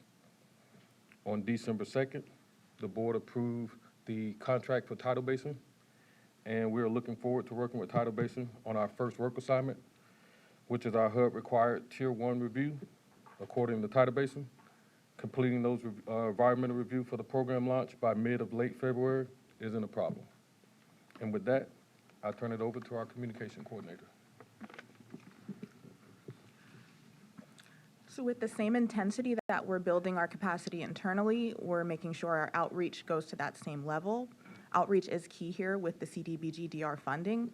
Compliance to HUD's requirements for citizen participation and accessibility are just as critical as their administrative rules. Our Center for the Digital Outreach is our website, which was just republished last month to better meet the needs of our citizens. A first change was improving the look and feel, which you can see from the before and the after. And that was a big change driven by the results of user testing and citizen feedback to make sure that urgent info is available. For our residents, that means there's an immediate link to find out about local resources that do have recovery funds available, either out of the government or local social services nonprofits. Additionally, there's a link to sign up for our email alerts, making sure that they're able to know right away when the funding is available and when application windows open. For our local and government organizations visiting the site, we've made it so it's easy for them to access our timeline, be able to read our official documents like the action plan or our solicitations, as well as being able to suggest infrastructure projects. Another big change is just making the website simple, lastingmanatee.org. And we did that to make sure it's easy to remember and easy for residents to share when they come across people still in need of assistance. In building the site, we made sure to use the county's existing Esri ArcGIS platform for the website, and that meant that we didn't have to take on a new vendor for a web development project. It also means it's already set up for some of the website features you may have come to see across other county Esri websites. That's interactive maps and project storytelling, like what you'll see on our capital improvement projects dashboards. That's for 75th Street West or for the Upper Manatee River Road capital improvement project. When our residents visit the website, they're also featured with the ability to suggest new organizations for our team to reach out to. This is another form that was a feature requested by our residents during the comment period over the summer to make it easy for them to help us spread the word. So with this survey, to be able to suggest outreach contacts, every potential new HOA, church, or community group that's suggested there makes it easier for my team to spread the word about the program and get as many people aware as possible. So our in-person outreach is just as active through this winter and early next year. We're continuing to go to the cities most affected by the storms and set up physical meetings for residents to speak with us, learn about the program, and ask their questions. We most recently did this last week in Cortez Village, where dozens came out to learn about the program. We signed them up for email alerts with our tablets. We also made sure that they could get answers to the questions that mattered most to them. And this was important to show that our communities are going to get unique attention, and we've showed it in that way. Even going far as back as this summer, we've made sure that our meetings were accessible to our county's lowest income areas that were hit hard by the storm. So that's Washington Park, Rabonia, Palmetto. And as we continue, we're coordinating with the aides of our commissioners to make sure that we can identify any further town hall or community meeting opportunities in remaining districts, still centering the lowest income or most distressed areas, as that is a HUD requirement. Now, once our programs do open for the 1-month application period, we're going to continue that in-person support with eligibility clinics. These are pop-up locations where we'll have our grant intake specialists in place to support people by taking their application directly. And that makes it so if someone perhaps does not have familiarity with technology or doesn't have a personal device, we're overcoming that accessibility challenge. Now, before we take questions, I do want to express that it's with great gratitude that I have for each of you in attendance today, and also a deep understanding that there is strong anticipation behind everyone getting a hold of these recovery resources as soon as possible. Now, this is Manatee County's first time administering this grant, which is very different from some of our neighboring counties who got their start back in 2022 with the Hurricane Ian allocation. We're constructing this from the ground up. The systems, the staff teams, our policies and procedures, that does take time. And with that due diligence and continuing to work at our highest pace, we're making sure everything's in place next year, early next year, for Lasting Manatee to bring lasting recovery across the county. With that, we'll take any questions that you all may have. Does anyone have any questions on this? I don't see anyone on the board. I think we've all been briefed on this enough and have a pretty good handle on what you've all been doing. I think this was mostly just to portray this information to the public so they're aware of the new website address and the opportunities they have to go, more so than specific questions from any of us. Yes. There's no vote on this, but I'll open it up to the public in case anyone has any public comment. Seeing none, I will close the public comment. Is there any more to this, or is that just the That concludes it, Commissioner. Nope, there's no motion, right? This is just an update. Correct. Yeah, okay. Well, no one has anything, then keep up the great work. I mean, the website is very nice. It's very user-friendly. Yeah, as we start moving forward and start populating that and people start using it, then I'm sure we'll get some further updates and see what's working and what's not based on emails we get from people. But so far, so good. Wonderful. Thank you very much. You're welcome. All right, backtracking to item 34, appointment of one Manatee County resident living in unincorporated area of the county to the Investment Policy Advisory Board.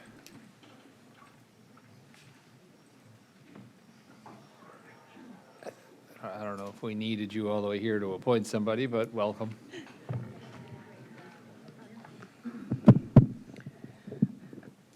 afternoon, Commissioners. Sheila McLean, CFO. Today, agenda item number 34 is for the appointment of the one member on the Investment Advisory Committee. There's a presentation on this? Oh, my word. With rest, We don't need a whole presentation on appointing somebody to a board. okay, I but got a room full of people waiting for an item that's not this one. I'm guessing, unless all of you were here to talk on the appointment of the investment. I don't think they're here for that. I don't think we need a whole presentation No, on this, Sheila. I have Commissioner Ron, who sits on that board, on to speak. Go ahead, Commissioner Ron. Thank you, Mr. Chair. Thank you again for allowing me to serve on the Investment Advisory Board. As you all know, we established this board several years ago to make sure that the mission of the investment policy was being conducted. We have Deep Blue as our investment advisor. We get updated monthly, and we meet quarterly on reviewing the investment policy, and the investments are in compliance with that policy. Being with that said, I'd like to nominate Alex Galt to continue to sit on the board. He's done a phenomenal job. He is a wealth advisor with Enhancement Group. He has all the credentials to be on the advisory board. He's interactive with Deep Blue, our investment advisors again, on the policies and where our investments are going. As you might know, we manage, our Deep Blue manages about almost $2 billion in investments of the taxpayers' money. And Deep Blue does a great job also as our investment advisor. But I'd like to nominate Alex Galt to be on the advisory committee. All right, any other nominations? Hearing none, I will close nominations. Alex Galt was the only nominee, so all in favor of reappointing Alex Galt, please signify by saying aye. Aye. All opposed? Alex has been reappointed 6-0 with Commissioner Bearden absent unanimously. Thank you, Mr. Chair. You do need public comment, sir. Anyone have anything good or bad to say about Alex Galt? Opening up public comment. I'll close public comment. Moving on to item number 35. The next two are yours, Stephanie. And then it's boat ramps after Stephanie's done. Or you're not Stephanie. Go ahead. Good afternoon, Commissioners. Thank you for your time. For the record, Rob Burke, Government Relations Department.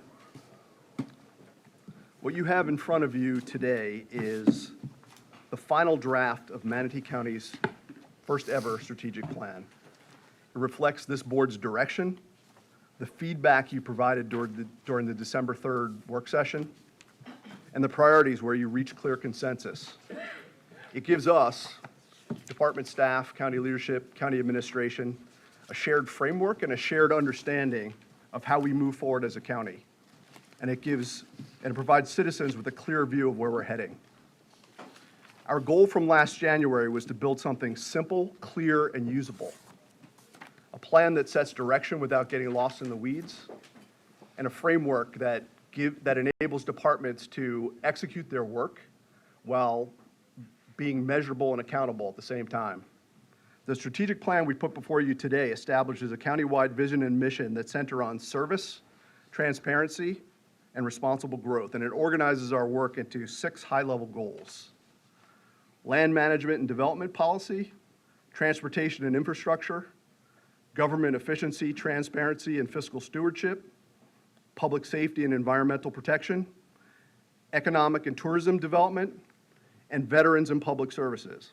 Now, these goals form the backbone of the plan, and they reflect the themes that this board elevated on December 3rd.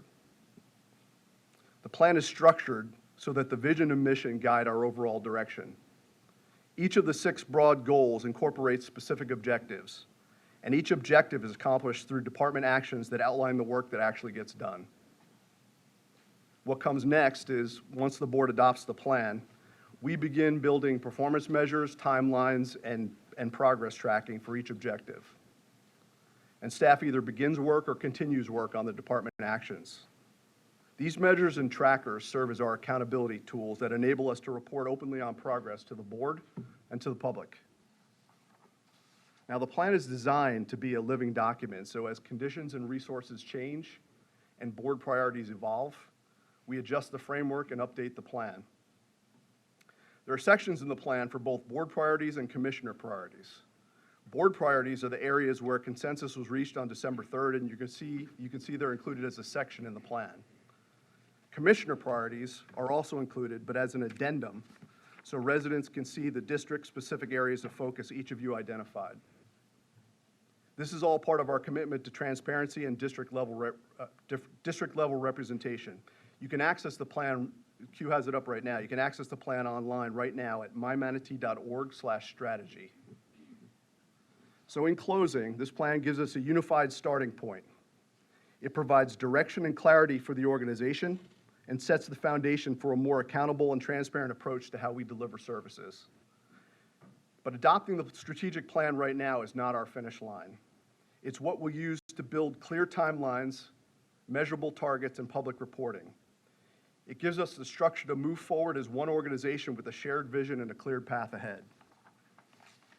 Thank you all for your participation on December 3rd. It really helped us pull things together and shape this first version. I firmly believe that this is the board that sets the course for Manatee County for years to come, and this is our launch point. So before I take your questions, I'd like to recognize that there were 77 contributors to this across all departments, both the directors and staff and senior leadership of the departments. They really threw themselves into this effort to orient us and give us a clear understanding of what they do to actually run the county. Special thanks also to several of my government department colleagues who are sitting here today. Kelly Foster, who's probably upstairs working. Yep. She digitized everything and made it clear, clean and presentable. And then the heavy lifters sitting right there, Joy Mann, Crosley Jones, and Brent Anderson. This plan wouldn't have happened without those guys. They even kicked me out of the room a couple times so they could get their work done.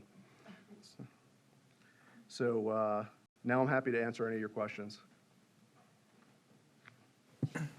Anyone have any questions on this? Anyone?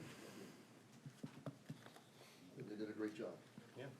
Yeah, I mean, we had all day, well, most of a day work session on this, so I think everyone understood. I went through it, and it seems like everything we discussed and every sticker and star we put someplace is reflected in the For the record, the stickers were Stephanie's idea, not mine, so.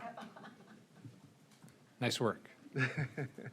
Yeah, so I don't think anyone has any questions. I mean, it aligns with what we tried to do, and the real questions come up 6 months, 12 months from now, when we see if we're doing up here goes in alignment with what we said.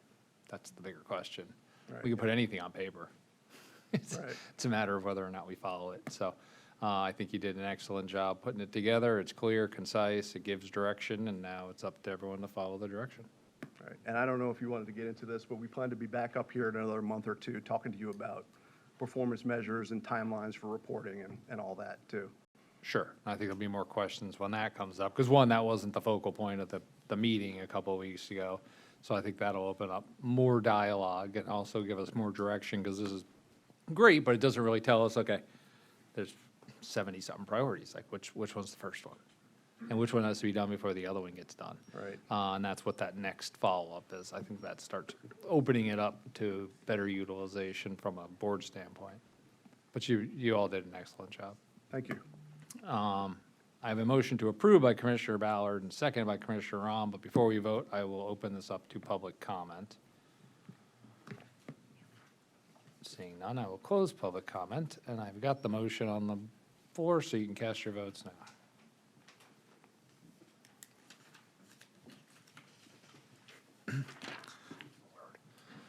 It's approved 5-1 with Commissioner Bearden absent and Commissioner McCann voting no.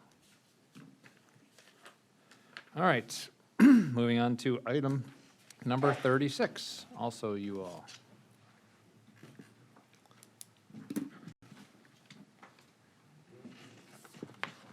Good afternoon, Commissioners. Brent Anderson, Government Relations Manager. If you all remember back when we came up with the legislative priorities document, we had all the funding requests. We're asking for one change take Anna Maria Island funding request out of the state side and put in a new funding request on the federal side for a Sun Trail extension in Manatee County. So the details and roads are in the background of the information, but it goes through downtown. Yeah, we've all been briefed on this. I don't think there's a whole lot of discussion on it. No one's on the board. I'll entertain motions. Commissioner Sid, nope, Ballard. Man, you got completely shut out of your own Thought we district. did this verbally. Man, It's all right. Well, you didn't verbally either. I have a motion by Commissioner Ballard, seconded by Commissioner Ron. I'll open this up to public comment. Seeing none, I will close public comment. You can cast your votes now. And that was approved 6-0 with Commissioner Bearden absent. Thank you very much. Thank you. Now, moving on to item number 38, update on the community outreach survey results. Receive board recommendations on continuation of concept design, planning, and rezoning for Cortez Marina.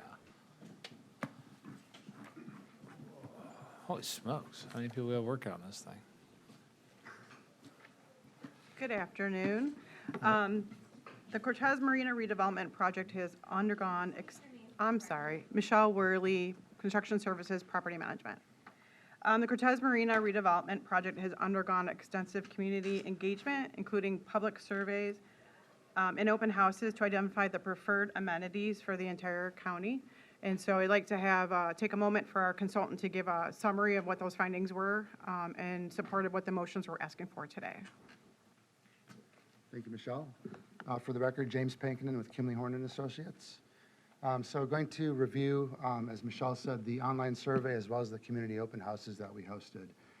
We had the online survey that was hosted through the county's website that was live from July 7th through August 18th of 2025. We received over 654 responses. The heat map that you see on the right there shows where those respondents were located within the county. You can see that a lot of them, the majority, were from west of I-75, a lot of them around the Cortez Village, and certainly West Bradenton. We held 5 different open houses strategically located across the county so that we could really get a good cross-section of input. We had over 310 total attendees. Again, very active in terms of comments and conversations that we heard from them. They participated very well in the stations and the boards that we had up, and that led directly into the feedback that we received. So based on the online survey as well as the open houses, we've developed a list of preferred amenities as well as some common concerns. From a preferred amenities standpoint, use for a multi-lane boat ramp was amongst the top hits. Commercial opportunities such as water, taxi pickup, opportunities for charter pickup for fishing charters or something, as well as emergency service access. We know that this location played a pretty critical role in storm recoveries last year, so designing infrastructure that could accommodate that in the future was an important consideration. Recreating the marina and docking and some of the wet slip facilities that were there previously. Also, restoration of some historic uses such as bait, tackle, fuel sales, as well as waterfront dining options. We also heard a lot of response for passive recreational opportunities, areas for people to come enjoy the waterfront, maybe for viewing or just sitting or walking without necessarily having to go out on a boat. From the standpoint of common concerns, we had some themes, especially amongst the adjacent neighborhoods of traffic congestion and conflicts with the leftbound turn or the eastbound turn and conflicts with westbound traffic as they enter back onto Cortez Road. Water quality, so how we design the stormwater system and the landscape would be important consideration with that.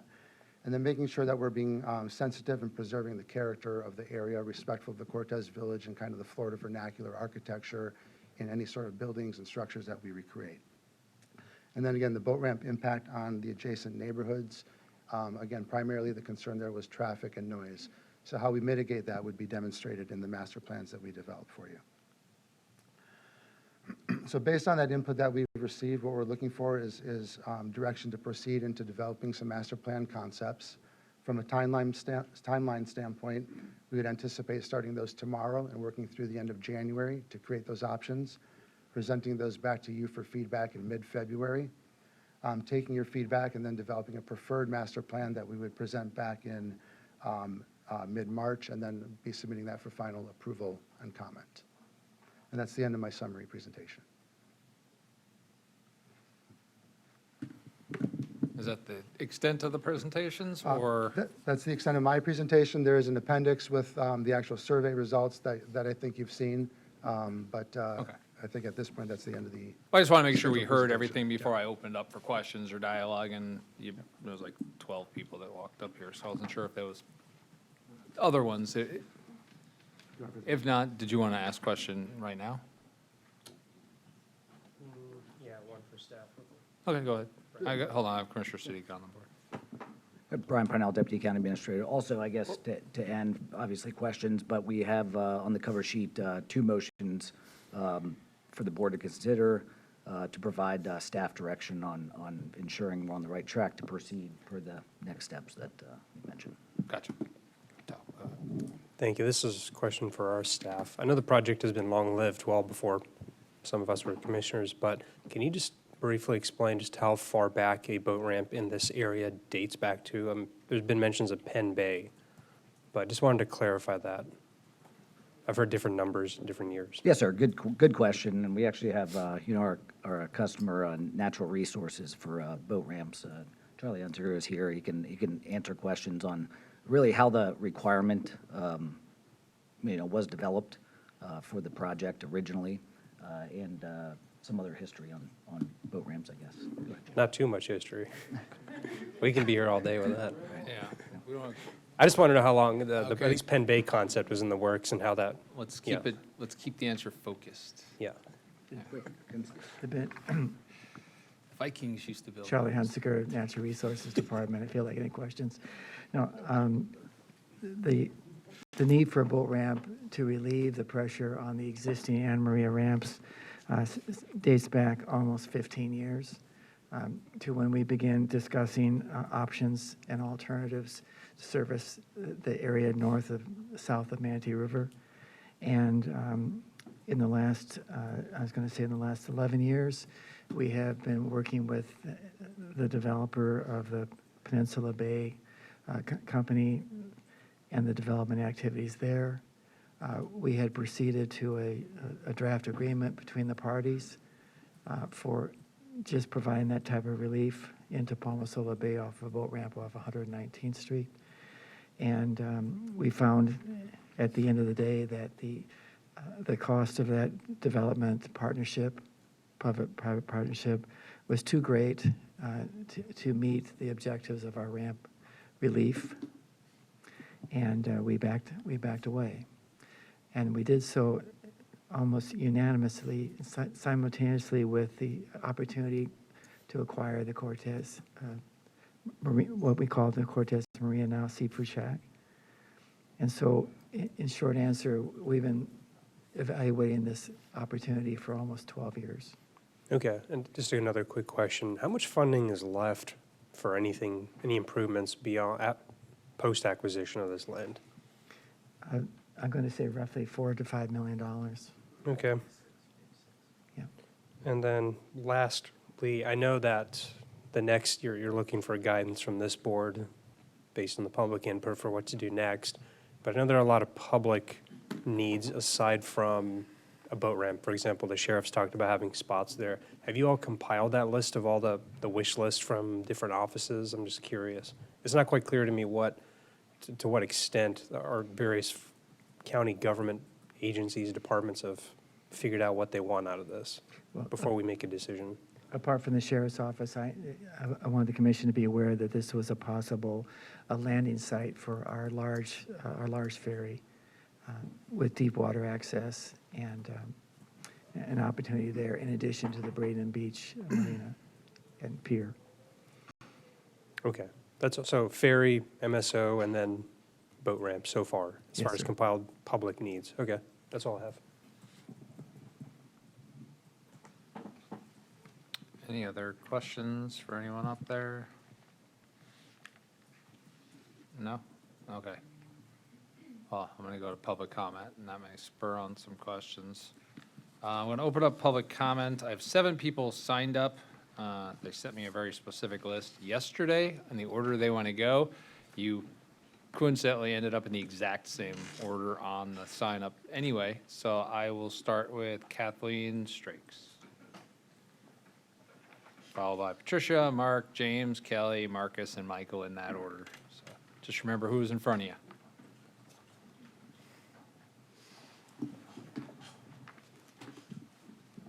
State your name and you have 3 minutes. Commissioners, good afternoon. My name is Kathleen Strakes, and I am the HOA Wait, president. the microphone's on, but it doesn't sound like it's picking up.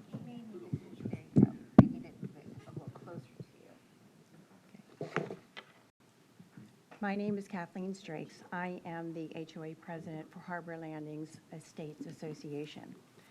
In the fall of 2005, the then Board of County Commissioners voted unanimously to pursue the purchase of the Seafood Shack property for the purpose of installing boat ramps.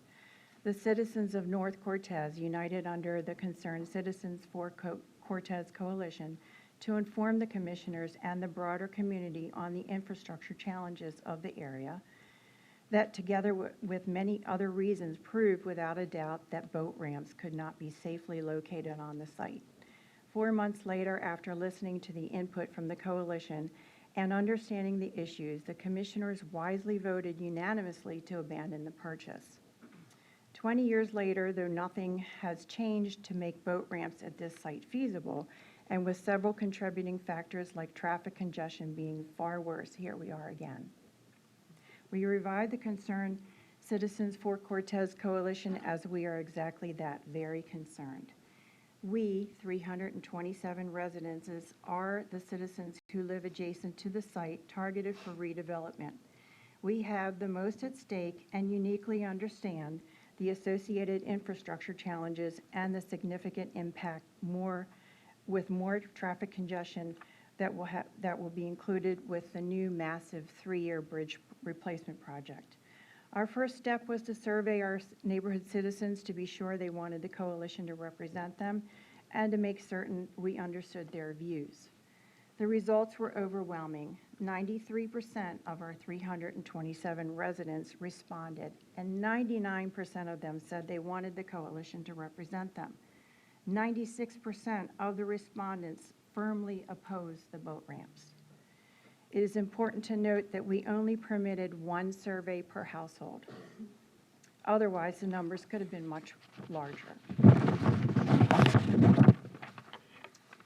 Our collective neighborhoods pay county taxes of almost $3 million annually. As our elected officials, we count on you to represent us and to do the right thing when deciding what will be included in this development. We support smart development and the amenities that will serve all of our residents and visitors while preserving the charm of Cortez. And one of our group members, Patty, will tell you more about that next. The safety of our residents and visitors in our communities could be at risk, and that is wrong. And Mark will tell you more about that. After you receive the information that we are about to share, we hope that you will come to the same conclusion our predecessors did 20 years ago. Your predecessors did 20 years ago, and permanently abandoned the idea of putting public boat ramps on the site. And we thank you for your time and happy holidays on a well-deserved break.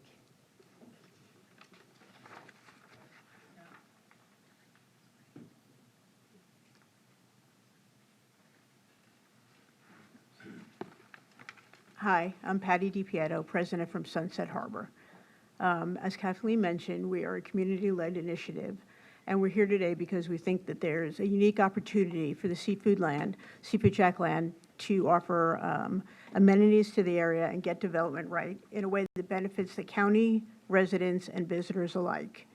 We support the development of a Seafood Shack property as it adds meaningful amenities, improves long-term livability, supports economic vitality, and maintains quality of life. That sounds like a big list, but these goals are not in conflict with each other. And with thoughtful planning, they can be achieved without creating unsupportable traffic, noise, or safety and environmental impact, and are strongly supported by the community. This is an exciting opportunity with real potential to make Cortez stronger, while respecting the realities of the area. The surrounding narrow and winding tight roads are on 1 lane in each direction, and after the bridge is developed, that will be the only way in and out of this community. We understand that development is important for our community and are proactively supporting that. Development that works within the constraints of the area, not against them. We understand the county's original intent in acquiring the property was to put in boat ramps, but safety, traffic, noise, and other realities for this location make that impractical. This purchase, however, creates an opportunity to pursue alternative amenities that better serve the public interest while avoiding safety and congestion concerns. To better understand community priorities, as Kathleen mentioned, we surveyed all 327 households in neighboring communities. We received a 93% response rate. That level of participation reflects how deeply people care about what happens there. We have shared the full results with each of you, so I'm just going to not take a lot of your time and go through a couple of highlights. The top desired amenities are waterfront dining. 96% of the people would like that there. A bait and tackle shop, 71%. A park area, 66%, which is great for mitigating some of the environmental concerns that come with development. A size-appropriate marina, 60%, and marine fueling, 51%. These uses generate tax revenue and are aligned with the Cortez and the surrounding communities. Opposition to development overall was very limited. However, at 96%, there was nearly unanimous opposition to boat ramps at this location. Mark will speak next to explain the reasons behind that concern, so you can fully appreciate the underlying issues with safety and congestion. Our goal today is simple: to help build a future for Cortez that the vast majority of communities supports, one that adds vitality and economic value without overwhelming the area. This is a chance to choose a path that strengthens our community while respecting the limitations of this area. Thank you.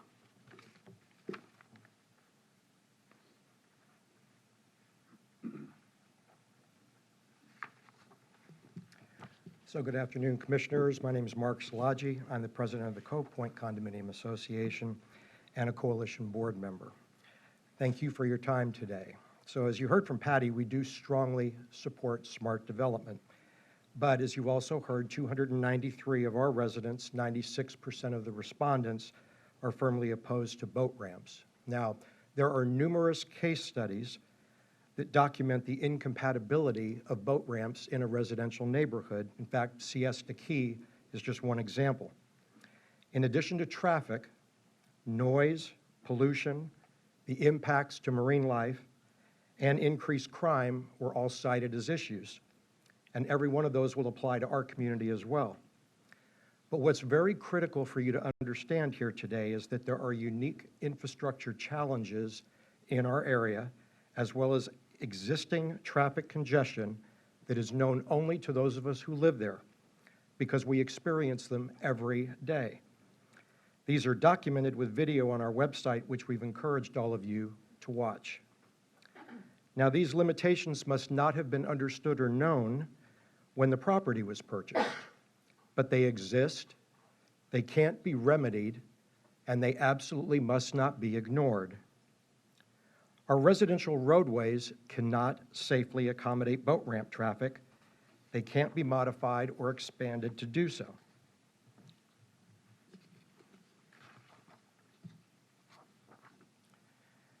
Many of our residential streets are missing sidewalks, and they're used by residents and visitors with small children for walking and for biking. These narrow, winding streets have hazardous 90-degree blind corners that are impossible for vehicles towing boats to navigate without encroaching completely into the opposite lane. Two vehicles towing boats in opposite directions approaching one of these turns are going to have to stop until one can make it safely around the corner. And if both are too far into that blind corner, they're going to be trapped. And if there are vehicles behind them, there is nowhere in this area to back up. What you're going to get is traffic gridlock through the neighborhood. These same roads are often used by motorists who are rushing to detour through our neighborhood to jump the queue when island-bound traffic is backed up on Cortez Road West, which I think you all know is one of the most dangerous roadways in the county. Adding large vehicles towing boats into this mix is an accident waiting to happen. It's going to put everyone at risk, and it's going to create liability exposure for the county if you proceed with this redevelopment knowing that you are creating a safety hazard. In summary, boat ramps at the Seafood Shack property is unsafe. It is going to do irreparable harm to our community and to our quality of life. In effect, It is the antithesis of smart development. So now that you know, as others have urged you, we want you to do the right thing and remove boat ramps from the redevelopment scope of the project. Thanks for your time.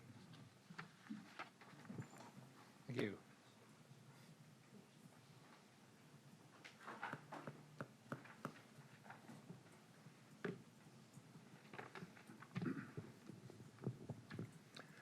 Good afternoon. Thank you for the opportunity to speak today. My name is Jim McConnell. I live in Harbor Landings in Cortez, and I am president of the HOA for Harbor Landings. We have 57 homes. There are 6 existing boat ramps within a few miles of Cortez. Collectively, they have space for 179 boat trailers. We keep hearing that there is a severe boat ramp shortage. Where is the evidence? Where is the documentation? Our visits to those facilities show that those ramps are not full. Most of the time, they are at 30 to 50% of their current capacities. We have included photos of that documentation in the material we have sent you. The obvious question is, what is the current utilization of those ramps? How many days a year are those ramps at capacity? Has the county ever looked at installing a smart information system that tracks usage and availability? We have all seen parking garages and rest areas along the interstate that routinely monitor and report facility availability. There are apps for everything these days. What is the basis for the county deciding that they need to spend money for additional boat ramps? If that reasoning is because Manatee County has a large number of registered boaters, that fact alone does not tell the complete story. Manatee County also has a large number of docks, lifts, and marinas. Those boat owners may not even own a boat trailer. Do we really need to spend money on additional boat ramps? Have the existing boat ramps been optimized? It would be a lot less expensive to optimize an existing facility than to build a new one. However, for the sake of argument, let's say that the data shows that a new boat ramp is warranted. The next question is, where's the best place to put it? Cortez Road already has a significant traffic problem. With 4,600 new homes being built at nearby Seaflower and thousands more in the way, those traffic problems are only going to get worse. Why in the world would you deliberately plan to build a new facility at the far end of that gauntlet? If a new boat ramp is necessary, locate it where it doesn't make an existing problem worse. We understand that the total initial investment to put boat ramps at this facility is around $20 million, in addition to an annual maintenance cost. Manatee County has roughly 458,000 residents. If the new boat ramp can serve 50 boat trailers a day, that means the $20 million investment only serves 0.01% of the county's residents. And if it is fully utilized on Saturdays during the summer and on holidays, that only represents 5% of the time. So now we have a $20 million investment serving 0.01% of the population for 5% of the time. That does not sound like smart development or a good use of taxpayer dollars. Instead, develop a facility at the Seafood Shack that fits the location, fits the site, and one that generates tax dollars instead of consuming them. Thank you for listening.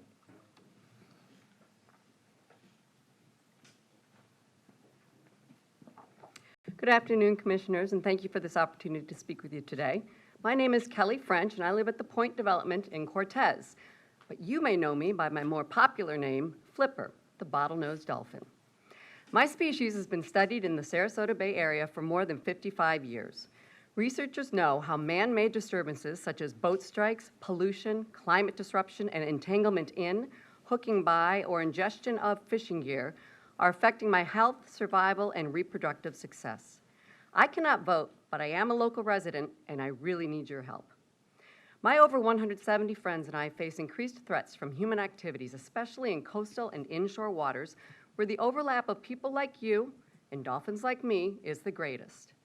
Some of these threats, particularly noise, vessel traffic, harassment, pollution, and habitat alteration, result in acute impacts leading quickly to death, while others lead to chronic conditions, leaving many of my community members unable to function normally or reproduce successfully. Estimates are in Sarasota Bay, we have boats passing by every 6 minutes. Noise generated from these engines interferes with my very sensitive hearing, which in turn impacts my ability to communicate, forage, and find prey fish. The dolphins got to eat too. To understand the human impacts of dolphins, long-term studies in Sarasota Bay conducted by the Sarasota Dolphin Research Program provide long-term data documenting our lives. In fact, one of their underwater acoustic monitoring stations is at the point, right near the old seafood shack. Mote Marine Laboratories' Stranding Investigations Program has determined that between 1985 and 2020, 26% of identifiable causes of death for Sarasota Bay dolphins were from human interactions, increasingly from boat strikes. Many of us, along with our manatee friends who share our habitat, carry scars when the strikes do not kill us. In recent years, the Sarasota Dolphin Research Program has adopted an approach of helping the public to appreciate my relatives as individually identifiable long-term residents. We are your mammalian neighbors who live in the bay year-round across multiple decades and generations. We are not anonymous gray creatures of unknown backgrounds. The hope is that if you can better relate to us as individuals, you will care more about how you impact us. I'm asking that you do that now and not put us in harm's way by introducing boat ramps and their associated traffic into our habitat in Cortez. I am one of your major tourist attractions. Please do not force me to go find a new home. And by the way, my manatee friends also agree.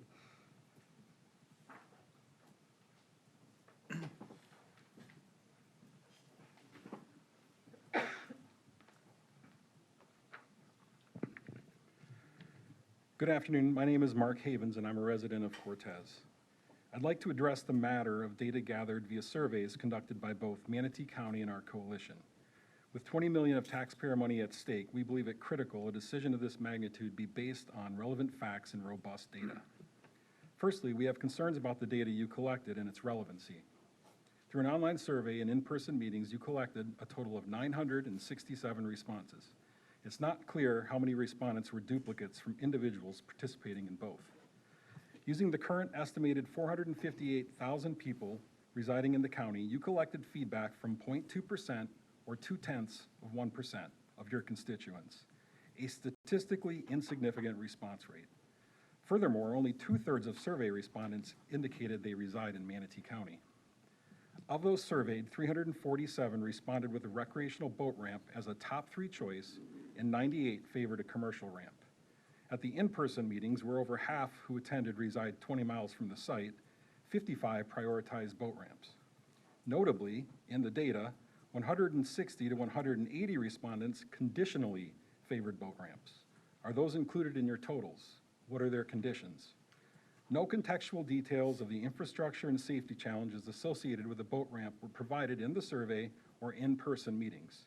Having had the benefit of all relevant information, participants may have responded differently. Further, many survey respondents, including my wife and I, found it challenging to put responses in the desired priority order, which may have incorrectly placed boat ramps as a higher priority than intended. Finally, despite the seafood shack having successfully operated on the site for decades, you inexplicably omitted the option of a restaurant in your survey, though it was included in the focus groups. This is both inconsistent and unscientific. By comparison, our survey was sent to 327 homes within a mile of the site. Since this group will be most impacted by your decision, their feedback should carry greater weight. 305, or 93% of homeowners responded. Of those, 96% opposed boat ramps. We only allowed 1 response per household, or our numbers would have been higher. In summary, given the very low number of those who participated in your process, the lack of context provided to them, and the overwhelming opposition indicated in our survey, there is no consensus support for a boat ramp. When a reporter asks you to justify your vote in favor of spending $20 million of taxpayer money for a new boat ramp in a residential neighborhood, are you going to answer, well, 500 of my 458,000 constituents wanted one? I suspect if you polled your constituents and simply asked the question, what should the county do with $20 million? A boat ramp in Cortez would appear nowhere on their radar. Thank you.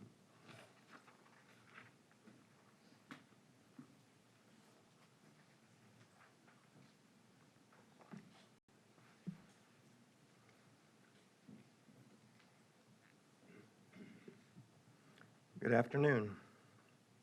I'm Michael Albert, president of Mariners Cove, a 78-unit condominium property located at the far end of 129th Street Peninsula on Cortez, on the north end of the proposed development.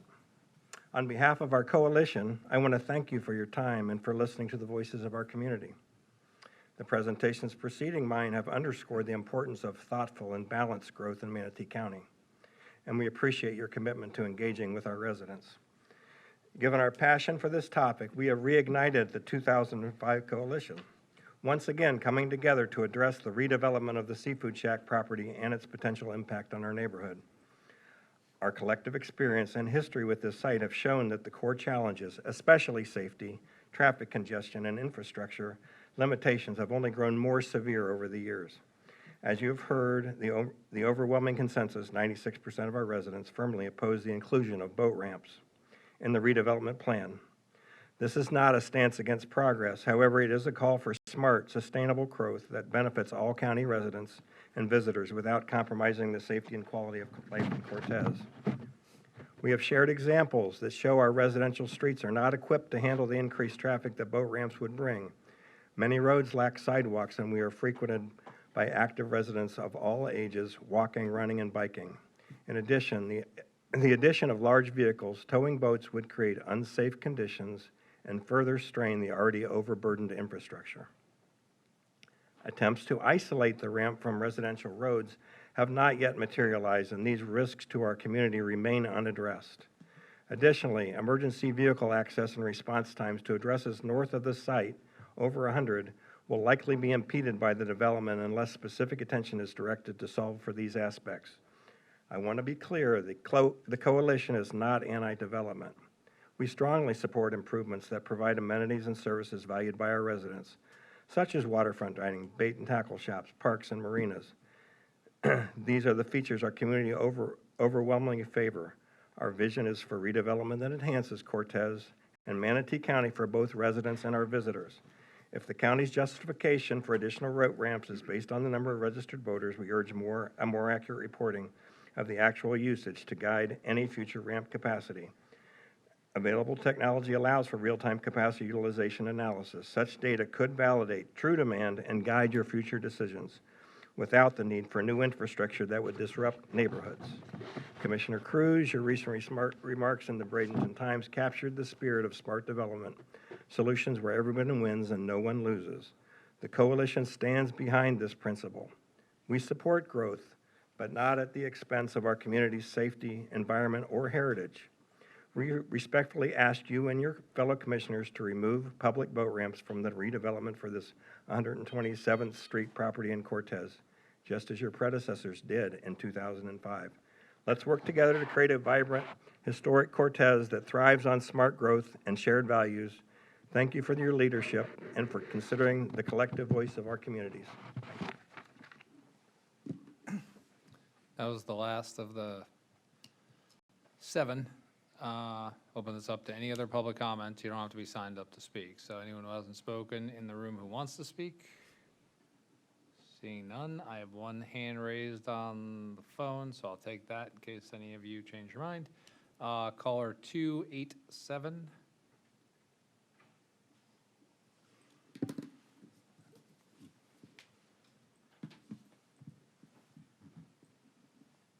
Good afternoon. Can you guys hear me? Barely. Can you put the phone closer to your face, maybe? Yes, sir. Good afternoon. My name is Kevin Milner, and I'm a real estate professional with Premier Sotheby's International Realty. I've been in real estate for 23 years. I was first introduced to this community in 2014, and since then I've consistently ranked as the #1 or #2 realtor in sales volume annually. I've spoken to many of my clients, and not one has expressed desire for the boat ramp. I currently have multiple active listings in this North Cortez area, and buyers consistently ask about the extensive fencing along the waterfront. When I explain your potential plans that include a boat ramp, the feedback has been very overwhelmingly negative. This is going to negatively affect the property values and detract from the charm and the character of the community. Almost all North Cortez residents already have access to a boat slip, so a public boat ramp is not going to offer any benefit to the owners themselves. I attended the meeting on Holmes Beach with Commissioner Cruz about the future plans of this parcel.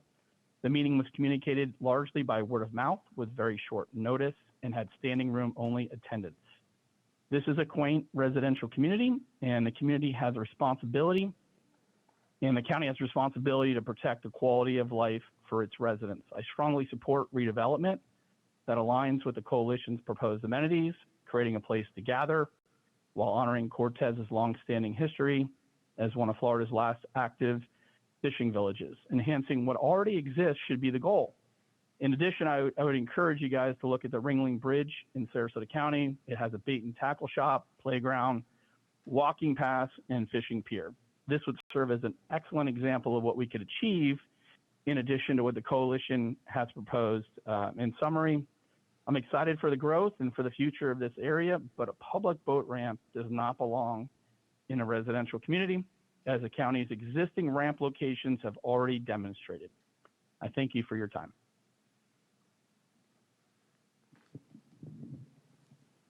Thank you. I have no one else on the phone. Last chance. Anyone in the room? You guys just came up with something? Go ahead. Anyone who wants to talk, you got 3 minutes. I'll keep it open for anyone who wants to speak. My name's Roger Rothshafer from Cove Sound in Cortez. The gentleman here brought up about having the sheriff's department coming over possibly in a spot for the 90-foot future boat that comes out of Bradenton. I don't know if anybody is aware, but and on high times, traffic will be backed up all the way to the fire station. I'm not sure how many people are going to stand in line or sit in line in their cars and then get off just prior to be able to go over the bridge, which is a quarter mile from the beach, to wait, come down and wait for a ferry to take them across. Then they have to still walk 4 to 5 blocks to get to the beach, and they have to repeat that to come back. Putting a ferry stop there makes absolutely no sense when you're that close to the beach already. They'll just keep right on going to try and find a way to get on the beach. And the other thing is we've talked to FDOT, and there's no plans to put a traffic light to be able to get out of this location, and that is very concerning when you're trying to pull 60-foot or 50-foot trucks and trailers out of there. Trying to go eastbound is going to be a nightmare. Thank you.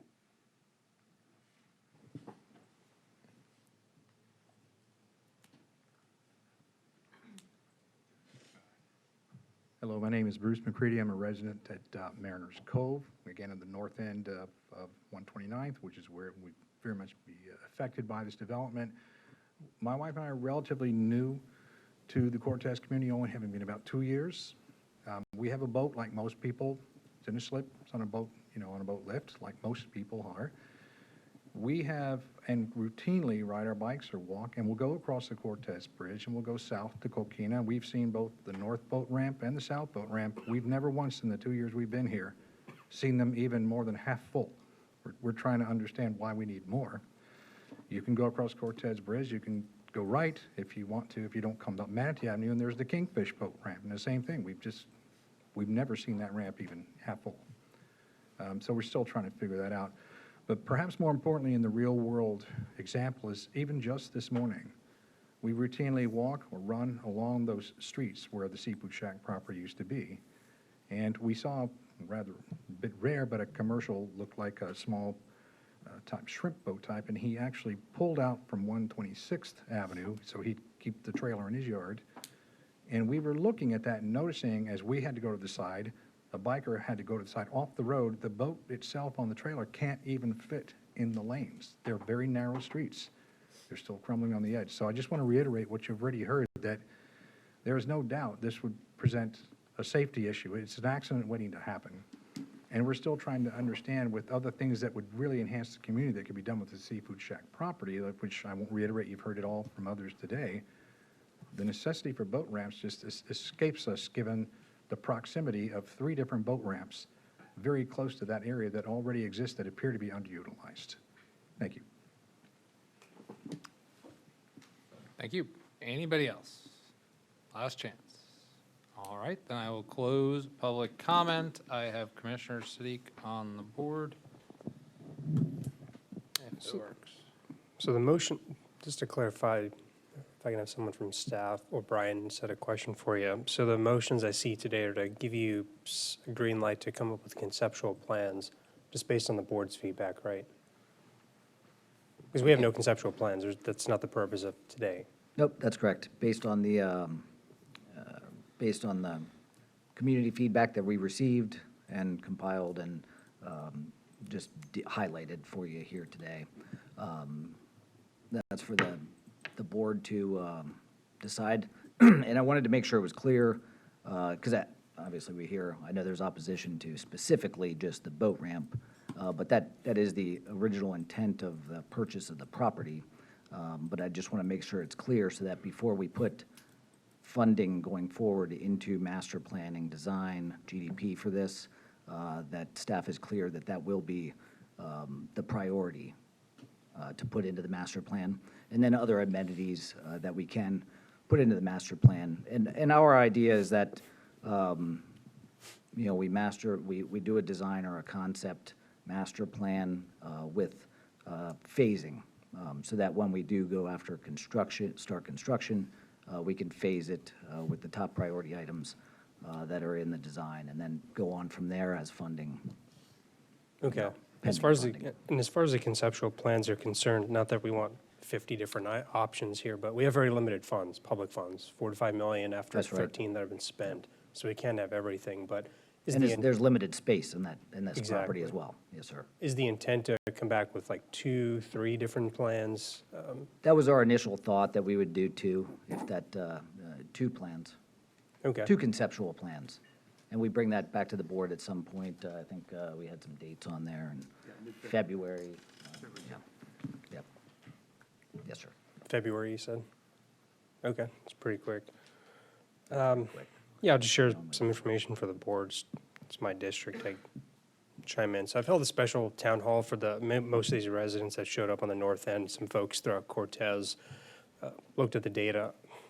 My experience lines up with the survey feedback I've seen, and based on my conversations in the town hall, there's a very, very big divide. The north does not want a boat ramp. The south, the historic village, which is the actual, what you think of when you think of Cortez, they want it. And then if you look countywide, there's more of a positive reception to the boat ramp.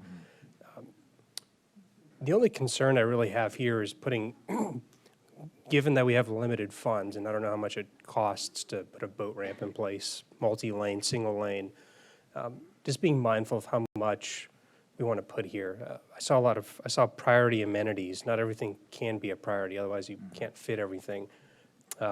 I liked the idea of the ferry just because Bridge Street's like literally 5, maybe 10 minutes away across the street. Thought that'd be pretty neat.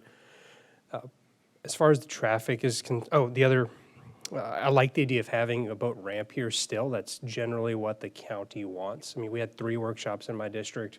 The Island, Cortez, downtown Bradenton, that wasn't well attended. Lakewood Ranch had one, and somewhere in North County had one. It's not just an amenity for this district, it's for the whole county.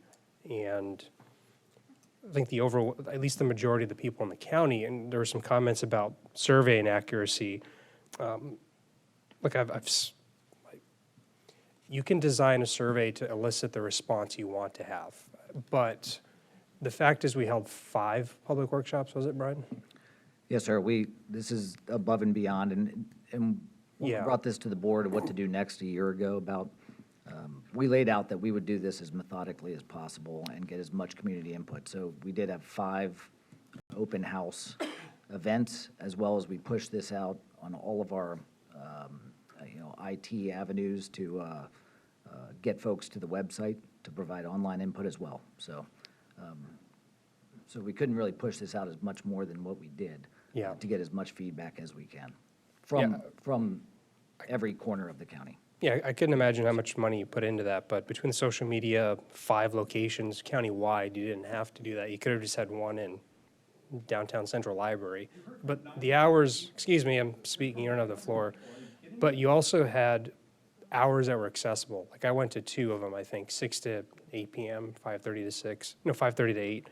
So I know they were in the evening hours after work, so Cortez, the AMI one was very well attended.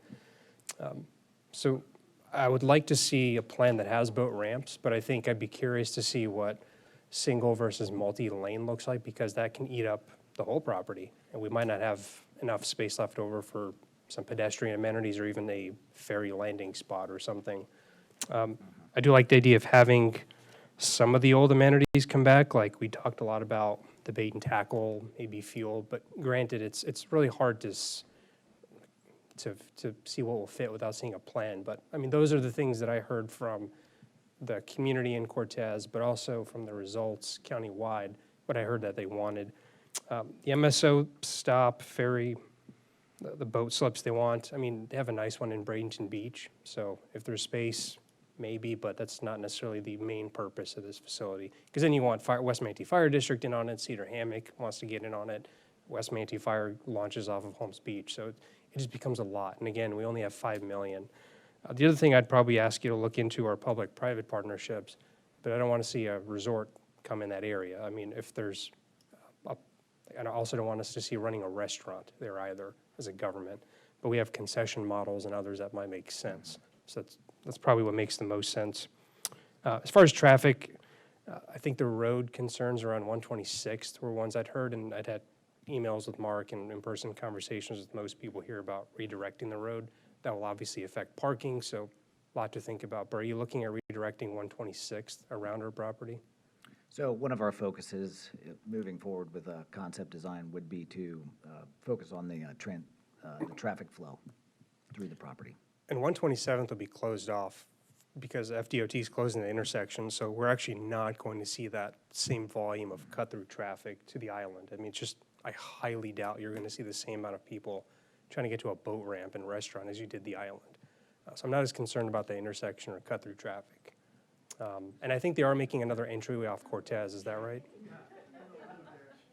So FDOT has spoken to me, and I know they're talking to us about putting another intersection on Cortez. Wait, hold on. Look, I appreciate this is contentious, but you're going to have to give everyone an opportunity to talk. That's fine, but look, please.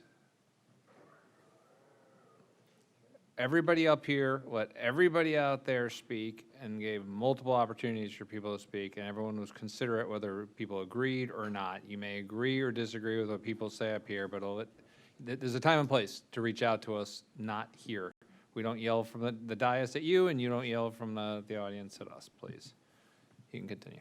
Thank you. So there's a comment made that was not really true, but FDOT has spoken to me and probably others about adding a traffic light somewhere before the bridge. It's either around Hunters Point or a new intersection. Can you just confirm some of that? That's good. Well, we've met with and discussed with FDOT as well. And we'll be coordinating with them closely as we move forward with this project. We talked about the traffic light at that intersection. At the time, this was a few months ago, they said that, yeah, it's not currently in their project. Their typical process is that they monitor traffic flow after a road is built and then add, based on the data, traffic light. So we may need to get involved and have that as part of our plan and our concept to put that in ahead of time. So that's something we're going to look at. Sounds good. So we're not looking at any more island traffic. They're working on an intersection, which will happen. Eventually, there'll be a light there, which is good. As far as my concerns for Cortez, I think they're addressing them. We should ideally see less traffic. So hopefully the concept plan, we can account for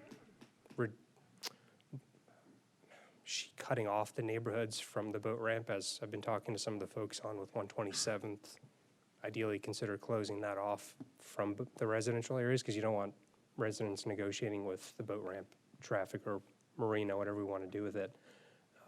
Sounds like we're going to do that, and I've seen some generic concepts for that. That's part of the traffic flow that we will have to design. Cool. So I feel like my concerns are more or less addressed, but it's, again, we'll have to see what the concept plans that you come up with look like before we make any final decision. But at the very least, you've gotten, I'm hopeful, open to talking to other commissioners about this. It's not just me, but I'm confident that you'll come back with enough options for us to at least have a meaningful discussion. I mean, today we can just debate with one another without really any merit. I mean, we don't have anything here, so I would at least move to make the actions requested here in this agenda. So to authorize you all to, well, I move to one, authorize staff to initiate the development of the conceptual plans, and I missed the second one, And two, to authorize staff to file the appropriate applications for county-initiated zoning.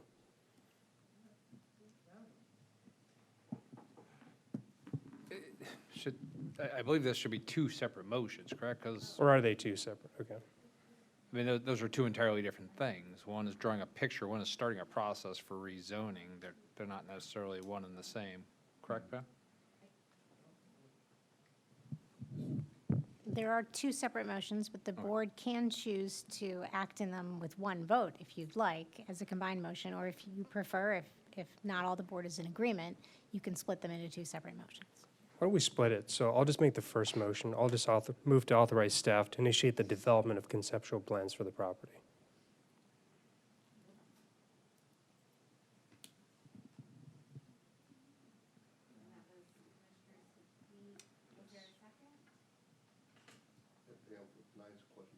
We have half of us on the board, so you can ask a question when it's your turn. Right now, I'm looking for a second on this motion. I'll second for discussion. All right, I have a motion by Commissioner Sadiq, seconded by Commissioner Ballard for discussion. Were you done? Yes. Okay, Commissioner McCann. There's a lot wrong with this. There's a lot of public safety issues. Did we look at rebuilding anything like Annie's there? As part of the feedback, yes, sir. That's one of the amenities, a bait and tackle shop that we would look at putting into the master plan. And we're not looking at putting a restaurant there at all? As Commissioner Sadiq said, probably not the size restaurant that was there before, but a concession type facility. I would How much imagine mo- one facility that would have, if you've seen our Coquina Beach facility, where we have a concession building and there's a shop attached to it and some, I'd imagine something like that, but like I said, the property size is limited, so we want to fit that on the plan appropriately.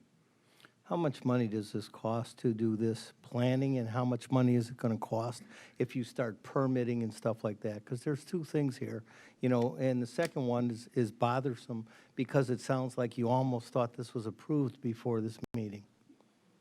No, sir, on the cost estimating is going to be very dependent on what we build. That's why we didn't want to jump the gun. We need to compile the community feedback, get direction from the board on what we're going to design and build, and then we'll come back with cost estimates. Probably initial is what I'd like to see when we bring back a concept. Okay, and permitting and stuff like that, you Yes, want sir. us to approve that before you actually come back with a concept? Well, we just want to ensure that it's known that we are going to have to rezone the property for what we design. Okay, and can this be done without a boat ramp there? Anything could be developed there, I imagine, without a boat ramp, sir, but then that would not be in line with the original requirement and the funding that was approved for the project. So we would have to get board direction again for what we're going to do, because we're not meeting the requirement of the boat ramp. If you recall, the original CIP project that we moved funding from was for boat ramps. So we'd also, if we want to create or use that funding for a new requirement, that would be a change to the project. We'd also have to probably go back to FM and ensure that our funding sources can be used for what we're using it for then. Sir.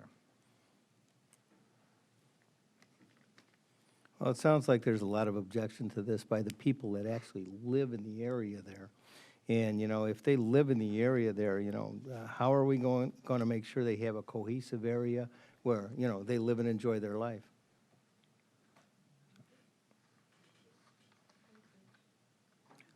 Sir, I don't have an answer to that question. Staff is, right now, we're directed to execute the project to build boat ramps, and that's what we're moving on. But if that's not the position of the board, then we're just looking for direction on what we need to do. Well, I don't know about the position of the board, but it certainly is a direction of the people that they don't want that there. So the thing is that, I'm definitely going to vote against it.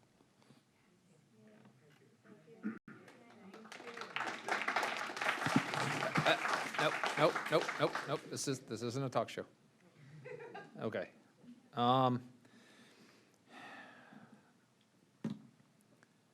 Yeah, I mean, I think what may help is having, I think what you're proposing is to bring back an arbitrary conceptual design about what we want. And I don't mean we mean the 7, I mean what the government seems to want, because you're only saying you're gonna bring back one conceptual plan based upon a limited amount of input. That's my problem. I don't 100% agree with what some of the commenters were, because it sounds like everybody wants us to rebuild exactly what fell down at the storm. It's like, I want a restaurant. Everyone said they want a restaurant, they want a bait shop, they want a small marina, and they want gas and fuel. That's literally what was there before. So we basically bought Seafood Shack, watched it fall down, and then we want to put it back up. But we're government. We're not building a restaurant. If we're going to do that, then we need to rezone this and sell off those parcels and let somebody else build it based upon a deed restriction that requires what they're going to build. And then we can use the proceeds from that to build something nice. Not build it ourselves. I'm not building it and concessioning out, because nobody wants hot dogs and hamburgers out there in a park. That's not the intent. This isn't the beach. So that's the only way I'm okay with that. But my issue is I think we're rushing this a little, only because, one, when we went under contract, we didn't anticipate Helene and Milton. Like, we didn't anticipate this falling down. And we had originally said this was going to be a 2+ year process, that we were going to thoughtfully consider this, and we were going to talk a lot with the public, because we were going to get revenue from the marina, we were going to get revenue from the restaurant and from the event space. We were going to get all this money, and so we were in no rush. And then all of a sudden it fell down, and now it feels like we're in a rush. And I know it's only been a year, but I mean, that's super fast for government. I'm still waiting for my trail. That's been 5 years. Commissioner Ron's still waiting for his comp plan. That's 2 years. So I feel like we're rushing this, and we're also rushing it at a questionable budget time. We don't know what our taxes are going to look like after November's ballot initiative. Every penny is going to matter. I think every major project we look at has to be considered with, is this the best time to start a project? Because if you think you're building whatever your concept plan is for $5 million, you're delusional. Like, you're not. You're not building the bathrooms for $5 million based on how the costs are coming out here. And that's a very limited amount of money to do anything with it, to build something that we're not even sure people want. And there are open questions. I mean, it was perfectly good intention. The boat ramp people are very loud people. Not animal welfare loud, but still loud people and passionate people. They want us right now. I've got an email. I don't know if you guys got the email last week about buying a $14 million parcel of land north of the river for another boat ramp, because we just have money falling out of our pockets, apparently. So if you're going to bring back concept plans, what I think would be helpful to the public and us is maybe even bring back a couple of concept plans, because I think people are having a hard time visualizing it. Because if it was up to me, and I know it's not what you want to hear, I would step back a little. I mean, most of this was dirt. It was a dirt parking lot. We knocked some stuff down. There's not a ton. I mean, I wouldn't mind in the short term for a limited amount of money doing it without the boat ramps, making it a green space, like what Sarasota's doing with the bay downtown. And you can still have the police boat there, and you can still have concession there, and you can still have a playground there. And maybe you can even drop I don't understand the concept of the water taxi being there, but you could. But you can do something, and I'm not saying that's the permanent plan. I'm not saying that's the long-term inevitable plan. I'm saying until we understand our budget better and understand the public better, I think you can make something extremely nice there that goes along with Cortez and allows for nice green space. And as you're building that new bridge, people will park there. I mean, you'll get more people parking there on a nice green space and grabbing something to eat and hanging out with their kids and walking across a bridge or scootering across a bridge or e-biking across a bridge or whatever they're doing than you're getting it on a ferry. I mean, you'll actually help the traffic, because people will stop there more than they'll stop for a boat taxi. And then that'll just be part of what they do. They hang out at the park, they walk across the bridge, they go hang out at the beach, watch the sunset, walk back across the bridge, and then they get in their car and they go home. I think that'll be more popular than the taxi will be, honestly. And it'll be a fraction of the cost until we figure out what our budget looks like. So I'm not saying that is the final plan. I'm saying that would be my preference in the short-term final plan until we have a better handle on what we really can do, what that bridge is going to do in terms of impacting the traffic in that area, how we can redirect traffic to alleviate neighborhood concerns. And then, God willing, a few years from now, maybe we do put in one or two, but I'm not adverse to it per se. But I think it's a little premature to think we know how the traffic's going to work. Because some of those pictures, especially the one with the trailer going around that corner, gave me pretty big pause, honestly. That picture by itself gave me pause. So I'd at least like to see some concept plans of the full plan with the boat ramps and everything else, a concept plan with no boat ramps and make it more of a park green space with some of the amenities everybody wants and a nicety for the neighborhood, which I think will be hugely popular. I think not only people in Cortez, but the people on the island, the people in Palma Sol, I think that'll be a hugely popular waterfront park and activity. I think that thing will be packed. And then maybe something in the middle. And then we can all visualize it. And maybe when you do the full one, the people out here look at the full boat ramp thing and go, that's pretty nice. Maybe you get some buy-in. Or maybe you show everybody just a simple, nice park with a place for the police to park a boat and a playground and some food truck or whatever it is. And people up here say, hey, that's nice. I'd like to see some options. I think people would visualize that. I know that costs a couple bucks to be able to do a concept design, but I just think this is premature. I think there's good use of that land in the near term until the bridge gets in and we have a better handle on our budget and the traffic. I don't want that just to be sitting there fenced in. I'd like us to do something with it, but I'd rather do less than more because we can always do more later. We can't cut back and do less after we spend the money. And that's my opinion. Commissioner Ron. Thank you, Mr. Chair. Echoing some of the chair's comments, conceptual plans are conceptual plans are conceptual plans. What you're asking for today is just a direction to go forward on a conceptual plan. Those plans would come back to us at some point to vote on as a permanent plan, correct? That's right. All right, so is there a way, I mean, to the chair's point, is there a way to have a conceptual plan with ramps and without ramps? Traffic study with ramps, traffic study without ramps. How that's going to impact the area, how that's going to impact that whole area there. Also, conceptual plans can be changed even after they've been drawn up. I mean, that's why they're called conceptual plans. So, I mean, I'm not disagreeing with the motion here, but I would like to see if we could add something to where we give you some direction to bring additional plans forward without boat ramps. So, to the chair's point, where people can see and visualize. Nobody's visualized what's going to be there yet. Nobody has any idea what's going to be there, what's going to even look like. What's a bait shop going to look like if we bring back the Andy's type bait shop? Or if we have a building there that's a marina services building or anything like that, or how the traffic would flow if you come off of Cortez, come down, go to the bridge, drop your boat in, how you're going to come around how our parking's even going to look. So I would like to see something that's a conceptual plan that shows an idea of both designs that we can hand out, that the public can see, to the chair's point, that, they might say, wow, this is pretty cool. We can get behind something like this. But I'll vote in favor of the motion, but I would like to add, if we can, it says incorporating boat ramps or other priority amenities. Could we say conceptual plans incorporating boat ramps and not boat ramps? I mean, I know it's going to cost a little bit extra money to give both sets of plans, but I think we owe it to the public to show them both and to the board to have an opportunity to review two sets of different conceptuals that could make sense for the majority of the board or not for the board or whatever. But I think not visualizing something, and I don't mind giving you the go-ahead to go do something, but I want it done properly, that we understand what's going to go in there. And, traffic's a huge concern. Trailers are a huge concern. Are we going to limit, in your conceptual plan, is it going to limit the size of trailers? Is somebody going to pull a 40-foot yellowfin, 3-foot tri-fin yellowfin up there with 40-foot trailer? Or are we going to limit the size? I saw in the survey there were some size limitations. But, size is going to be limited by what you can park there in those spots there. There's going to be other parking there for people that are getting on the boats with the people. Even if we have a marina there, people will stop. And we have to have parking for those type of folks, even if we don't have boat ramps. So can you bring two sets of conceptual plans, or is that going to be out of the train of thought to do that? No, I think that was already mentioned. We can do two sets of plans. Okay. All right. Thank you. So I'm not going to beat a dead horse. I'll echo many of Commissioner Cruz's and Commissioner Ron's comments. I agree with Commissioner Cruz, especially that we have limited funding here.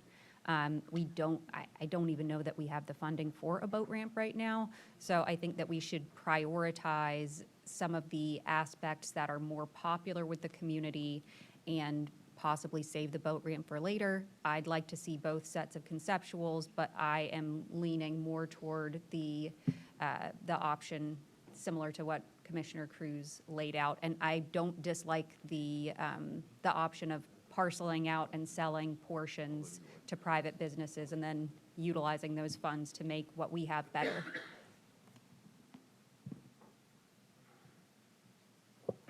Yeah, I think we're speaking the same language here. We need a plan with the ramps because, I mean, we've done some back of the napkin type drawing, and you virtually have no space left for any amenities when you even put one launch in there, lane in there, much less two. I mean, at least in the larger northern part of the parcel. The southern one where Annie's was is not much you can do there. Definitely like to see that, mainly to illustrate just how little you can accomplish with the rest of the parcel. But I think that'd be valuable. And then as far as the ferry goes, it was brought to my attention that staff are going to park the ferries there anyways, the boats for storage. I didn't think that was a great use. I mean, that's what Elliot told us quite a few times, at least me. So I know you're shaking your head, but Elliot told me very clearly that that was his intent, to park two of them. So I thought, well, we have a lot of traffic and In the congestion. future, in the future. Well, yeah, but that was my point. I didn't want this to just be a dumping ground for county boats or sheriff boats. I think you have enough marinas to do that. But as far as the ferry's concerned, the thing that I don't, and residents and we've all been talking, DOT isn't really making that part of the property that easily accessible to walk to the bridge. Like, you have to kind of go around. So the ferry concept was just a way for the neighborhoods to get to the island, to get to Bradenton, because today the only mainland access is Bradenton, or you sit in traffic to go to the island. But yeah, I think one conceptual plan with the boat ramp, one with all the other things makes a lot of sense. Is that clear enough, or do you need the motion amended to reflect that? No, I think it needs to be amended because it was clear that it was with boat ramp, so we would probably Okay. add. I just think you can do incorporate. May I? Yeah. I mean, I can restate. All you need to do is withdraw. add the word multiple before the word conceptual plans and say incorporating boat ramps and without boat ramps, so that it's clear that you want to see both options. Okay. As part of this, in February, are you planning to bring back a cost estimate as well? Because that'll be the next question we ask. Yeah, that would be something we would need to bring back as well, yeah. Okay. And to be clear, I know it was brought up that we don't have money, and we never said that the funding that we were put towards this would be enough to fund even a Phase 1 construction. We have enough right now to proceed with design, master planning of the site. But when we come back with conceptual or especially a 30% design, then we would know exactly more of what we need for the phases of construction. Okay. So, Looks like it's been amended, so that looks good to me then. That's all I have. yep. We'd need a second. Well, Commissioner Ballard had seconded, she stepped out, so she's not here to confirm her second, but we're not ready for a vote yet anyway, still people on the board, so let's give her an opportunity to maintain her second. Commissioner Feltz. I could appreciate that where we've put the money out to make the purchase, and we're in a hurry to do something with it, but I think a gradual step on this, utilizing the property as a green space right now. We've got a bridge that's coming up that's going to make a lot of changes out there. So a gradual use seems to make more sense. Probably going to have some of that area used as a staging area when you're constructing that new bridge coming up. I do like the fact of being able to use it gradually as we may grow in or not grow into having boat ramps out there. Of course, we don't want to waste too much money on too many designs that takes out of the budget for actually constructing what we're going to do. I think we also have to keep in mind that the Cortez is one of the few historical areas that we have in Manatee County. And we don't have that many historical areas, and not too many out east. Cortez is kind of a special gateway to Manatee County. So I'd like to see some of that reflected in what we do out there. And you guys have done a fine job of showing up and letting us know how your neighborhood feels. I'd like to even see, I think we didn't get a chance. I saw your video and things like that you weren't allowed to show here because we didn't want any, viruses in the system. But I always defer to the commissioner of your district that I think would know that area best. It's just one area that I'm kind of familiar with myself from that historical aspect, so maybe I'm a little bit too closer to it. But I think we've had some excellent ideas up here on this board. And I know we need boat ramps. I hear from my people in District 1, even that one that showed up at your presentation out there. But is this the right place? Is this the right time? And can we do something a little bit slower paced? We don't have to spend all the money at once. And I think we've had some great ideas up here. So I think we're going to have a good vote for y'all. All right, Commissioner McCann. I only have one comment to make really quick. If we only have the money to do the plans, we don't have the money to do the building, I think, Commissioner Cruz, I'm agreeing with you. How about that? So, the world's going to end today. Just so you know, there is no real hurry to build this. I don't understand why we just don't table this, see what we're going to be facing as far as the budget goes next year, see what is going to happen with Governor DeSantis' tax plan, right now, we really don't have to do anything here. We could just table this and, table it till such time that, again, we can revisit it. You could talk to the people that are out there again, and, anything we do anyway, would have to have them weigh in again. So why even go forward with this? Why put the money into conceptual plans, if you're not ready to build? All right, we have a motion. I will just quickly say, it doesn't look great. It is beautiful land. I think it's a very nominal cost to clean it and slap some sod down and make a nice green space with a little bit of, leave some of it with parking. I don't think that's a heavy, sort of like what we did with Hidden Harbor. We weren't ready to build that park yet, so we turned it into parking for overflow for the boat ramp down at Fort Hammer for the 3 days it was full. I don't know if doing nothing makes sense, just because I don't think anyone out there, or our visitors driving across the bridge on Cortez want to stare at a rusty cage, chain link fence for the next 3 years until we come up with a budget. That's not good use of what could be a very nice amenity at a very small cost. And it's the kind of amenity you can easily just pivot off of when you're ready to do something. It's not like we're putting permanent structure there. Yes, sir. Okay. And If I can just just- FYI, I'm fine with the amendment, and I agree with everything you just said. Okay. We good, Pat? Okay, I have a motion to approve authorizing staff to bring back multiple conceptual plans, including some with boat ramps and one without a boat ramp, as well as the other amenities being discussed. The motion was made by Commissioner Siddiq, seconded by Commissioner Ballard. You can cast your, Commissioner Feltz, you can cast your vote now.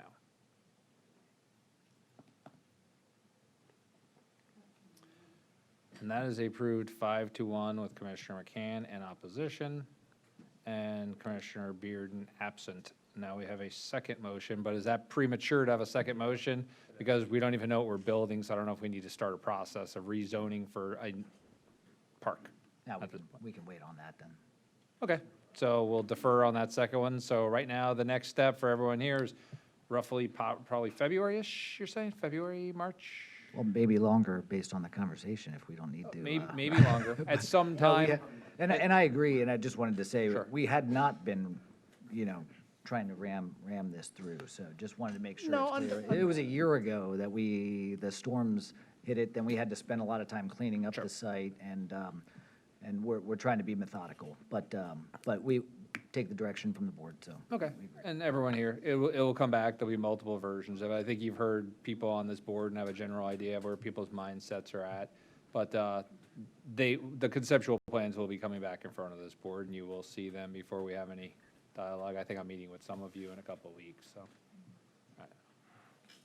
All right, Commissioner Sadiq, were you back on the board, or was that from before? Yeah, just briefly, looking forward to February. I think the do-nothing approach just isn't going to work. I think I like the chair, I echo the chair's comments. We've had a water line sitting that I was very vocal about for 2 years. Now we're finally seeing that done on Manatee Avenue. People don't want to see this just sitting around fenced off. Plus, I've seen kids just scaling the fences as recently as this past weekend. So someone's going to get injured. I literally took a photo while my wife was driving. So the sooner we do something, the better as far as just using it. But I agree, let's look to find cost-effective ways to do that, so it's not just a hazard and an eyesore. All right. Thank you very much. You have everything you need, right? You have direction? Yes, sir. Everyone over there has direction, your whole team? All right. With that, we are well past time for recess. It is 3:05, is it? Yeah, we'll take a recess till 3:15 and come back, finish up.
and we're on item number 39, the last item before our Commissioner agenda items, adoption of Resolution R-25-045 to establish the Opioid Abatement Coordinating Council.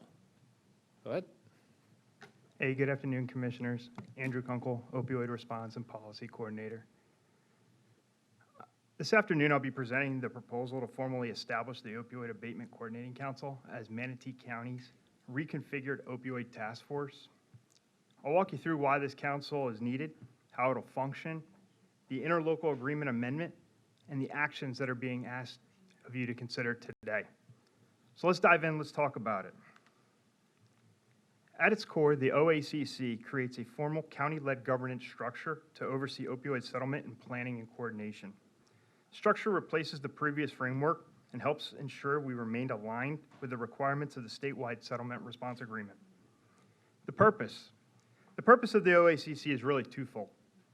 First, it strengthens how we manage settlement funds by putting a clear and accountable governance body in place.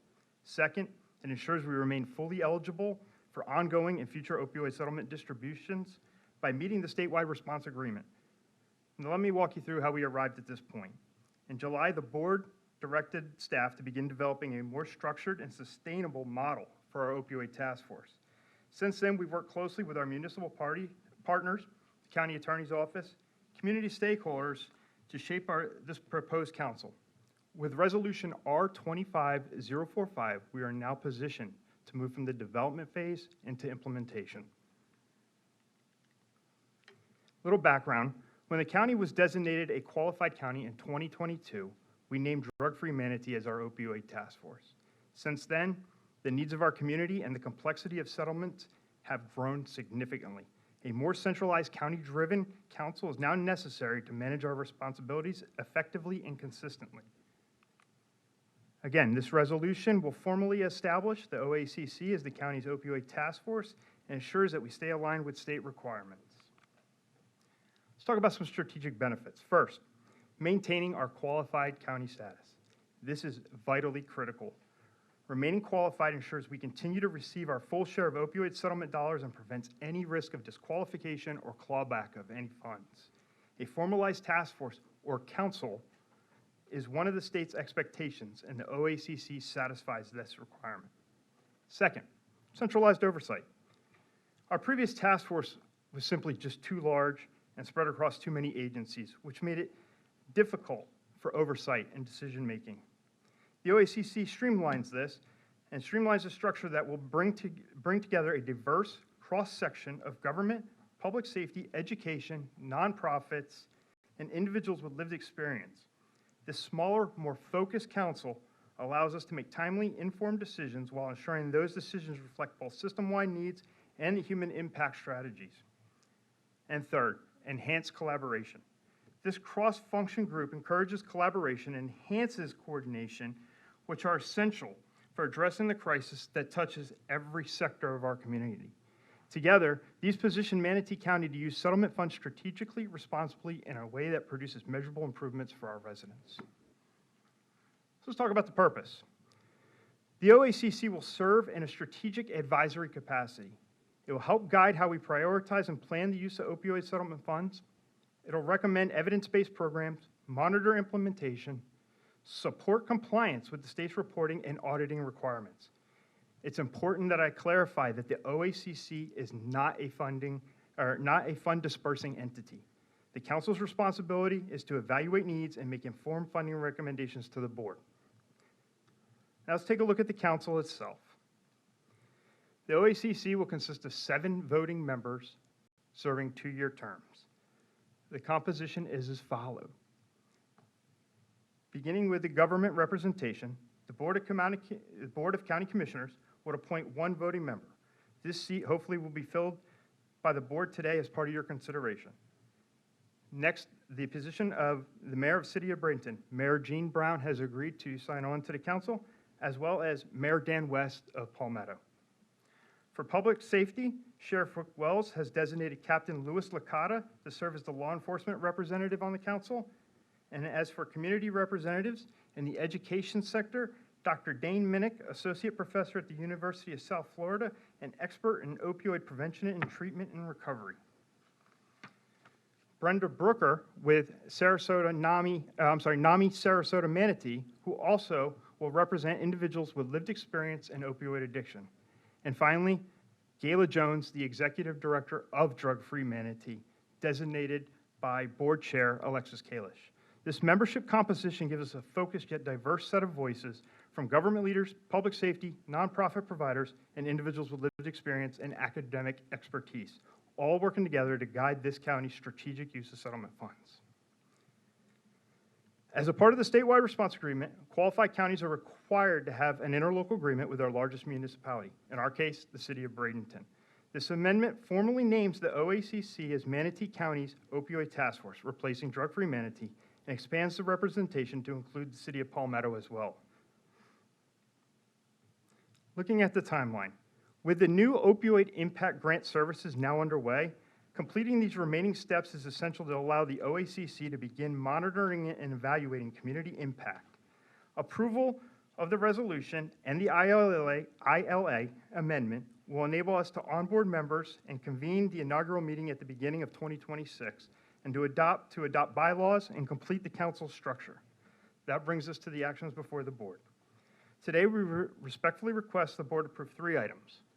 Adopt Resolution R25045, approve the interlocal agreement amendment with the City of Bradenton, and confirm the membership appointments to include an appointment of a county commissioner. That concludes my presentation. I'll take any questions.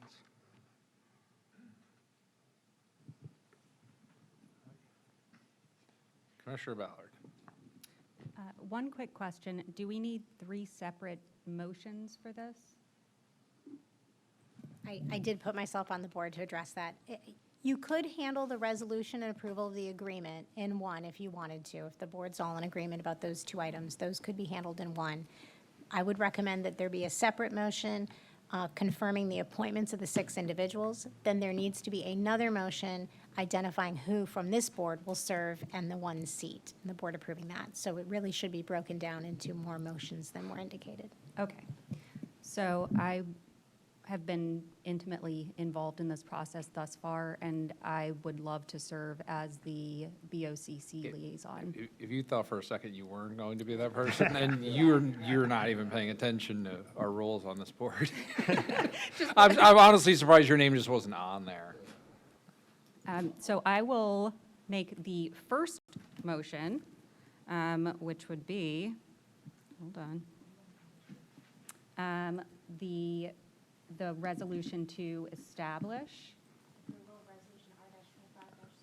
That's the one. Okay. Approval of Resolution R-25-045. Second.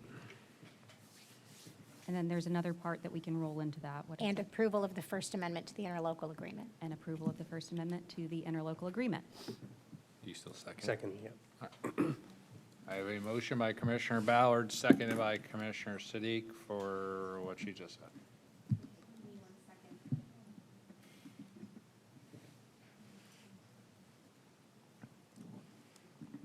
So that was made by Commissioner Ballard. Ballard, seconded by Siddiq. You are welcome. No one's on the board. Hold on. I will open up public comment.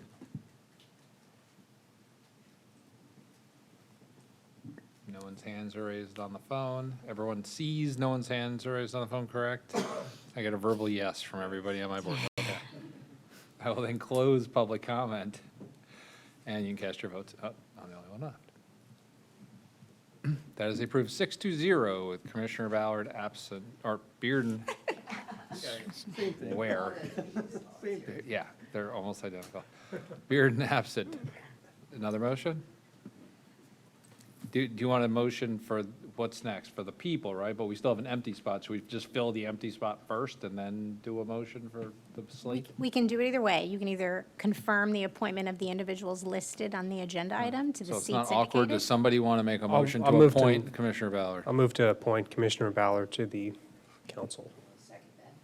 I have a motion by Commissioner Siddiq, seconded by Commissioner Feltz to appoint Commissioner Ballard to the coordinating council. Open that up to public comment. I will close public comment. I have a motion and I have a second. Okay, I'm sorry. You're okay. Seconded by Commissioner Feltz. You can cast your votes now. Commissioner McCann.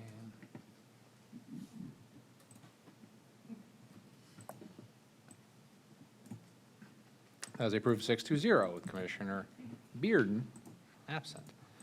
Final vote. I need a motion for that whole slate. Motion to confirm the slate listed on the screen there. Second. So we have a motion by Commissioner Ballard to confirm the appointment of the following 7 voting members to serve on the Opioid Abatement Coordinating Council. Members as listed below, seconded by Commissioner Siddiq.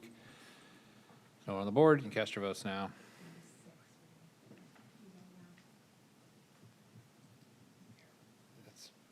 Then you need to talk to the clerk.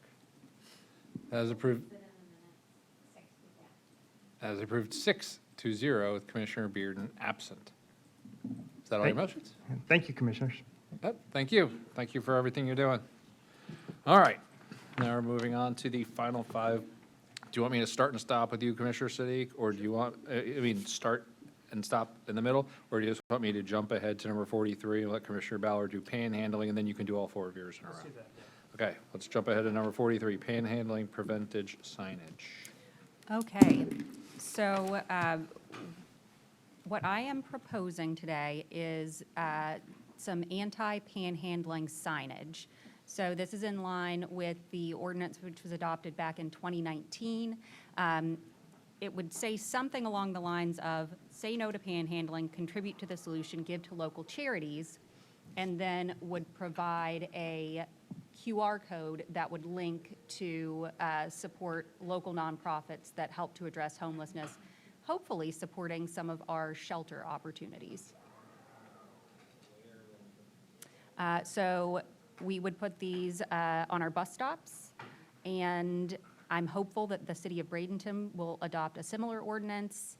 And we have also talked about giving businesses the opportunity to purchase the signs and install them to deal with some of the issues with panhandling that we've had in some of the areas of Oneiko and Samoset. All right, Commissioner Siddiq. Thank you. I like the idea. I'd like to see a couple of different options for the language. QR codes may not be accessible to all, but they could be accessible to some. I know some cities, St. Pete, or somewhere in Pinellas County, they've looked at some of those, and nationwide, they don't hurt. I don't think they, I think they just inform the public of what we all kind of understand is you're just enabling whatever the behavior is by just giving people money. You're not really helping anyone. If you want to, then look at the sign. So I'd like to just have the opportunity to workshop some language and figure out what's the best way to get these out there.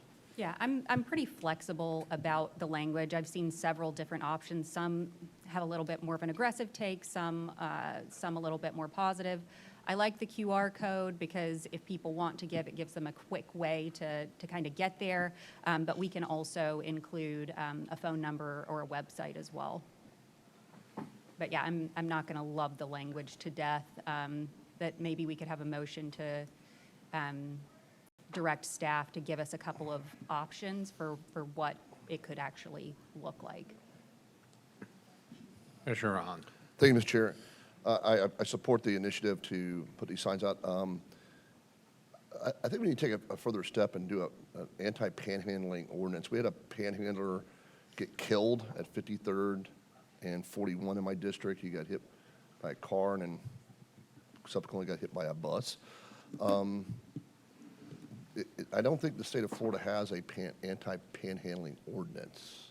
Is that something that we can do creatively here in our own county? We do have stuff. You can't stand in the medians and things like that. Yeah, but I mean, I know they can't block traffic and stuff like that and whatnot, but it's becoming more and more, like in my district at the university and 301, they kind of see our sheriff guys coming, they jump over on the Sarasota side, and wait till the MSO goes by, they jump back on our side. Just like Petland. Huh? Just like Petland. Yeah, just like Petland. Thank you, Chair. And then, we see the same thing happening at Lockwood and University also. So I don't know if that's something we can entertain, or you, County Attorney, are trying to get with you and to see if there's something we can do. But I think the signs are great, but I think it needs to go a step further. May I jump in here? Yeah, sure. Panhandling is a form of protected free speech, so you do have to be careful about That's good. regulating panhandling. There's also concerns, and this has been litigated in other jurisdictions, that panhandling, anti-panhandling ordinances are really an effort to criminalize homelessness, so you have to be careful in those respects. The county has looked at adopting an anti-panhandling or something along these lines several years ago. I can't recall exactly how far back it was that we looked at this, and that was one of the reasons that it didn't go forward, was because of the constitutional issues and the challenges other governments were having with criminalizing homelessness by adopting ordinances of that nature, which is why we went the route of adopting an ordinance that strictly pertains to people going into traffic from a safety perspective, causing a safety hazard. And we were very careful with our language because we wanted to make it very clear that we were not trying to criminalize homelessness and we were not trying to impact the free speech rights that citizens may have to either seek money through panhandling or Panhandling as provide First money through Amendment right panhandling. It's a form of free speech. It is. Well, I mean, PACs seem to have First Amendment right protection, so you're saying panhandling counts? And so Thank you, Mr. Chair. Thank you, County Attorney. that's kind of the reason that I'm taking this approach, because I think we've done all that we can do from the perspective of an ordinance. Commissioner McCann. How effective are these signs, and do they really make a difference at all? And, you know, the thing is that are you telling the motorists in the car, or are you telling the panhandlers they can't be there? You know, the thing is that you're not going to stop a motorist from giving money if they want to. You're not going to, you know, stop a panhandler from being there because, like they say, it's protected speech. So how much would this cost, and, you know, what effect has it had? Has it had any effect anywhere else? Sure. So I think it's a little bit of a dual effect, and it's probably mostly at the margins, right? So someone sees the sign and they say, oh, look at that. There's an easy way for me to donate to a cause to help people who are in need, rather than giving to people on the street. There are situations where that will happen, absolutely. Maybe there is a more timid panhandler who sees that sign and says, oh, it's being discouraged, maybe I won't do it. It's going to have effect at the margins. Do I think it's going to stop panhandling in Manatee County? I don't.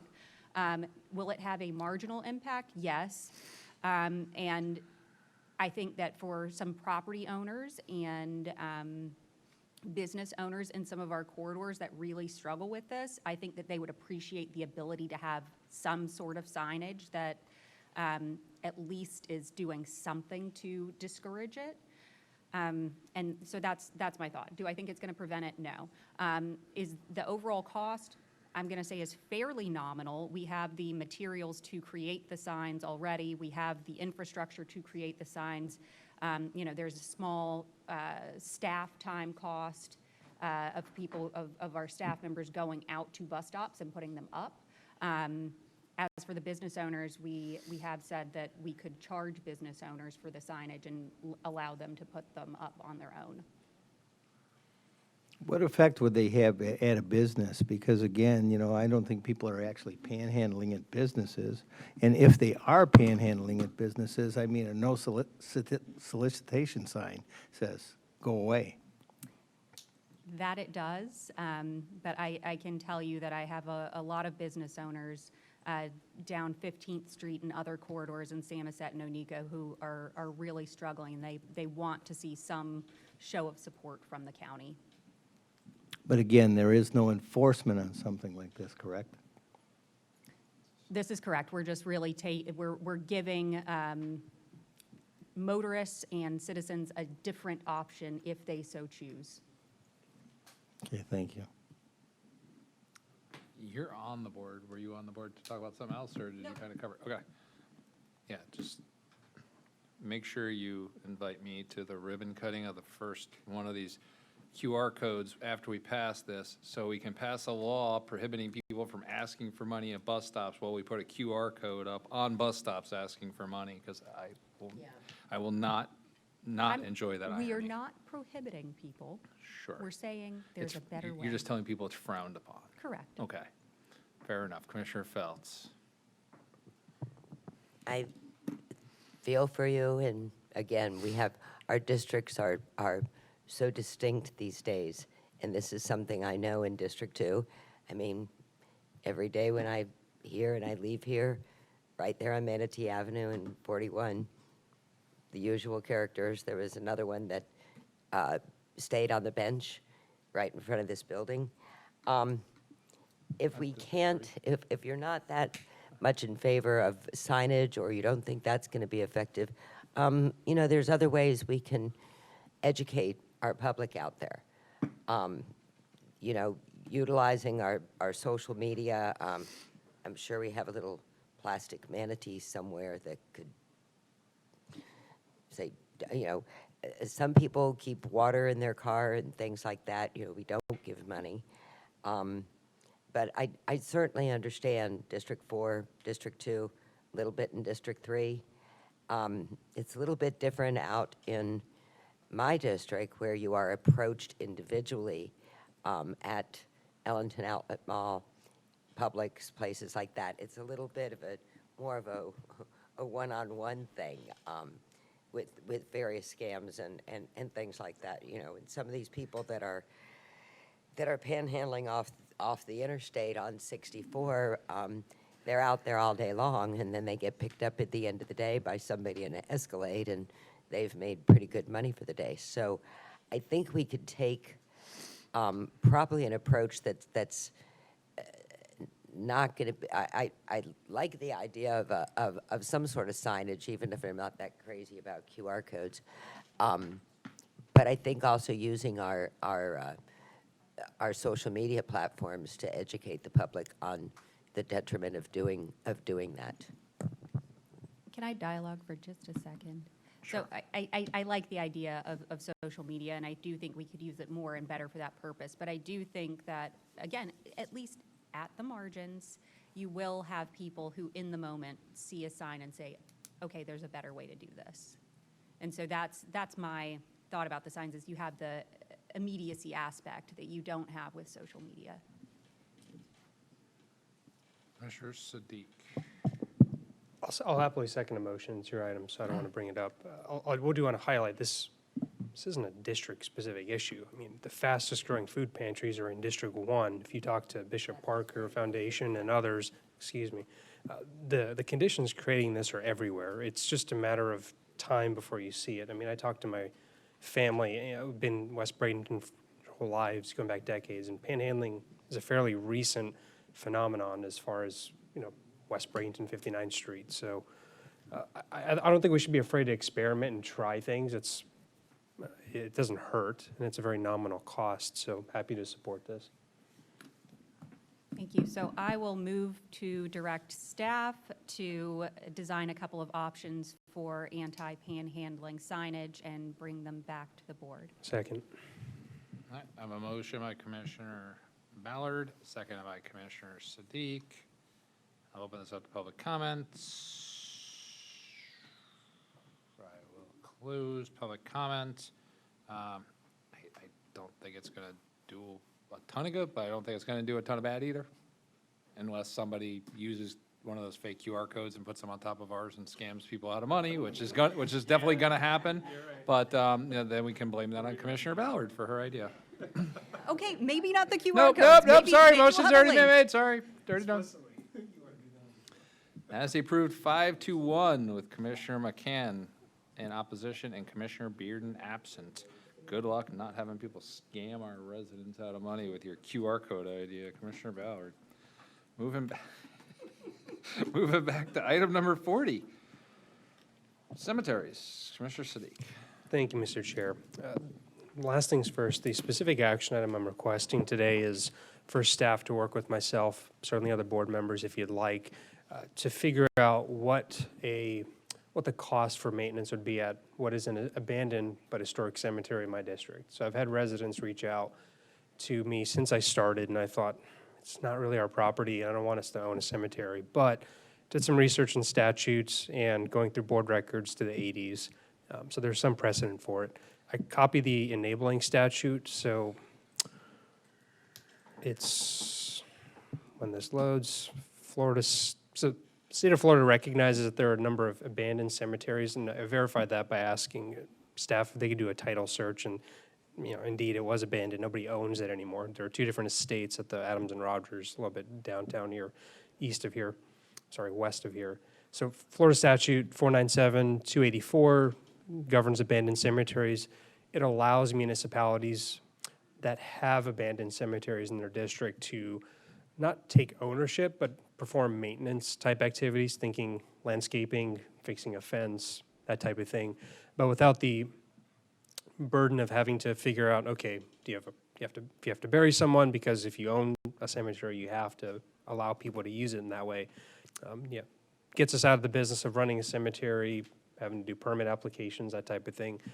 But I also just don't know how much it might cost. I mean, when I visited the cemetery and spoken to residents, there is a willingness for volunteer labor to perform long-term maintenance, and the state, the Florida Department of State's Historic Cemeteries program provides up to $50,000 for maintenance, so we can apply for that. That's the funding source.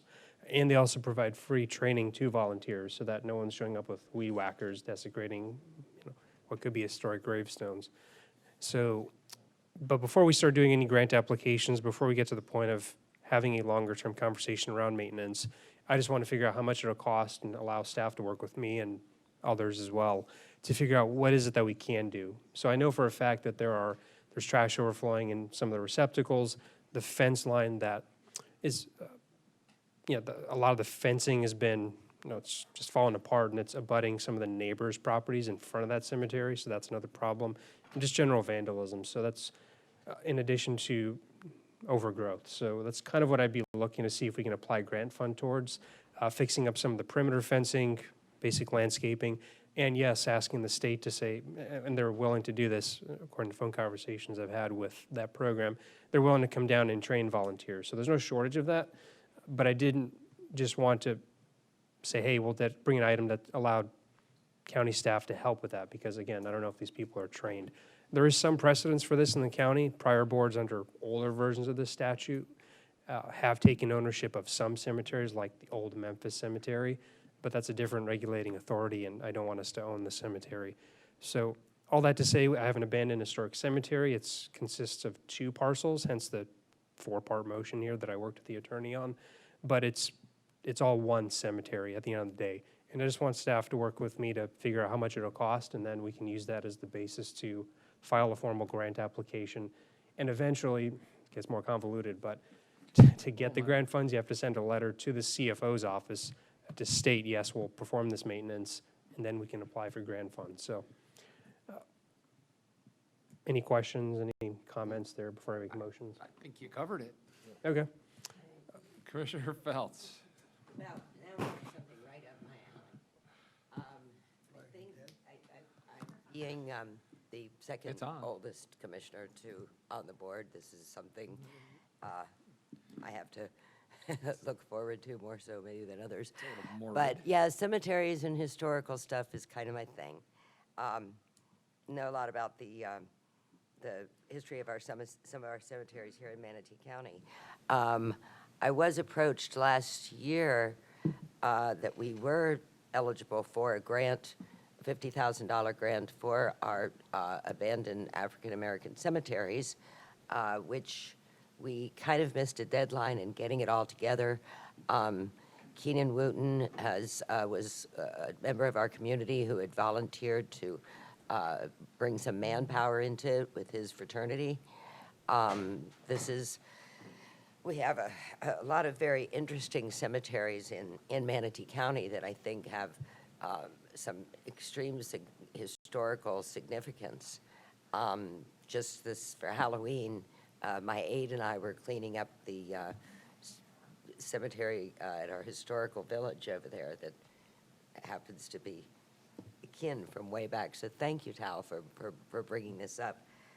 We've got a really rich history here in Manatee County of several cultures that are reflected in our cemeteries.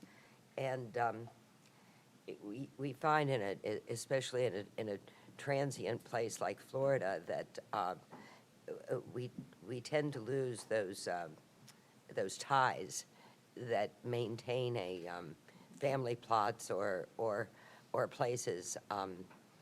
But you find that as more people are tracing their roots and looking back into their history, the other day when we were talking at the TDC meeting, when you're appealing to your certain aspects of, they were saying Irish, Scottish, and this is to find out what the other half of the family did. That they went to the colonies. So I think it's an awesome idea. I think there are a lot of grants. There's a lot of historical associations, genealogical associations that will help you navigate your way through ownership of cemeteries. Been doing a lot of that myself, and then getting those communities to do the cleanup. Sometimes it's families. Some of the cleanups that we've done down in the Keys and in Miami was based on a family ties through things that it brought in a back reunion. But I already have some rabid cemetery aficionados that would love to be part of this with you. There's some really interesting places in Manatee County that are very unique to our culture and our history here. And I think that would be a highlight of joining up between all districts to do these. And thank you, Tal, for bringing this on, because it's in your district. It wasn't in mine. I don't have, a whole lot out there. And the ones that we have are more associated with the churches. But there's some very interesting ones in Amanda's district, which is actually in the city of Bradenton. That's a very historical district of the roots of Manatee County in your district over there, but it's a little, it's your district, but it's city property, and we have some very, very interesting tales down there. And I'm glad you guys, I'm out in the area that doesn't have this, but it's a big interest for me, and thank you for doing that. I would certainly support anything you would like to do with this, and been doing a little work on it, so have some help for you. So I'm very much in favor of this, Tal. Thank you for bringing it forward. And I did just want to say that I have been working with our Historic Preservation Board, trying to help them kind of revamp, gain focus, and get some more excitement from their members. And we've talked about a couple of initiatives to help with that. And maybe one of those initiatives could be helping to restore, identify and apply for grants to restore our historic cemeteries. So maybe that's a way to collaborate and really get that board moving and excited again. Awesome. No, I appreciate the input from the board. I only looked at this particular cemetery, but there are likely others. It's not too difficult a process to go through, but happy to support anything that you might see in your districts. And ditto on the Historic Preservation Board. There's a lot that I'd love to hear their input on. But we'll start with cemeteries, and we can also rope in Keep Manatee Beautiful too. So clarifying question for our attorney then. So can I just shorthand the motion? It's a lot. Or do you need me to read all of this out? You can just move the action requested. Okay. Which is listed in the agenda item. Wanted to clarify then. Okay, so I'll move to direct county administration to take the action as specified in the cover sheet here. Second. We have a motion by Commissioner Sadiq, second by Commissioner Ballard. I'll open this up to public comments. Seeing none, I will close public comment. No one's on the board. You can cast your votes now. And as approved 6-0 with Commissioner Bearden absent. Moving on to item number 41, Commissioner Sadiq. Thank you, Mr. Chair. And somewhat self-explanatory, the item has description covering the ask here, although the action is missing something. So after we decided upon our calendar dates for 2026 earlier this year, spoke to staff and realized that some of the applicants for various land use meetings have not been notified that enough of us will not be at these meetings in the future for various reasons like FAC or conferences, things of that nature. Myself, it's FAC. I'll be in an advanced county commissioner class that I'd already signed up for prior to the calendar. So the action here is for the January, April, and May session to just direct staff to move those to other dates. The reality is with the way applicants are approaching this board, they're just wanting to ensure everyone's here.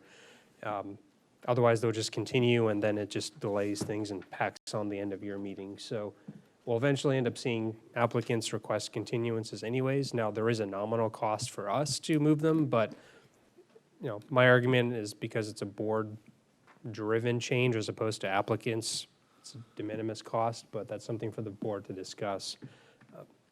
But yeah, the action is specifically for January 8th, April 9th, and May 7th to request the board direct staff to find alternative dates. All right, I'm on the board real quick, and I know Nicole's here. I'm averse to it because we, again, as long as we know far enough in advance, we move meetings all the time when we decide, let's go to DC this week in May, or let's do whatever, or a storm hits, we move meetings. So if we know about it, the only one that has a cost is January, because it's the only one that's been noticed. The April and May meetings have not been, the items have not been noticed, so there's literally zero cost to moving those. It's only the January one. However, there's still the complexities, for instance, in January, where there's Tallahassee trips and other events, that it's a matter of staff available time. We have a Thursday that gets tied up every month because of planning commission, so Nicole's here to give some thoughts and ideas about what could even conceivably be done, or if the board just says, forget it, these are the dates, and applicants be damned, to let them move if they choose to move. Go ahead. Good afternoon, Commissioners. For the record, Nicole Knapp, Development Services. We have advertised for January 8th, you are correct. So it would be a preference to open that meeting with just the clerk and the county attorney and staff like we have, and continued each of those items to date specific. If we do that, it saves the applicant and the county from any expenses, because it takes the existing hearings and just continues them to the date set. And we can, with your directive, work with your aides to select a date based off availability. You don't re-advertise in those situations because we've opened January 8th and continued to a specific date. Correct. And just for the public's sake, that saves a lot of the cost of the notice and so forth. We're just, it's an ongoing meeting that's just kind of suspended. Yeah. I guess the question is, how does that get done? How does the alternative dates work in terms of available? We could work with your aides immediately and select a date in January, hopefully. I guess would be the preference of the applicants. If the date we all select is the applicants are not available, they'll ask then to be continued from that date to a future date, February or March, whatever that might be. And I'm just looking at a calendar, we could discuss that date with them this week, this being your last meeting of the year. We would then have to bring the adoption of the calendar forward to you on January 6th to effectively adopt that date later in January. With the other dates that you discussed, you're correct. We haven't publicly advertised, so we can bring a date back to you again, the first meeting in January, for the rescheduled April and rescheduled May. Got it. One thing I left unsaid is we've had quite a few cases where residents have come in expecting to be able to speak on something, and then they show up and it's a continuance, and then we have to restrict their comment to continuance. So, yeah, it's obviously helping the applicant, but it's really just it's really intended to help the board and the public, because we don't just want people showing up on the 8th or the other meetings if that's the direction we go in, and just not be able to speak on the item. They deserve to be heard, and we deserve to give them that opportunity. So yeah. I'll defer to the board to see what you all think. But January is the date to look into, and I like the approach you mentioned too, Nicole. Commissioner Phelps. One thing just to keep in mind is that we've had a lot of postponements. I think we had a lot of postponements or continuances from our December meeting to January 8th. I think, like we've said, when there's a postponement and it's not specifically requested or details on the agendas, it does leave our citizens an advantage that have, left their jobs and work and to come down here. But that dovetails with another request that I'd like to make. If we accommodate a lot of our commissioner schedules and things like that, it would certainly help if our citizens could make a request for a time certain when an item comes on the agenda. And I'd like for all of us to consider that. You know, we're trying to work around a very large development services department with many, many staff members and timelines on these applications. We're trying to work with our commissioners here that have other interests and other duties that they do for our county. And we still have to think about our citizens. So as we're reviewing this, as we're making adaptations for everybody's personal issues, making sure we're being fair about that too, as it applies to the citizens as well. So I don't have any problem if we wanted to move this one to another date, so we have a full board, but we're gonna have, if we keep moving a lot of these forward, we're gonna have a hell of a land use meeting in February if we keep moving them on.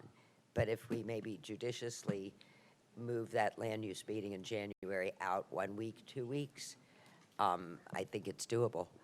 But I'd also ask, in consideration of us doing this, will we likewise consider allowing time certain for some of our land use issues so that our citizens can have a little fairer shake in making it down here? And when they hire consultants or they hire legal counsel, they're paying for that.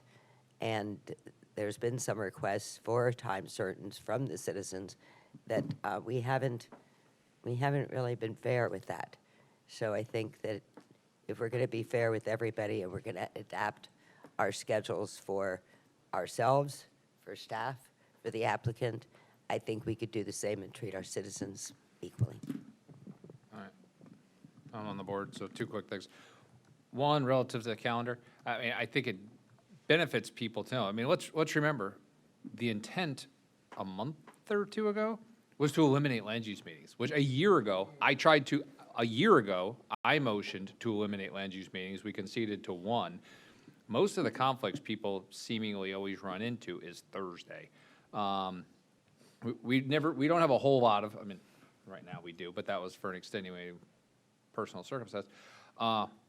People typically aren't missing the Tuesday meetings; they're missing the Thursday meetings heading in. That's where the conferences fall in. That's where the Tallahassee stuff falls in. If we would have been more efficient, like seemingly almost every other county in the state, then we wouldn't even be having these issues. It's the fact that we add this extra Thursday meeting because it's 4 p.m. and we're still on an otherwise not that long agenda, that would have made it impossible to have a land use component to this meeting since we're not even done with the regular part yet.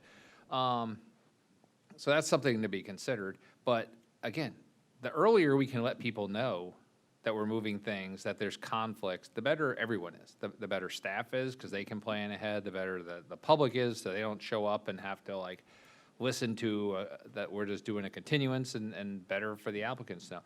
So if we know we're going to have this, and we do, because people's calendar, like I have a thing in May and an affordable housing conference in August. It's not a land use meeting, but still, things come up. Like people don't work around, organizations don't work around our schedule. And we can't just be like, well, I guess I'm not going to do this entire program or go to this important thing because of a meeting that arbitrarily goes. So I support the concept. Real quick, it's not part of this motion whatsoever, but I am fundamentally against. I'm never going to agree to time certains on land use. We've tried this once before, sort of. They're a disaster. I mean, a complete and total disaster. Because land use meetings are so heavily weighted towards public showing up, and we've done this before. We've promised people time certains for one reason or another, and we've been stuck sitting around on our ass for 2 hours twiddling our thumbs waiting for a time certain because everything else is done.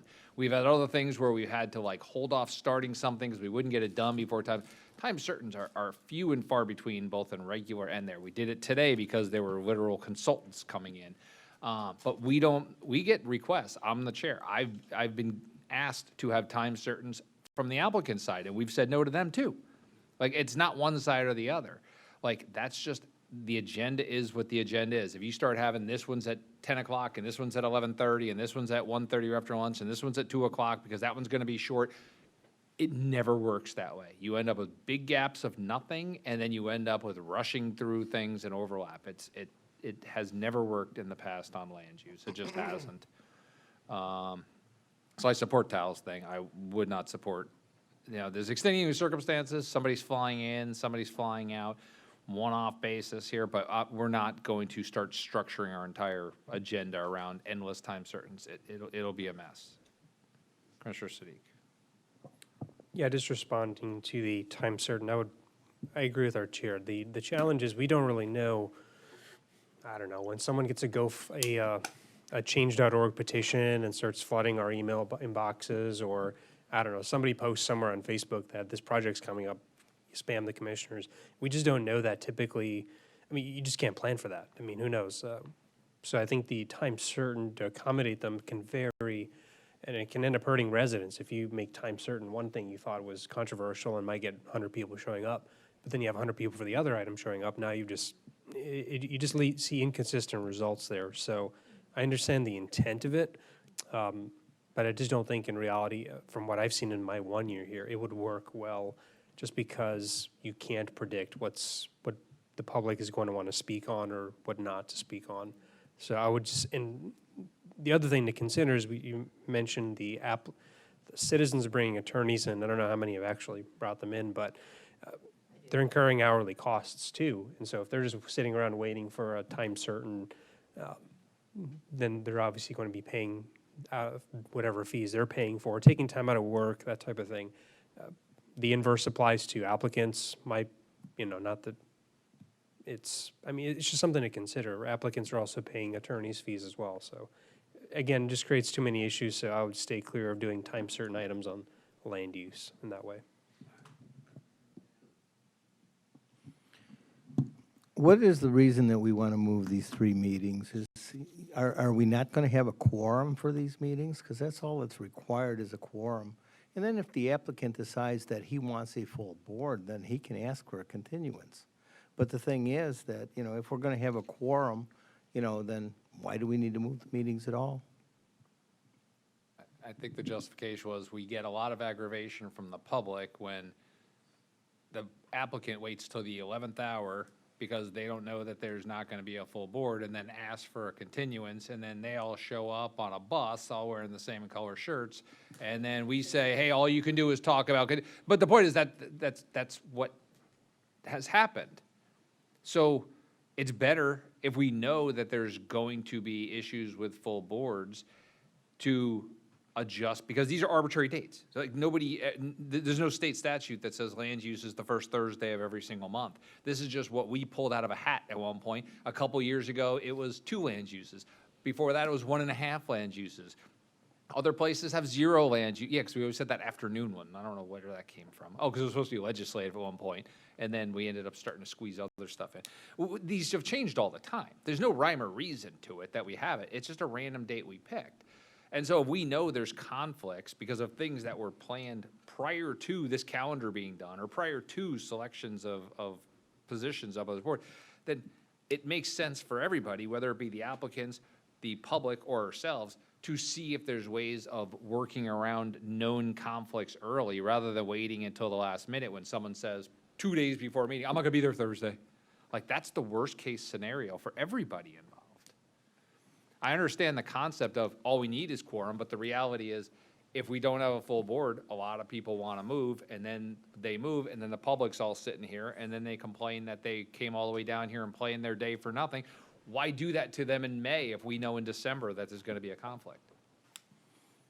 I agree to a point, but again, there is state statutes that say all you need is a quorum, and there is a Manatee ordinance that says all you need is a quorum. Sure. And as far as continuances go, they can ask for a continuance, but we can ask why, and we don't have to grant that continuance either.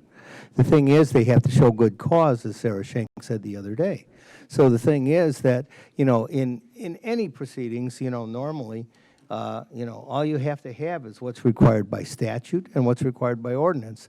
And if we have that, then, there really is no reason to change, because if they're here and ready to present, we can say, no, you need to present. You can't ask for a full board. There is no legal basis to ask for a full board.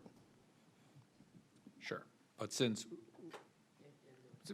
historically speaking, the precedent has been that we have granted continuances for that, and the precedent will be in 2026, my guess, that we will allow those continuances going forward, then you're you're willing to spite the public and make them inconvenient just to prove a point of forcing meetings that we know are not going to have full boards, just so this board grants continuances on a whatever vote it ends up being with a partial board, just to send the public home frustrated, knowing they're going to be sent home frustrated, but you want them to be frustrated to prove a point.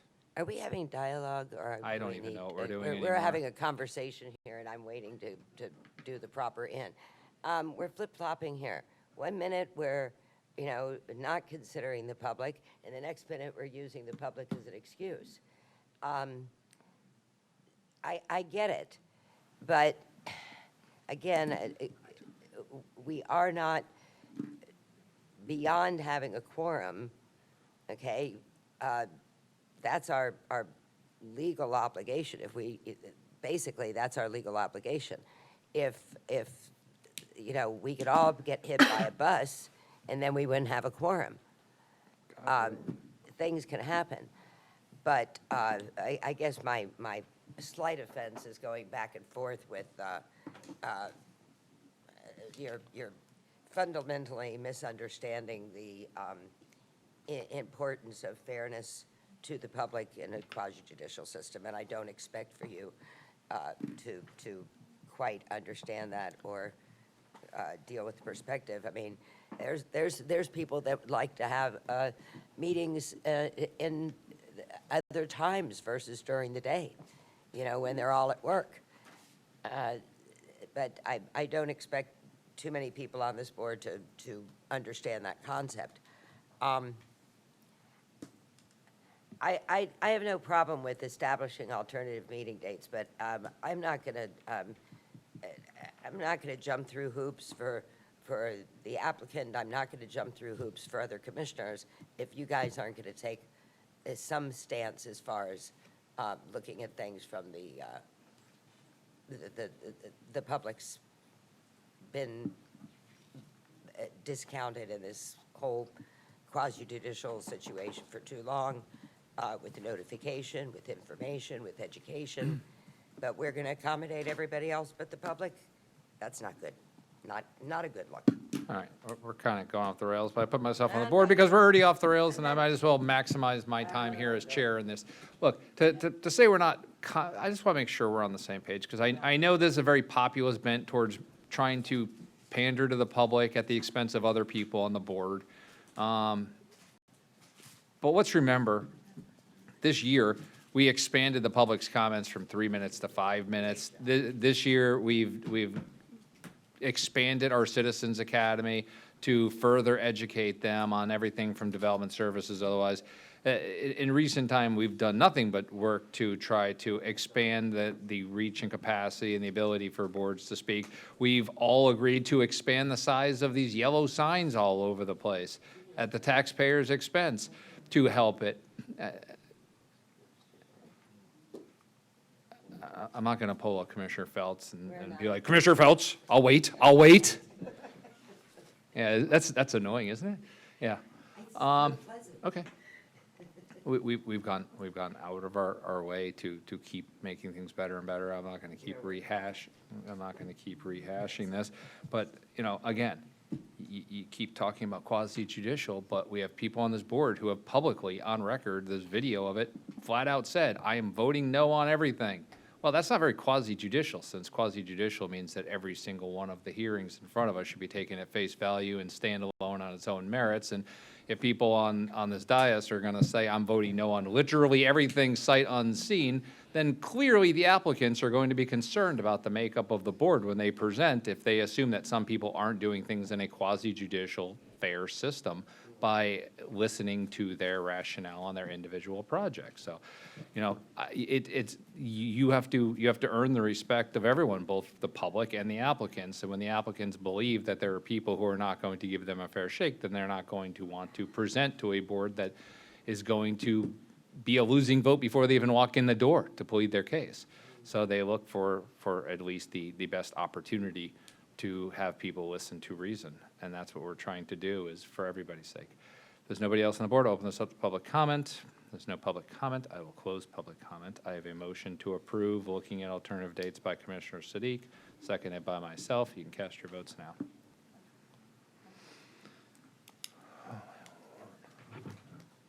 As approved 4-2 with Commissioners Feltz and McCann in opposition and Commissioner Bearden absent. Item number 42, approval of the 2026 Board of County Commissioners Committee assignments. Commissioner Sadiq, also yours.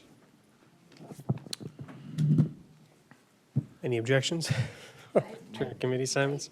I'll make the motion to approve. Second. I don't even know what I'm on. Selena signed you up for a bunch of stuff. It's been attached to the It's been agenda for a attached week. to it. I know, but I could, I mean, I mean, everyone's on the same ones. we all have to pretend, we read the agenda. I know. It's been attached. It was attached prior to the briefing. Give it to Mikey, he'll read anything. All right. No, Selena signed you for you. All right. I have a motion to approve the committee assignments by Commissioner McCann, seconded by Commissioner Sadiq. I'll open this up to public comment.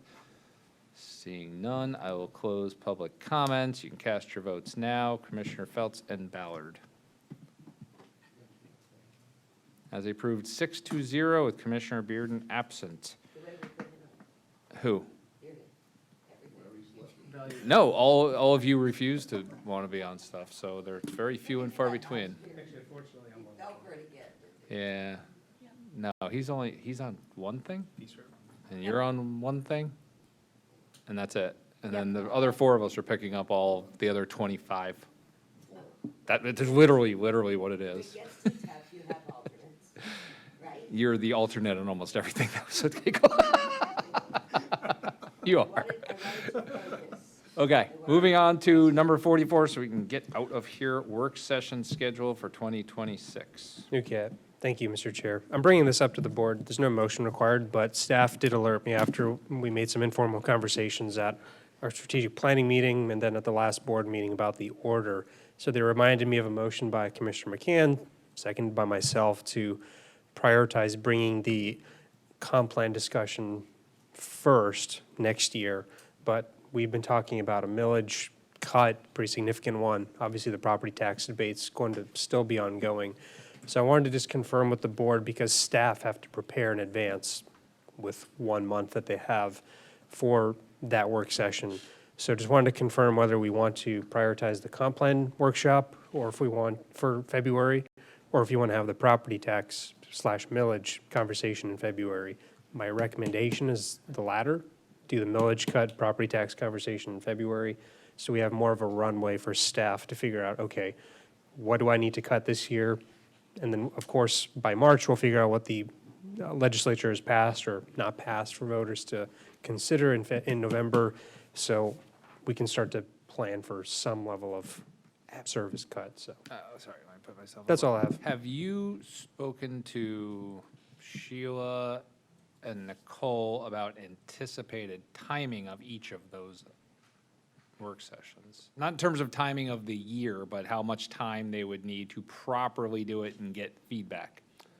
Yes, so Nicole actually brought to me the motion to consider the comp plan discussion first. So I'll just assume that they were planning to have that anyways, because that was a motion from November, I think. As far as Sheila's concerned, I have spoken with her. She's already been working to collect data behind the scenes on the projected cuts based on complete elimination of homestead, which is about 8% of our revenue.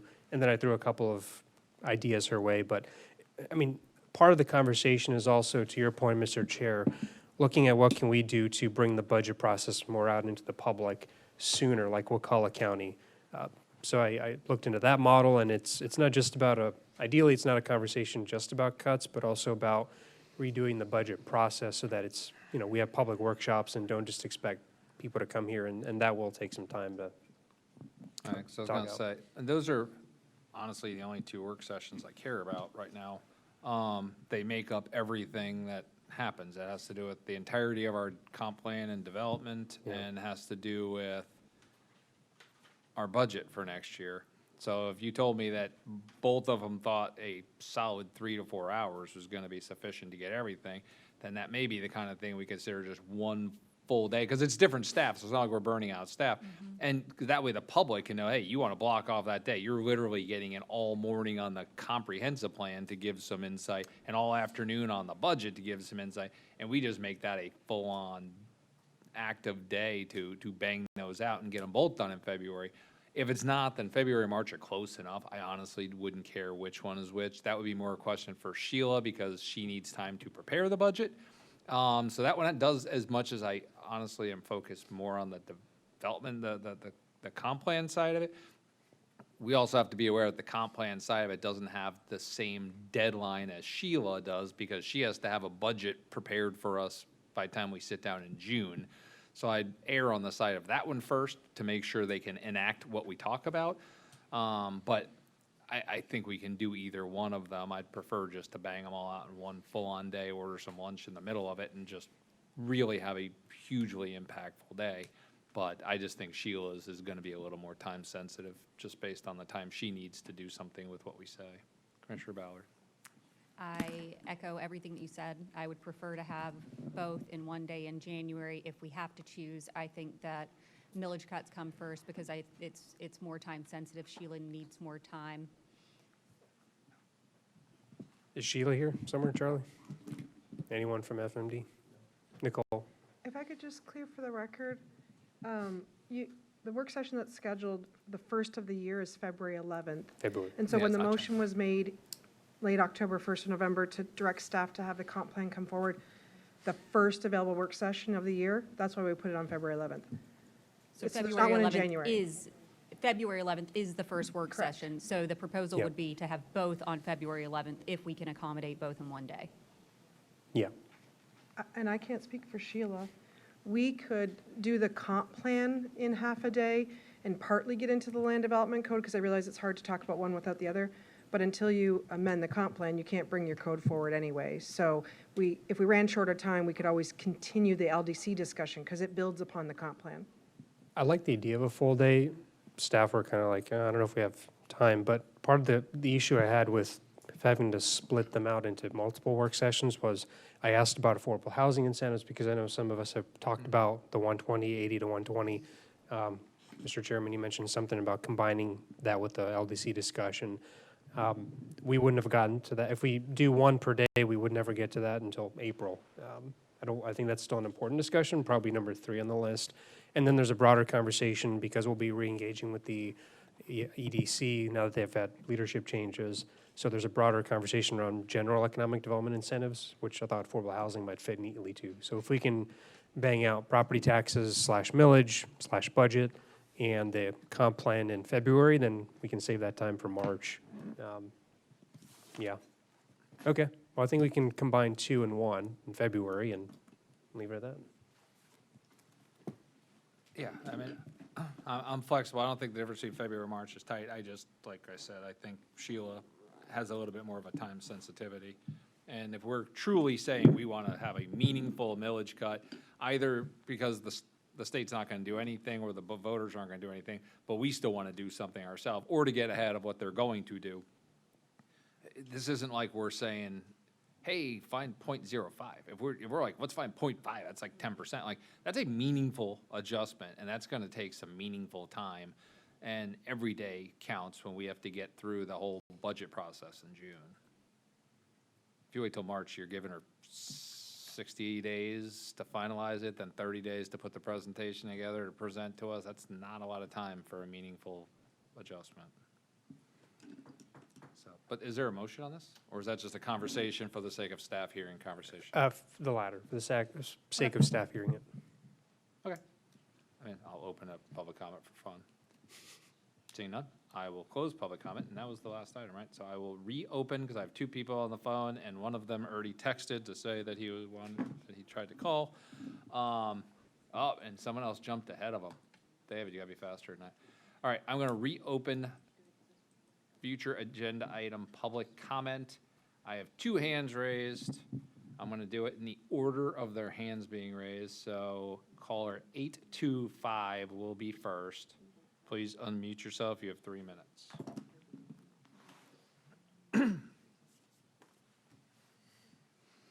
Can you hear me? Yes. Can you hear me? Yep. Hello? Yes. Yes, we can We hear can you. hear you. Okay, great. My name is Pam LaPlante, and I wanted to just touch base on the time certain appointments for hearings. And George, I understand what you were saying as far as how they can cause a lot of problems, but there's got to be more room for discussion. There's got to be a way that it can be handled to an extent, like possibly make the first in the morning or last on on the agenda or last on the agenda. There's got to be some way that you can work with us on this. We were at a meeting last week. Our attorney was there for 10 hours. You know how much they charge? You can do the math. It was thousands of dollars. So you're really putting the average citizens in a bind by doing it that way. So there's got to be some more discussion on it, something to figure out. Another thing would be stop changing the agenda at the last minute. I mean, in the beginning of the week, we were like number 1. It would have worked out fine, but then all of a sudden we got pushed to the middle of the agenda. I'm just begging for you to try to figure out a way to help us average citizens. We're not billionaires. That's all I have. Thank you. Thank you. Caller 800.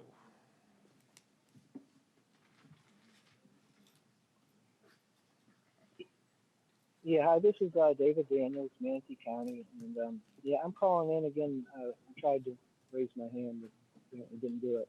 About the Citizens Advisory Board, the Animal Services Citizens Advisory Board.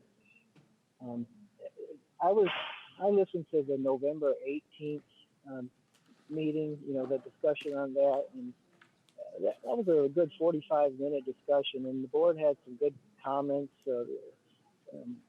about, you know, maybe 2 boards or 1 board and mixing them or something. You guys had some ideas. And then today, you directed them to come back with something. And today, they came back with nothing. They came back with the old ordinance. It was just the old ordinance. That didn't even need to be on the agenda. The old ordinance, you could just, you can fill vacancies. It's already got provisions for filling vacancies. So are they saying that they don't even have an opinion? Animal Services doesn't have any kind of vision. They don't have any kind of thought of what they'd like to see. So I know this board doesn't like criticizing the administration or staff, but I mean, 2 years ago, they fired 11 volunteers without giving any kind of reason. They didn't even allow the volunteers to rebut or talk to a supervisor, which goes against the volunteer guidelines. Before that, Manatee, the shelter invited a team from University of Florida's shelter medicine program. They spent 2 days interviewing staff, going through the shelter, going through all the processes. And then when it comes time to deliver the report, which before has been like 18 pages, and we even had one that was 99 pages, there was a phone call made. And the request, can you please just give us this report over the phone? So there's no public record of the 2022 shelter audit. And that's a big deal. So now, to jump ahead, we've got these new kennels, and nobody thought to say, hey, maybe it's not a good idea to cram 16 dogs in basically a double wide trailer. There's just time and time again where leadership at Animal Services has fallen short, in my opinion, and there's never any accountability. I don't know what it's going to take. But real quick on the Citizens Advisory Board, I agree with what you all said. There should be less pigeonholing. I mean, the ordinance, the way y'all left it, is with 3 members from an animal rescue nonprofit. Well, there's already 3 members on the task force from that same group. The technical board that they presented, that had members from the nonprofit domestic animal rescue group. I mean, how many of those organizations are there in Manatee County? I can only think of 2, Nate's and the Humane Society. All right, David, I need you to start There's wrapping probably it other up. Smaller ones. Okay, the other on the makeup. so I don't agree with not the other three from thing. that Nope, group. I don't agree with. Why do we need someone from finance? That makes no sense. And then there's one. All right, pigeonholed David, your member for 3 minutes somebody is that has up. adopted from the You're shelter in standing 2 between me years, and not being chair anymore. I don't know why that should qualify anybody. So keep it more open. Try to get more people. All right. All right. I don't like doing that. All right. And there's nobody else on the phone and nobody here, so I will close public comments. Pam, any final comments? Charlie, any final comments? Commissioner Ballard, any final comments? Merry Christmas and Happy New Year. Commissioner McCann? SB 840 is moving forward in committee now on local land use. I just got an email on that from our consultant, and the thing is that it has moved forward into the Senate committees now for taking a look at it. The other comment I have is, it's been a pleasure, and I just want to say that, it's time to go back to land now, dry land, because the cruise is over. Wow. Commissioner Feltz? I can't. Any terrible puns from you? No. No? Actually, I was, I really enjoyed opening up our EMS station. That was something that was very dear to my heart, and I would ask that we all look at, we have a little issue we need to address with our EMS workers, unless, if you're not aware, we have a couple of things that have hit them that I'm sure you've received emails. We're having a little bit of difficulty with their payroll. We're having a little bit of difficulty with their housing. If you have an EMS station in your districts, take a look at them. These are places where people have to live for 24 hours. They have to rest for 24 hours. They have to make sure that they're able to serve you and take care of you. And I think we need to give a little bit of help to our first responders, because not all of them are in stations like we opened up the other day.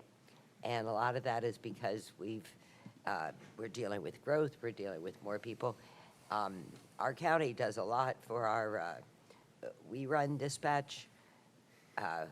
We have more calls for our advanced life support. And I think we need to pay a little bit more attention that we're taking care of those first responders. Appreciate it, and see you all tomorrow at the Bishop Animal Shelter opening. Commissioner on. Thank you, Mr. Chair. I just wanted to thank Commissioner Cruz for serving as chair this year. I think you've done an outstanding job as chair in herding the cats, as we say. And I wish Commissioner Sadiq, the chair-elect, the best year of 26. Sir, look forward to serving with you as chair, and hope everyone has a happy holidays and Merry Christmas. Commissioner Sadiq. Just like to echo the comments to thank our current chairman, Commissioner Cruz. I'd like to thank wish everyone a Merry Christmas and a Happy Hanukkah, and looking forward to working with you all next year. And don't forget to come out to the Bishop tomorrow. Yeah, tomorrow we've got our ribbon cutting at Bishop. Beginning of this year, this board tasked staff with finishing something a lot faster than they anticipated finishing it, and true to their word, they did. And we are opening it up tomorrow, or at least doing the ribbon cutting tomorrow, opening up shortly thereafter. It's going to be a great day. We have our final port meeting on Thursday for the year, and then we've got our 2 weeks for the holidays. I just want to thank everyone. Now, I want to thank everyone on this board. I mean, it's compared to some previous boards I've been on, this was, look, nothing's perfect. People have differences of opinion. There's still politics and there's still disagreement, but comparatively speaking, this has been a refreshing board in terms of how people treated each other and what we were able to move forward. I want to thank staff. We tasked you with a lot this year, and being in this seat, you see just how much everyone's doing, how much I've been talking with Charlie and with Pam and Nicole and Courtney and Rachel and everyone just endlessly to make this work. I want to thank Dana, who did like the work of like 5 aides simultaneously. try to keep these proclamations in front of everybody and things properly signed, even when I occasionally did not. But thank everyone. It's been great being chair. It's going to be equally great no longer being chair. So with that, happy holidays, Merry Christmas, Happy Hanukkah. Good luck to Commissioner Sadiq coming in as chair at our next meeting. I think you're going to do an amazing job. You're very thoughtful and calm when it comes to doing things like this, and both those are important aspects to sitting in this seat. So I look forward to serving under you as chair. And with that, if there is nothing further, I will see all of you tomorrow, and we are adjourned.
Good afternoon, and welcome to the Manatee Chamber's December Headliners Luncheon. As you can hear by the volume in the room, every chamber event is an opportunity to make a connection. We consider ourselves world-class connectors, and not just in meeting one another, but also connecting you to important information and topics that impact our business community and our quality of life.